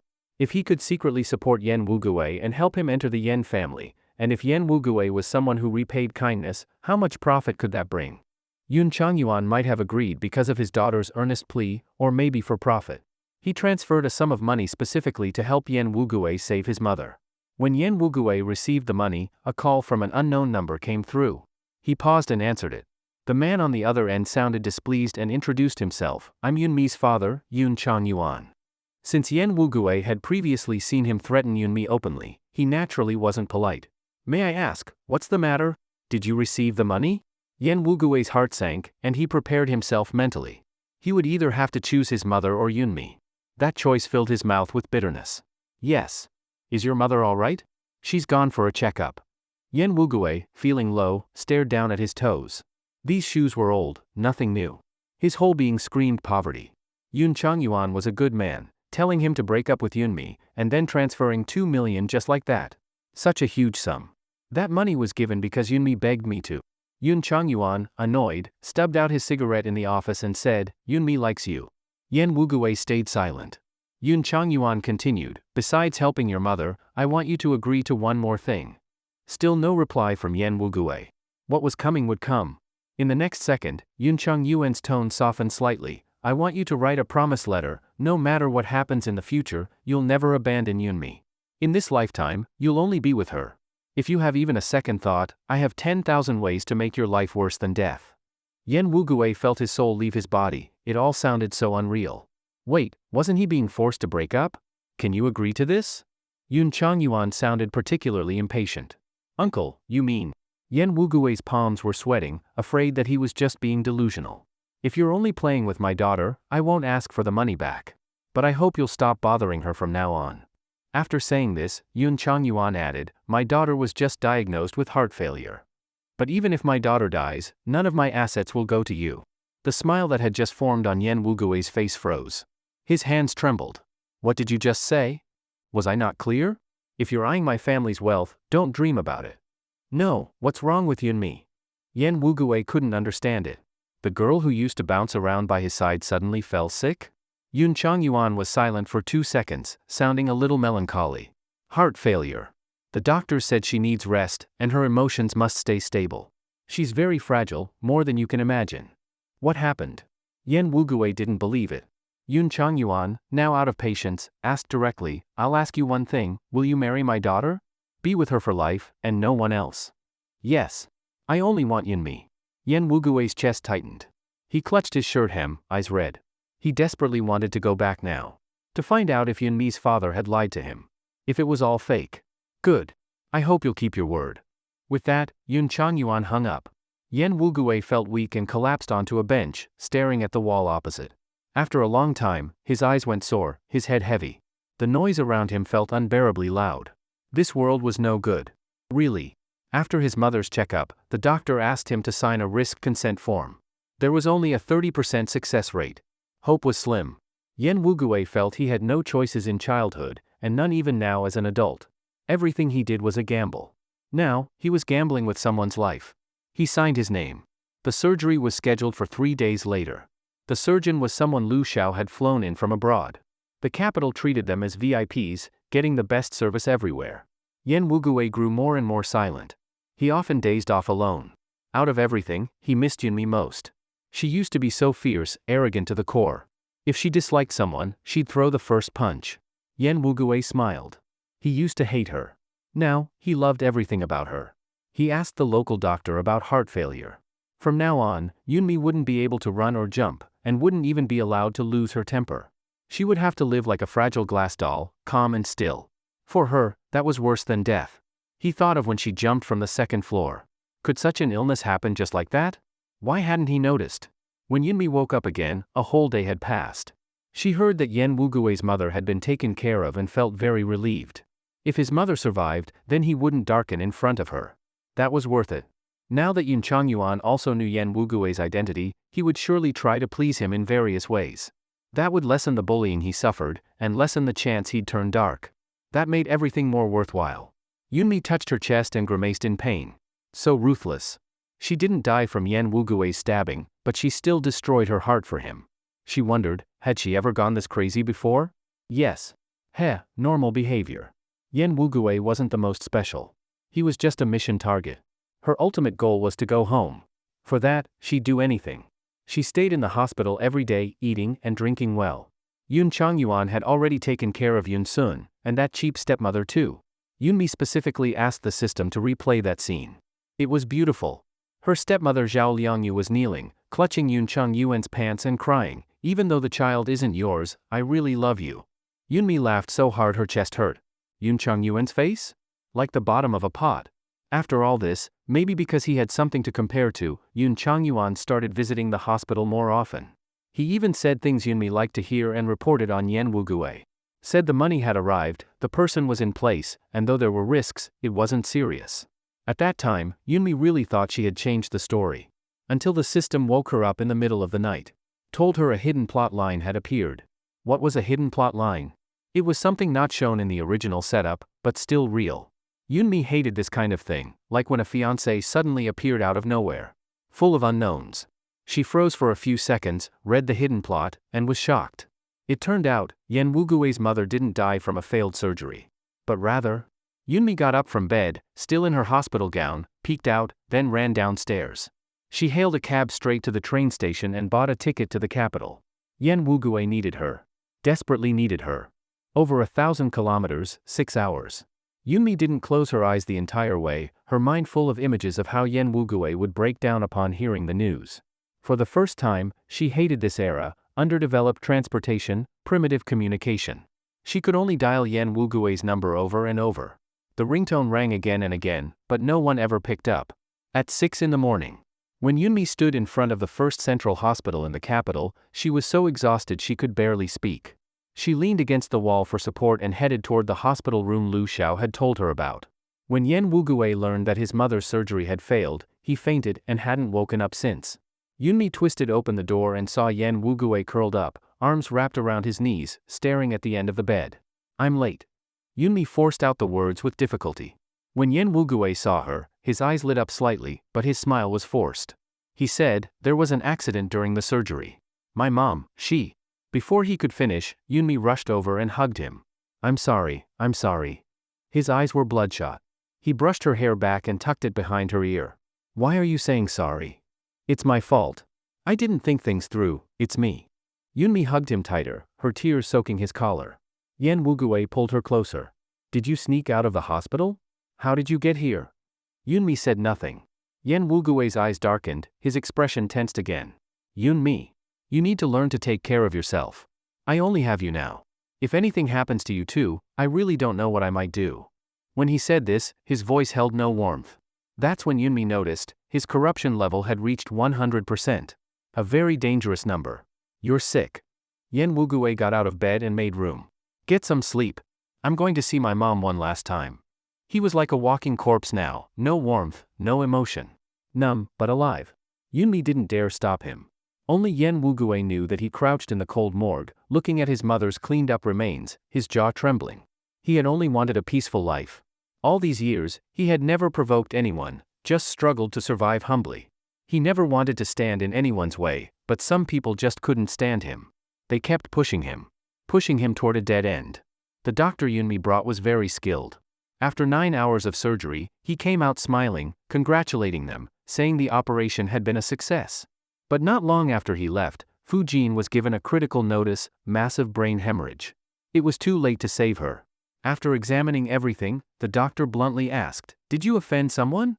At that moment, Yan Wugui suddenly understood. This was the capital.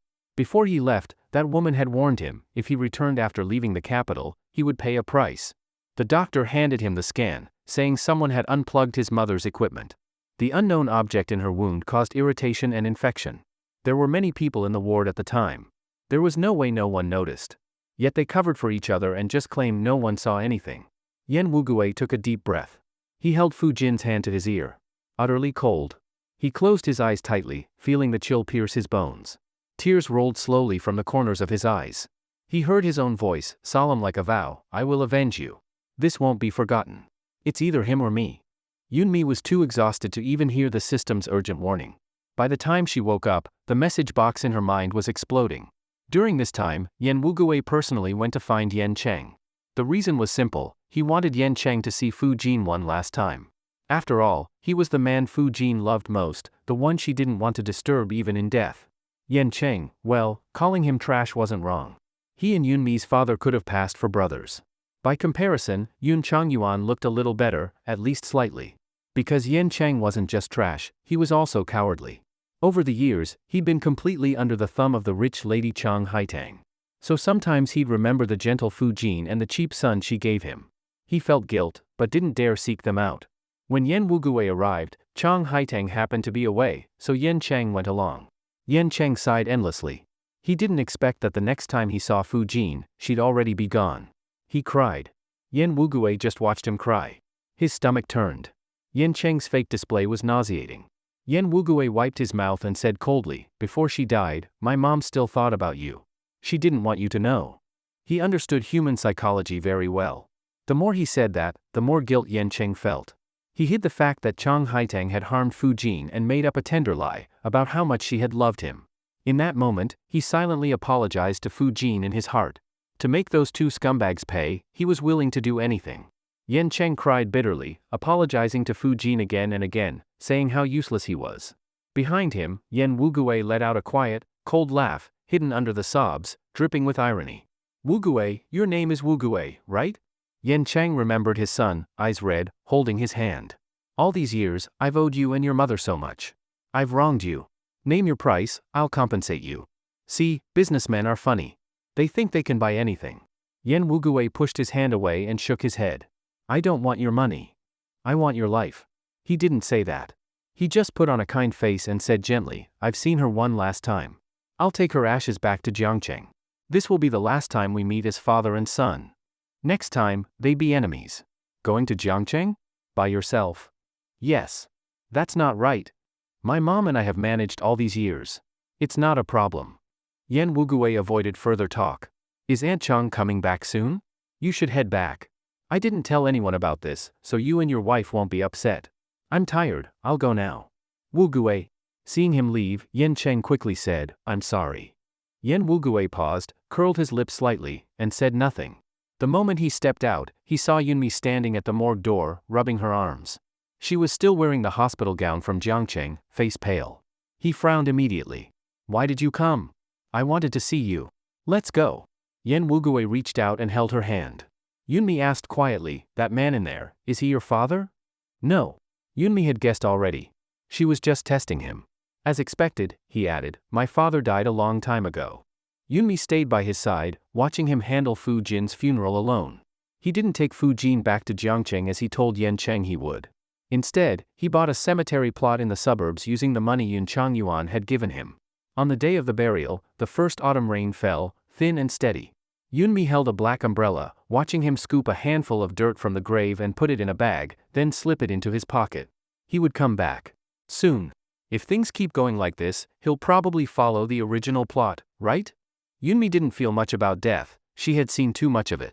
Life and death, to her, were like the end of a game, and maybe a restart somewhere else. The system heard her and analyzed with its light brain, most likely. In the original setting, Yen Wugui stayed in the capital for 1 month. Yunmi spoke quietly.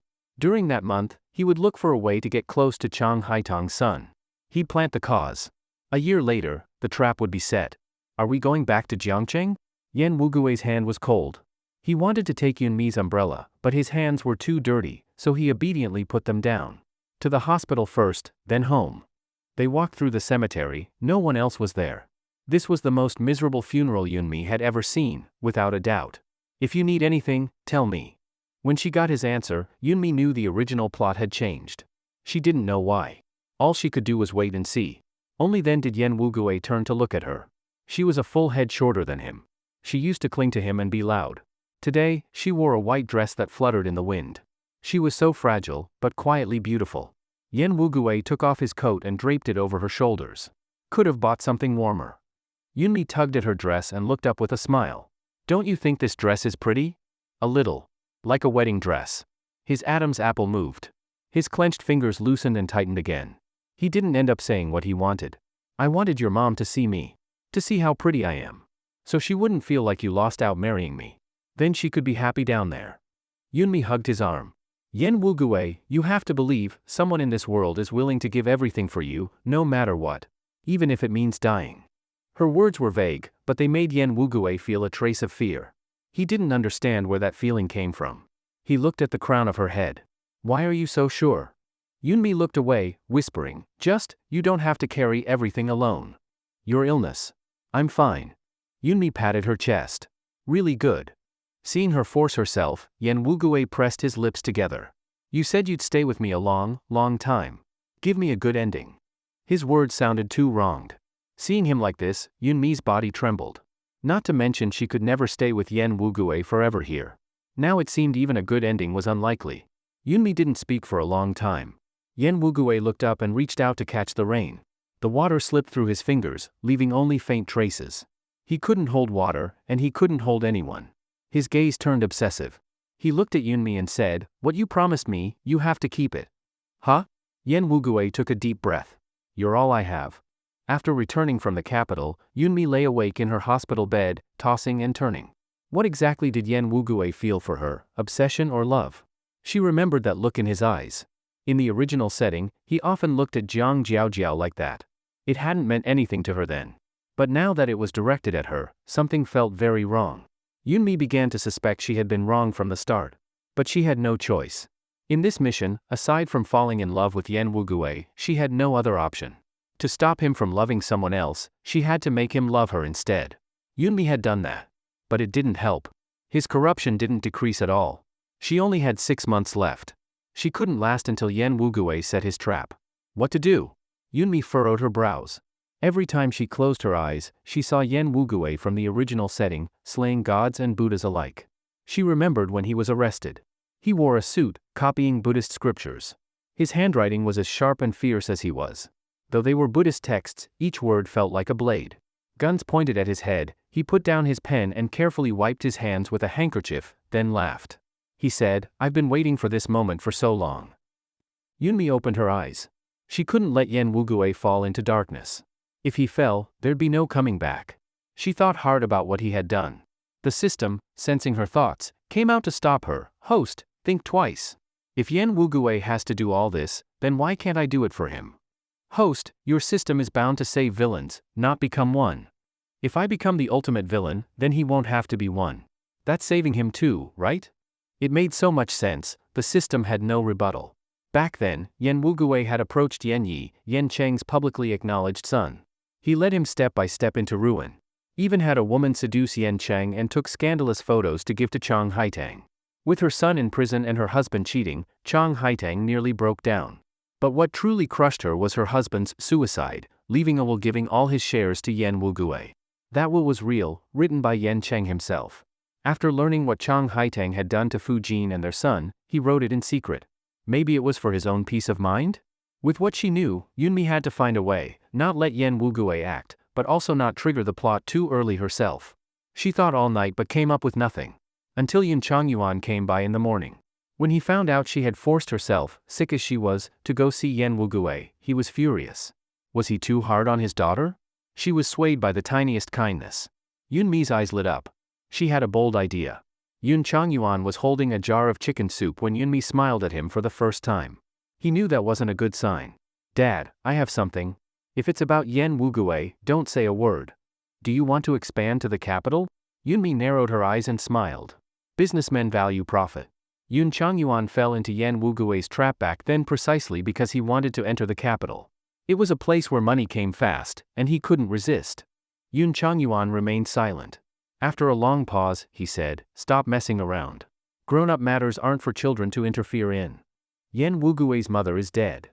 Yunmi said this without a trace of emotion. Her calmness made Yun Changyuan feel unfamiliar and even fearful. She was killed by Yen Cheng's wife, Chang Haitang. Yunmi picked up a glass of water and took 2 sips. Guess what he wants to do most now? Yun Changyuan didn't speak. Yunmi looked at him and said, "He needs a knife. If you help him get that knife now, he'll strip the Yen family of everything for you. And if that knife is aimed at Yen Cheng's only son, Yen Yi, guess what will happen?" Yun Changyuan stared blankly at his daughter upon hearing this. Was this still his good-for-nothing daughter? Did Yen Wuguei tell you this? How could he tell me these things? If he taught you to say this, then he himself is a knife. How do you know that knife won't turn on you? People like him are too dangerous. You're my daughter, I won't let you get hurt. Yunmi didn't dare guarantee anything. She curled up under the blanket, let out a mocking laugh. He was just as bad, who was he to judge anyone? But time was running out. She had already done everything she could. She didn't want to fail. Yun Changyuan actually thought this was a good opportunity. It seemed he had to meet with Yen Wuguei. Yunmi was forced to stay in the hospital for over half a month. Yen Wuguei seemed busy and came by less and less. Each time Yunmi saw him again, she could feel the changes in him. It was as if he had grown up overnight, ever since his mother's death. His actions became more direct and efficient, and he spoke less. He used to throw jabs at Yunmi now and then, but now he just exchanged a few polite words each time. If not for the steadily rising affection score, Yunmi would have suspected he had someone else already. "I'm getting discharged tomorrow." Yunmi was eating the fruit salad he brought, her cheeks puffed out. "When are you free tomorrow? I want you to take me back to school." "Sorry." Yen Wuguei clenched his fists and gave her a faint smile. "I have to go to the capital tomorrow." "What are you going to the capital for?" Yunmi frowned immediately.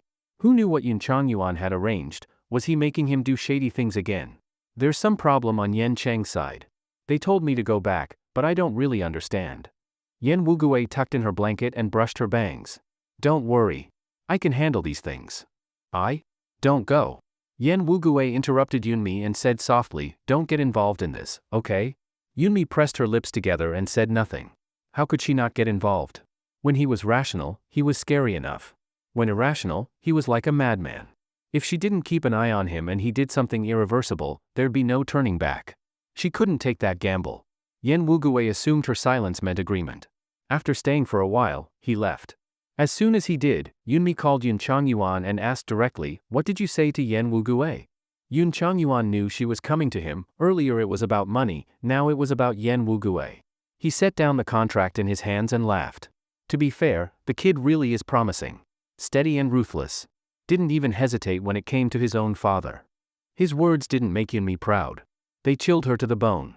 Was Yen Wuguei really going down the original path? Yun Changyuan followed up with, "You asked me to hand him the knife, I handed it. What did you ask him to do?" "Just dig up some dirt, nothing big. Don't worry. He's going to be my son-in-law. If he doesn't care about his own reputation, I do." Yoon Changyuan finally thought of his daughter. You're getting discharged today, right? Come home to recover. No need. I'm going back to school. Yoonmi had already started packing. She needed to get to the capital ahead of him and do what he was planning to do. She had a vague feeling something was wrong. It wasn't Yen Wugue walking the path of no return anymore, it was herself. Forget it. Yoonmi bought a train ticket to the capital and left overnight. But that night, after thinking things through, Yen Wugue realized Yoonmi was still the most important. He had been too cold toward her lately. But that was only because he was afraid of letting her worry about him again. Yen Wugue brought her favorite snacks and bought a bouquet of flowers from a shop. He thought girls liked that. But when he arrived, she was gone. Hello, nurse. Can I ask where the girl from bed 412 went? She was discharged yesterday. You didn't know? Yen Wugue tightened his grip on the flowers. The thorns pricked his hand, but he didn't feel a thing. Yoonmi, you really are something. When Yoonmi answered Yen Wugue's call, she had already arrived in the capital. She looked at the bustling, dazzling streets, feeling a bit dazed. Hello? Yoonmi kicked a stone under her foot. Seeing 42 missed calls, she knew Yen Wugue had already figured out where she was. Where are you? Yen Wugue dragged his suitcase through Jiangqing's train station. His eyes were as dark as the overcast skies, ready to burst into rain at any moment. In the capital. Yen Wugue took a deep breath, the veins on his forehead bulging. What are you doing in the capital? Doing what you want to do. Yen Wugue clenched his phone, furrowing his brow. The girl's blunt honesty caught him off guard. Yoonmi kicked the stone into the street, one hand in her pocket. I know you didn't want me to get involved. It's your family matter. But I told you, I'll protect you. Only I can bully you, no one else. I'll collect the Yen family's debts for you. Yoonmi sighed. But can you promise me one thing? Yen Wugue didn't speak. His grip on the suitcase tightened. Yoonmi said softly, no matter what happens, love this world properly. Remember me. Even if just for my sake, be a little kinder to the world. For all the things I've done for you, okay? Why should I listen to you? Yen Wugue's voice was full of resentment. He hated this feeling. Yoonmi, are you sick? Did I ask you to do all this for me? Can't you just listen? I'm a man, not some useless thing you keep. His tone was mocking. You know it's my family's business, right? Who are you to me? What right do you have to interfere? Do you think you're so amazing, trying to manage everything? His barrage of questions left Yoonmi stunned. On the other end of the call, Yen Wugue sneered, come back. Don't make me angry. He knew his words were pointless.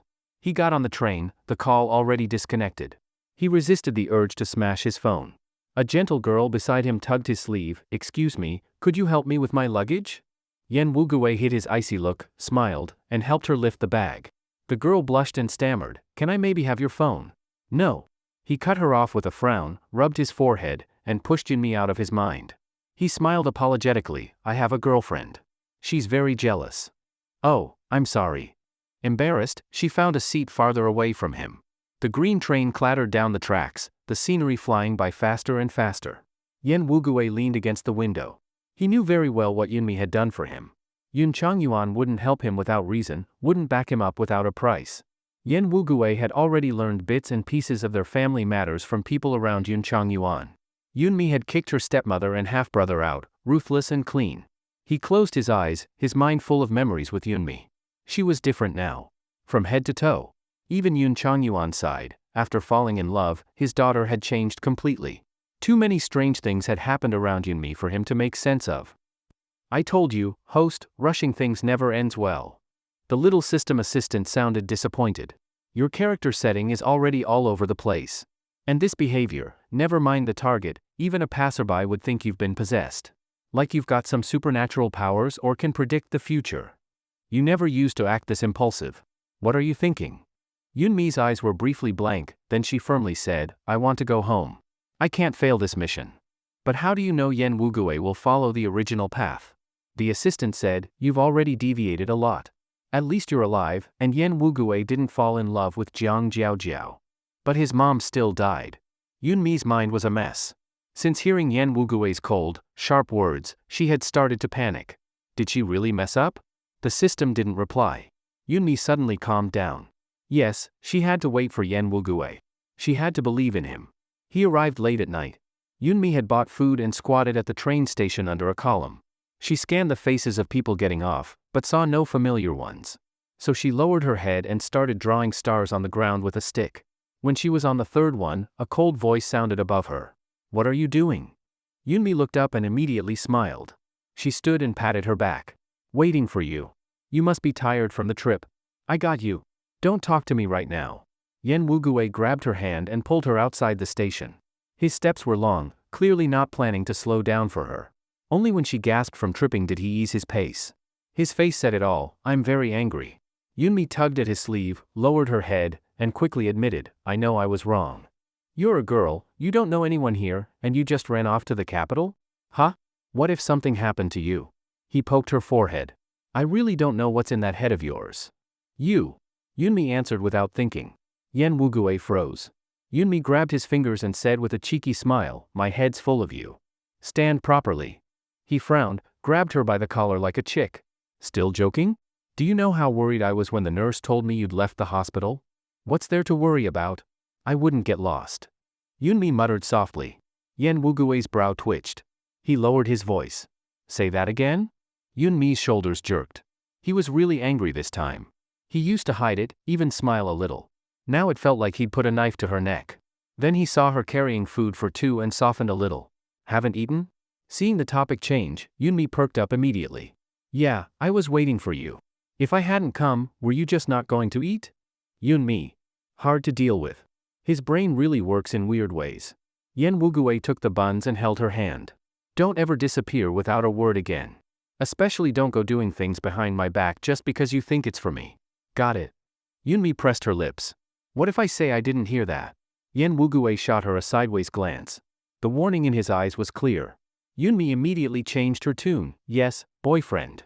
I'll follow the rules. Yunmi and Yen Wugue walked through the capital city at night. The wind was hot and dry. Yunmi licked the ice cream Yen Wugue bought her, following behind him, hooking her pinky finger around his to avoid getting lost. The sound of the rolling suitcase was harsh. Yen Wugue turned to look back, meeting her eyes. The girl's eyes were misty, a little dazed. What do you think I came to the capital to do? Yen Wugue was curious. Yunmi thought for a moment and said seriously, I'm afraid you'll take revenge. Shouldn't I hate them? This is a society governed by law, Yunmi said sincerely. There are many ways to deal with them. We can choose a gentler one. Like what? Yen Wugue smiled faintly. Law? What was going on in her head again?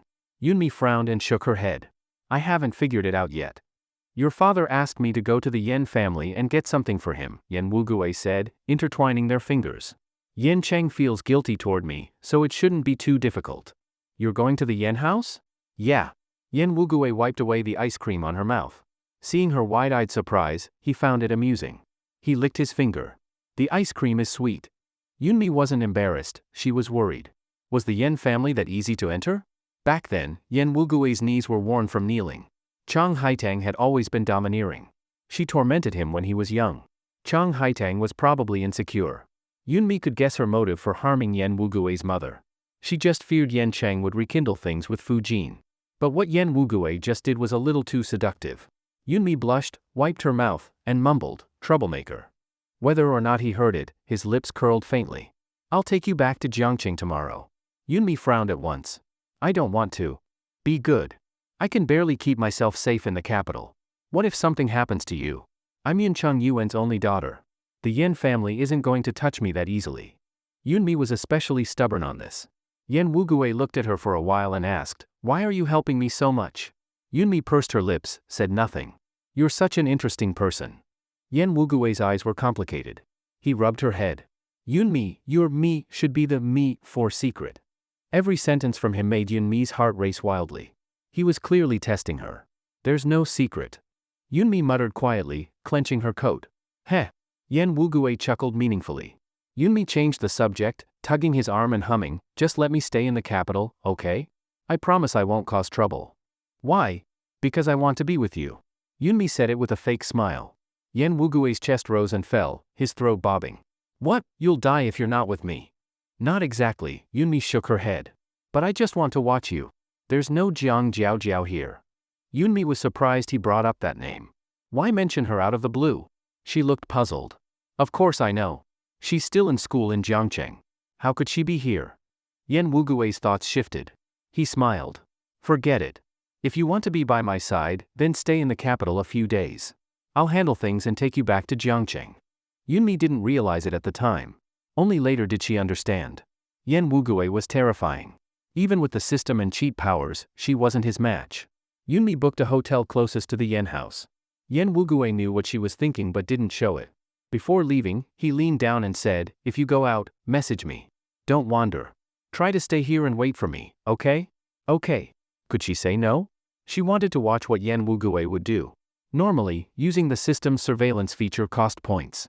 But Yunmi bargained with the assistant until they gave it to her as compensation. She curled up with snacks in the hotel and activated it. From the moment Yen Wugui left the hotel, his every move streamed into her mind like a movie. Yen Wugui looked up at her floor before leaving. In the feed, their eyes met. Yunmi's heart trembled. Though she knew he couldn't sense the surveillance, their gaze meeting made her heart race and ache. Yen Wugui called a taxi and headed for the Yen house. He stared out the window at the tall buildings, his eyes hollow and mood low. What was Yunmi's real goal? That was the question haunting him lately. He had serious psychological issues, sensitive, paranoid, deeply obsessive. Yunmi had shown up at the perfect time, with messy methods. At first, he assumed she was just fooling around and would eventually leave him. But she didn't. She had done some nearly obsessive things for him. With Jiang Jiaojiao. With his revenge. She had never hidden it. Yen Wugui pinched his forehead and let out a long sigh. He didn't understand. He really didn't understand Yunmi. He arrived alone at the Yen family home. The luxurious villa had aged. Vines covered half the walls, and the trellis was filled with flowers. Back then, Yen Cheng planted those to please Chang Haitang. Once, Yen Wugui pulled one out in anger and was beaten hard by her bodyguards. He remembered it all. He passed under the long trellis and knocked on the door. This was different from the original plot. In the original, he approached Yen Yi first and only entered the home during a banquet, where Chang Haitang's face turned colorful. But this time, he came straight to the door. During that brief but long minute, Yen Wugui appeared calm, but his sweaty grip on the suitcase betrayed his nerves. Chang Haitang opened the door and froze at the sight of him. "Who are you looking for?" "My dad." Facing her directly, Yen Wugui smiled without warmth. "Long time no see, Aunt Haitang." Chang Haitang's face drained of color. She crossed her arms. "What? When you and your mom left the capital, didn't you say you'd never come back? Now you regret it?" "Yes." Yen Wugui replied firmly, his face still smiling gently. "Aunt Haitang, no matter what you do, there's always a price to pay. Have you heard that before?" Yunmi was eating melon seeds on the side when a sudden thought hit her. Wait a minute. She seemed to have overlooked something important. Yunmi quickly called Lu Xiao to ask for the list of doctors who had performed surgery on Yen Wugui's mother. Lu Xiao was a doctor with a strong sense of justice. She had always felt uneasy about Yen Wugui's mother dying on the operating table, but she had no power to intervene in the capital.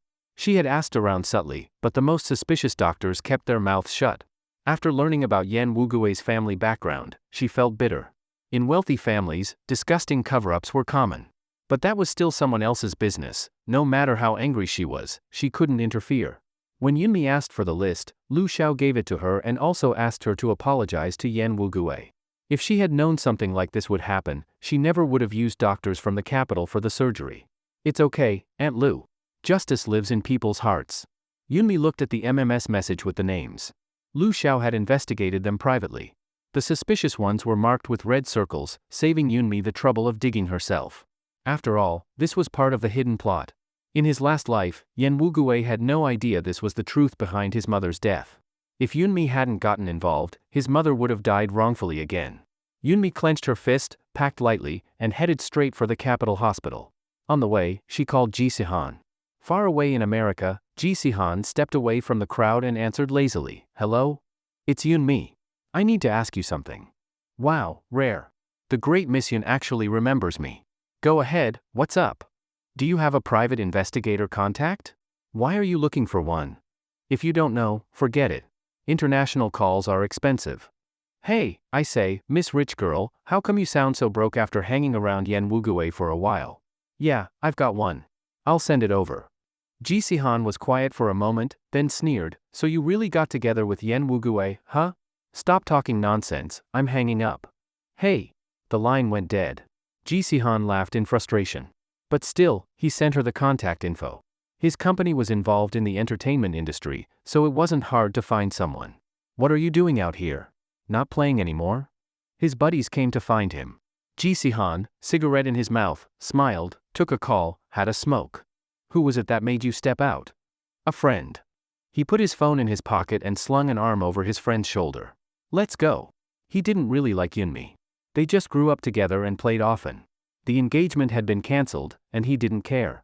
Back then, he only brought it up to annoy Yen Wugui and cause Yunmi trouble. He used to think Yunmi was brainless. Later, he realized she was not only dumb but blind.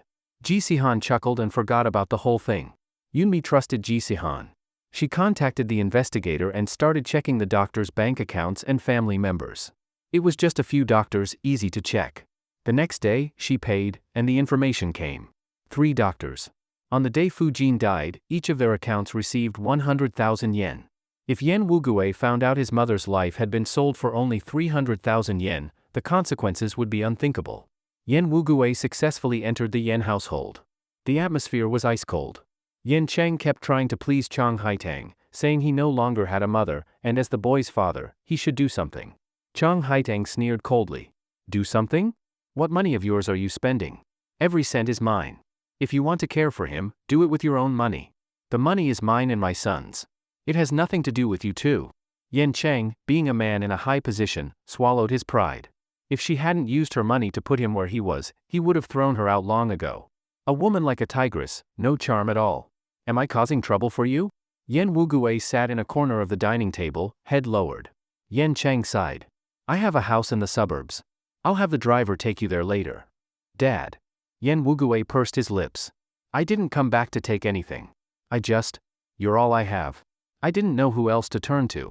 Mom is gone. Hearing that, Yen Cheng felt a pang in his heart. He'd learned some things recently. Fu Jin had died because of something Chang Haitang did. Sleeping next to a murderer made him uneasy. Don't worry. If you have any plans in the capital, tell me. I'll help if I can. He spoke quietly, afraid Chang Haitang would hear. Yen Wugui shook his head. Dad, can you help me find a job? Anything's fine, as long as I don't starve. Compared to his spoiled son at home, Yen Cheng felt more for this one outside. With comparison comes clarity. The one at home, backed by Chang Haitang, treated him like dirt. Yen Wugui, on the other hand, was humble and easy to handle. Yen Cheng sighed. I'll check tomorrow. But you didn't finish college. Weren't you accepted to Jiang University? No money. Yen Wugui bit his lip, embarrassed. I couldn't afford it. Sigh, Yen Cheng sighed and said nothing. He had his own motives. He wanted to keep this son. He didn't want Chang Haitang to always look down on him. If he hadn't worked so hard managing the company, would she be enjoying life at home? What a joke. That woman only used his past mistakes to hold him down, never seeing his efforts. She thought he had no leverage? He'd raise Yen Wugui up and show her. Meanwhile, Yunmi was crouched in front of an elementary school, chewing gum that had long lost its flavor. It was her first time doing something like this. She was nervous. She spotted the kid running out and stepped forward, one hand in her pocket, the other carrying snacks. Zhao Zhimao. The boy walking with his arm around a friend paused and looked back. Yunmi gave what she thought was the most harmless smile and waved. Come here. This is why kids should be taught not to talk to strangers, even pretty older sisters. Zhao Zhimao was one of the doctor's sons, currently in 4th grade. Were you calling me just now? Zhao Zhimao looked Yunmi up and down. Who are you? I'm your dad's intern, Yunmi said, pulling out a red ID booklet. It was a hospital staff ID. Tomorrow's Saturday. Your dad said he'd take you out to play, but he's busy. So he asked me to take you instead. Where? Amusement park. Zhao Zhimao was quite a clever kid. He asked, if we're going out to play tomorrow, why aren't you coming to pick me up tomorrow? Dummy. Yunmi reached out and gave him a light knock on the head. The amusement park is most fun at night. We're going to play all day and night. Your dad will come pick you up tomorrow, don't worry. Or should I call him for you? She looked around at the nearby parents and sighed, who knows how you did on your monthly exam? If your dad finds out about your grades, maybe he won't let you go. I better ask. No, don't. Sister. Yunmi took a gamble, and it paid off. We're going to the amusement park now? Yes. Yunmi took his bag. We're taking the bus. Yunmi thought Zhao Zhimao was really annoying. He talked non-stop the whole way. His dad was a doctor, his mom a nurse. They never had time to play with him. He didn't do well in school, and all his parents did was yell at him or be away from home. Yunmi patted his head. Your parents still love you. Otherwise, why would they ask me to take you out? Zhao Zhimao nodded. I blamed them wrongly. While the kid had fun, the Zhao family went crazy. A letter arrived at the hospital for Zhao Zhong. His face turned pale with fear. He immediately asked his wife if their son had come home. Once they realized he hadn't, Zhao Zhong's wife burst into tears. Zhao Zhong, look what you've done. You're a doctor, how could you treat a life so carelessly? That was a living person. I did it for the family, I don't care. What now?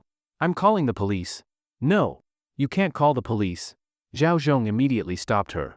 If the police get involved, I'm finished. Then what about our son? You heartless. Zhao Zhong was panicking. He hadn't expected things to go this far. He didn't dare make it public. He looked at the letter and took a deep breath. It said, I've taken your son out to play. Let's see if he's worth that 100,000 yuan. You can call the police if you want to spend the rest of your life in prison. Take some time to think. I'll come find you. Zhao Zhong was very uneasy. The couple gave up on work and went home to wait for a call from the kidnapper. Meanwhile, Yunmi was almost sick from the amusement park rides. Zhao Zhimao was having the time of his life, all on Yunmi's money. He said he had never been this happy in his life.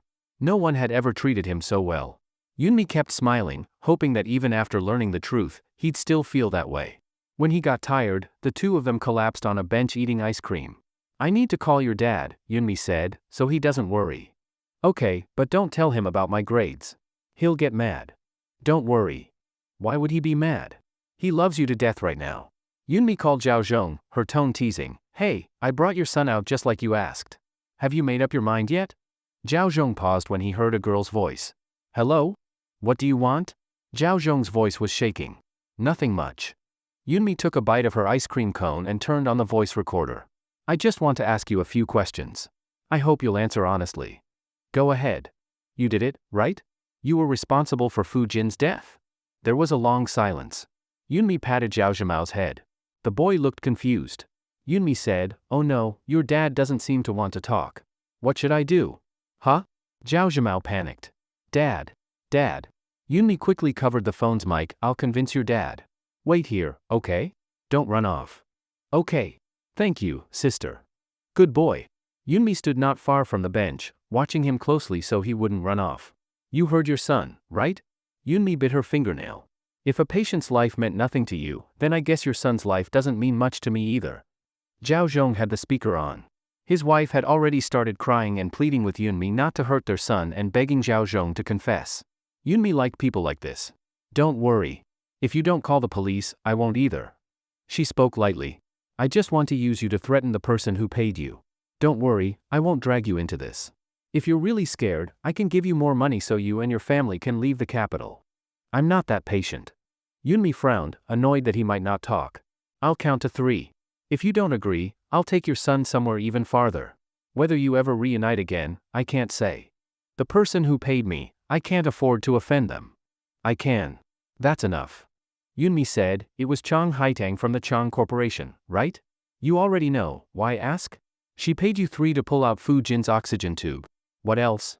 Zhao Zhong fell silent again. Yunmi frowned, but this time he didn't keep her waiting too long. She was allergic to penicillin. It wasn't me, it was another doctor who injected her with it.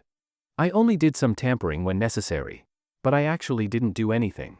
Good. Yunmi only needed the key info. She saved the recording and called Zhao Zhimao over to talk to his dad. She didn't care what they said. That night, while Zhao Zhimao was asleep, Yunmi went to an internet cafe, altered the audio recording to change her voice, deleted the key parts, and sent it anonymously to Chang Haitang's email. She said, if anything happens to Yan Wugui, no matter who did it, I'll hold you responsible. Afterward, Yunmi deleted all traces of herself and transferred 300,000 to Zhao Zhong, telling them to leave the capital. When Zhao Zhong came to pick up his son, Yunmi didn't stand by his side. As she left, Zhao Zhimao held her hand and suddenly asked, Sister, were you actually here to kidnap me? Oh? My dad told me. But I don't believe him. You should believe him. Yunmi squatted down. She didn't think she had harmed Zhao Zhimao. If a stranger tries to take you away again, don't go, okay? Your parents love you, even if they're busy with work. Study hard and grow up to be a good person. She ruffled his hair. All right, sister's leaving. Remember, don't go with strangers next time. Bye-bye. Did you enjoy the story, guys? I hope you did. Support this video with a like and a comment. I'd really appreciate it. Thanks for watching and see you next time.